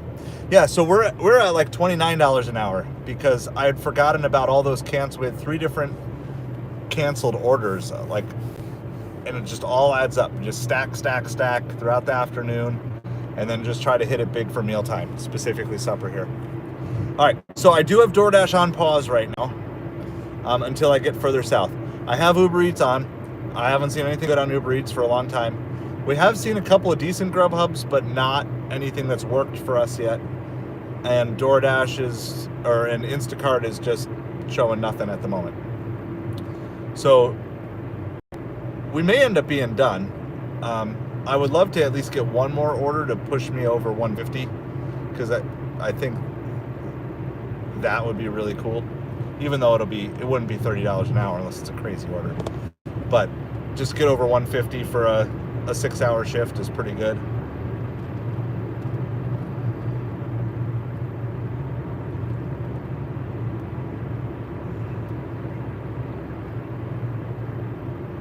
But yeah, I'm not even near restaurants right now, to be honest with you guys. I'm just taking a road that I know can take me south quickly. And I'm just trying to figure out how far south I want to go versus how quickly I want to get to restaurants. So repositioning. If I were staying out all night, I wouldn't be repositioning right now. I would have been fine staying where I was. But I do want to work my way closer to home, and I want to have a little freedom to I didn't want to go all the way back up north, so I used one of my cancellations on that because I'm trying to build the acceptance rate. So my completion rate is now 97%. One of those should probably be falling off pretty soon, like in the next 20 orders or so. I'm trying not to go much below 97% because fluke things can happen. You always want to have a little buffer. If you go below 95, you lose platinum. I don't want to lose platinum. Not yet, at least. All right, we're gonna take this road here, but I'm gonna take it all the way down to 41. So we're still gonna leave stuff off here for another few minutes. Well, DoorDash at least.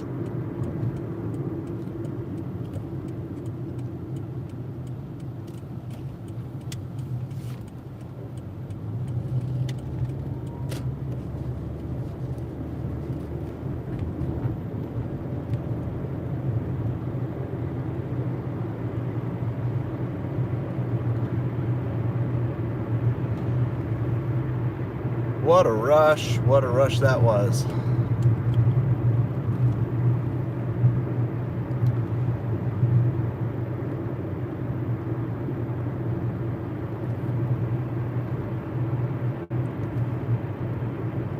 We're going to be back near some restaurants here shortly. See if I think as long as it doesn't take north.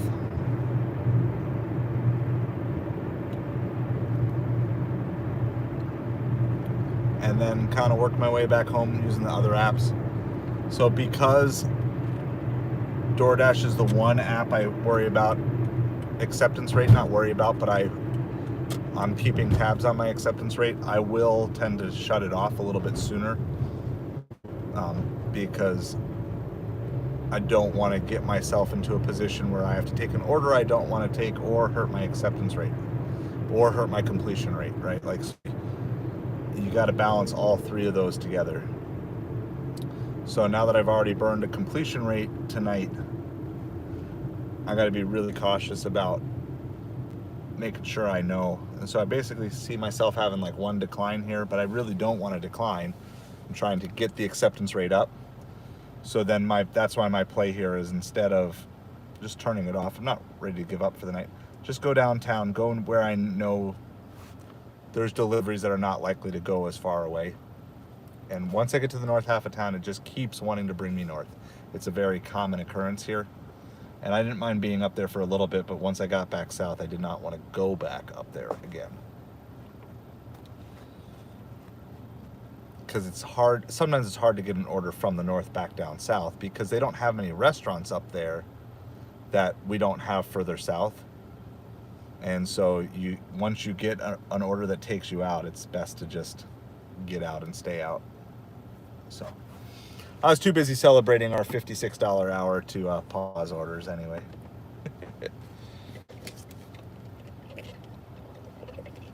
Baseball All-Star Game, pizza night. I'll kind of do a little channel wrap. If you haven't liked and subscribed, like this feed. We need one more to get to 10, so you could be number 10. Anytime we can get to double digits, we appreciate that. If you haven't subscribed yet, definitely would appreciate that. You could be number 575, I believe, is the number that we're looking for. Yep. So you could be number 575 if you haven't subscribed. You could be like number 10 if you haven't liked. We will be live at 10 o'clock tonight talking about ways that you can get your family and friends through crisis and tough situations and stressful situations. So we're going to be talking about that. I have a new long on the channel that I posted this morning, 10 unique acts of kindness that won't cost you anything. So if you're looking for some ideas of how to bless other people, but you're like broke or on a super tight budget, some great ideas, some that I have done for other people, some that other people have done for me, and some that I want to do in the future for other people. So that long form video is out. So we got all sorts of things going on. We also, if you want to see the cupcakes that my wife made for our family birthday tomorrow, make sure you hop on our Patreon, become a paid member. It's free for the first week. You get 7 days free trial, see everything that's on there. It's like a lot of behind the scenes stuff that we don't do live on stream. We're looking to get 5 paid Patreon members, and then we will start doing a 1 hour live once a month with just the Patreons, whoever you're supposed to be called. So we've got a lot of things going on. We're just actively working to grow the channel. If you want to reach out to me with anything aside of Hustle Channel at gmail.com, make sure you get the word channel, CHANNEL, aside of Hustle Channel at gmail.com. If you don't put in the word channel, you're going to be emailing some random person who's going to wonder what's going on and have no idea how to answer your questions. So that's what we got. We're going to get back downtown. I'm going to kind of go hang out in our kind of a decent area for our Uber, which is like this Carrabba's Outback zone. It's kind of by Fresh Market and all of that. But it's also near like Papa John's as well as some other high-end stuff too. So it's kind of mishmash. And there's also Publix, so there's a chance for like an Instacart order. That's where we're going. We have not gotten any orders from any app here since we paused Doordash, but it's okay. We've only paused Doordash for about 10 minutes. And we're good with that. This is more about just protecting where I am. I'm really only looking for one more order to put us over 150 for the day. Obviously, we'll take more, but looking to wrap this stream up in about a half an hour or so. Because it's All-Star Game night and family, pizza night, all those good things. So for my baseball fans, I'm a National League fan to the bone. So I don't know if we have a shot, but we have Ohtani now, right? we have Ohtani in the National League. So that might be good for us.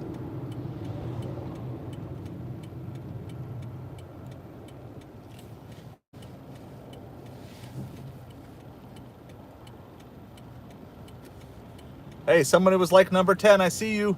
I appreciate you. Thanks for putting us over the top there. Anytime you get to double-digit likes, that's just like an awesome live stream. There's still time for someone to be subscriber number 575. All right, we are as close as we need to be to the zone. I'm going to keep heading south. I'm not really parking here, but I'm going to keep heading south.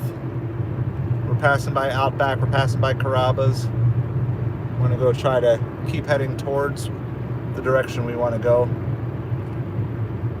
and hope that maybe they send us something along the way. We can still backtrack a little bit, but ideally it would be nice to get something that takes us south.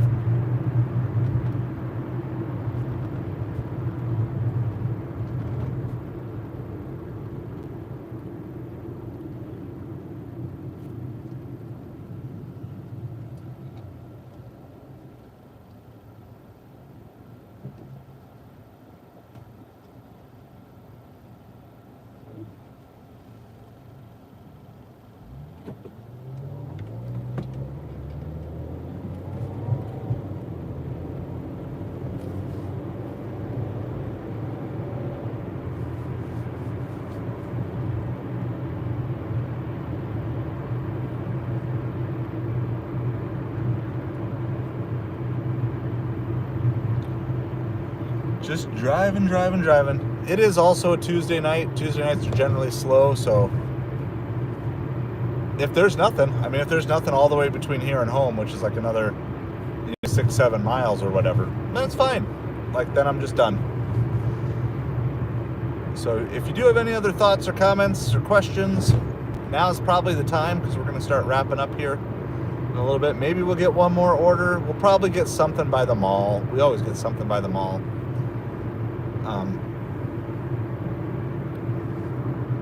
But those don't usually take us too far out of our way. But it's also possible it's 6:30. I mean, we're still kind of suppery, but it's just possible there's too many drivers out.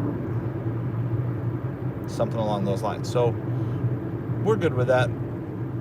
Ooh, I see a Cybertruck. I'm not trying to, like, you guys see? Middle lane, there's a Cybertruck. We have a handful. Can you guys see that? I don't know if you can see that or not. It's in the middle lane. There's a Cybertruck.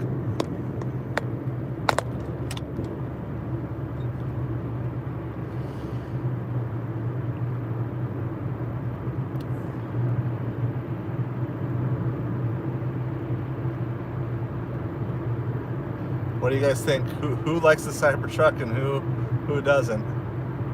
I mean, obviously the people who buy them like them, and most people I talk to who don't have one don't like them. That's the video to make, right?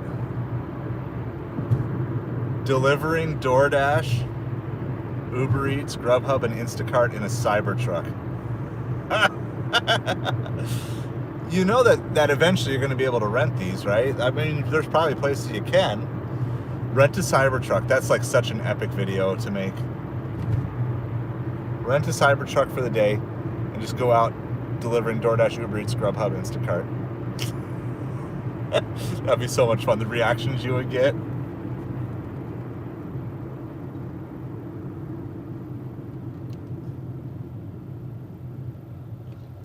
Like, you could probably just find someone who owns one and just, like, pay them for the day. Pay them to just be your driver for the day instead of renting it. Yeah, overpriced. I think all cars are probably overpriced right now. The funny thing is I can see, like, the smudge of fingerprints on the side of it. So that's not the greatest thing in the world. All right, we're passing by our mall. There's just nothing. It is pretty dead. There's a Panera here. There's a Chipotle here.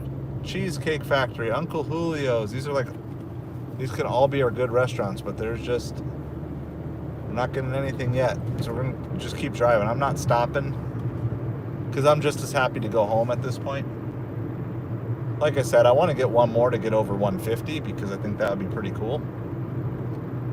But then it'd be nice to not have all these miles end up being dead miles, but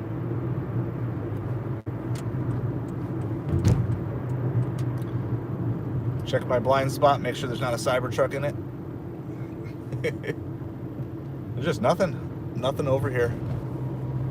I mean, it's dead. We were talking before, like, do you trust the screen? I mean, to be fair, it shows like there's just nothing. All the hot spots were north where we were and where it kept sending us, so that's okay.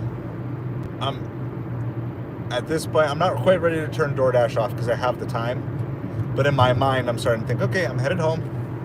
If I get past the downtown area, which is like our high-end restaurants there, and there's still nothing, then I'll probably flip off. No, I will not flip off DoorDash. Wait, I will probably turn DoorDash off. It sounds really bad. I know, that's what everybody else does. That's how I can grow a huge channel. Flip off DoorDash. It's also how you get kicked off DoorDash, too. I will turn off DoorDash if we don't get anything by the time we get past our downtown zone. Still leave the others on, but it's kind of looking like maybe we're just done for the night, and I'm okay with that. I got family, I got baseball, I got pizza. Looking forward to those three things, and is any of that better than delivering $3 Chipotle orders? Probably not. So thank you all again for hanging out. I'll give you the stream update because it's always kind of cool to know.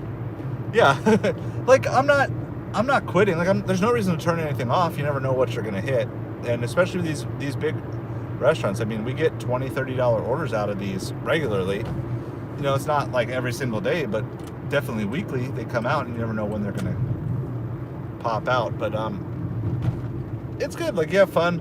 That's what's cool though is like. What I've enjoyed about doing this live stream thing is like, you know, we're live streaming. So we're over 10 hours of watch time just from this live stream. So appreciate everybody who's been on, whether it's been a few minutes or a few hours hanging out with us. Just appreciate you guys. Again, if you haven't hit that subscribe button yet, make sure you do that on your way out. 575 is the number we're looking for. We will be live again, but from my home office tonight at 10 p.m. So we'll be live at 10 p.m. talking about how do you help family and friends, you know, going through crisis situations and stressful situations.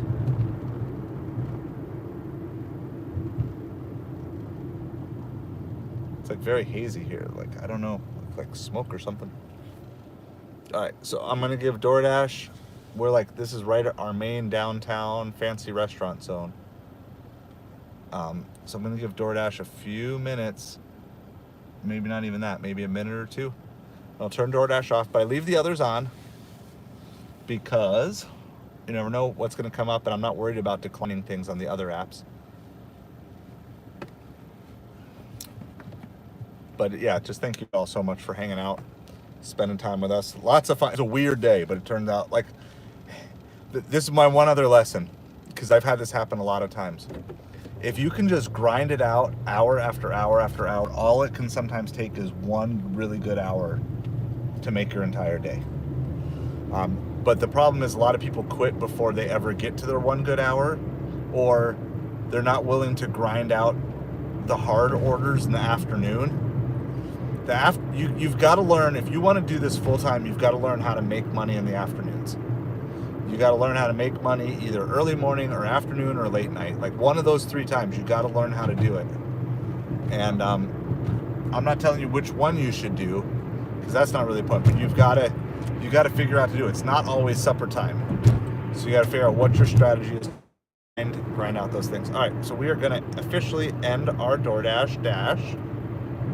So we're $86 plus a $17 in canceled order pay. So that's $103 plus a $20 cash tip that came from a DoorDash order. So that's $123 on DoorDash, officially locked in on the day. And you can see by the stream, we're basically 5.5 hours in. We haven't had anything the last 20 minutes. We basically did that in 5 hours. And then we also have $15.57 for one Instacart and $8 for one Ubereats. So whatever all that works out to be, we're like $145, something like that, in just over 5 hours for the day. So I am just, again, super thankful for all of you. We will be back live again, not on a ride-along, but just on our normal weeknight show that we do Sunday through Thursday night, 10 p.m. Eastern time. So we'll be back there. So make sure you do that. There will be no live ride-along tomorrow because we have family birthday. But if you want to see the family birthday cake, make sure you sign up for the Patreon, get on one of those paid tiers. You can try it a week for free. So you have that option. And yeah, that's really about it. Appreciate you guys hanging out. Appreciate you spending time with me. Hopefully you learned something. Hopefully I entertained you a little bit. You certainly keep me going through those slow times, and appreciate all the little conversations we have throughout the day. It's really, really fun. Really, really fun getting to know everybody more and learn more about you. And again, this is to everybody from the start of the day to the finish, and those of you watching on replay. Appreciate all you guys. Thank you so much. I think I'm going to end the stream here. 10 p.m. Eastern. We'll be live again. If you are a baseball fan, enjoy the All-Star game tonight. It's kind of like, it's the middle of summer, even though it's kind of the end of summer here, but it's like the Midsummer Classic, right? So enjoy that. Let's go National League. Thank you to my awesome tipping people today. Thank you once again. This video is not sponsored, but thank you to Five Guys for the free drink because you powered us through when it was kind of slow. We appreciate that. Awesome restaurants, awesome tipping customers for the most part today. Appreciate it. And this is definitely the sign to go up. A double order, $6 for 2 orders going 9 miles on Ubereats. And that is my sign to quit for the day. Have a great day. See you all later.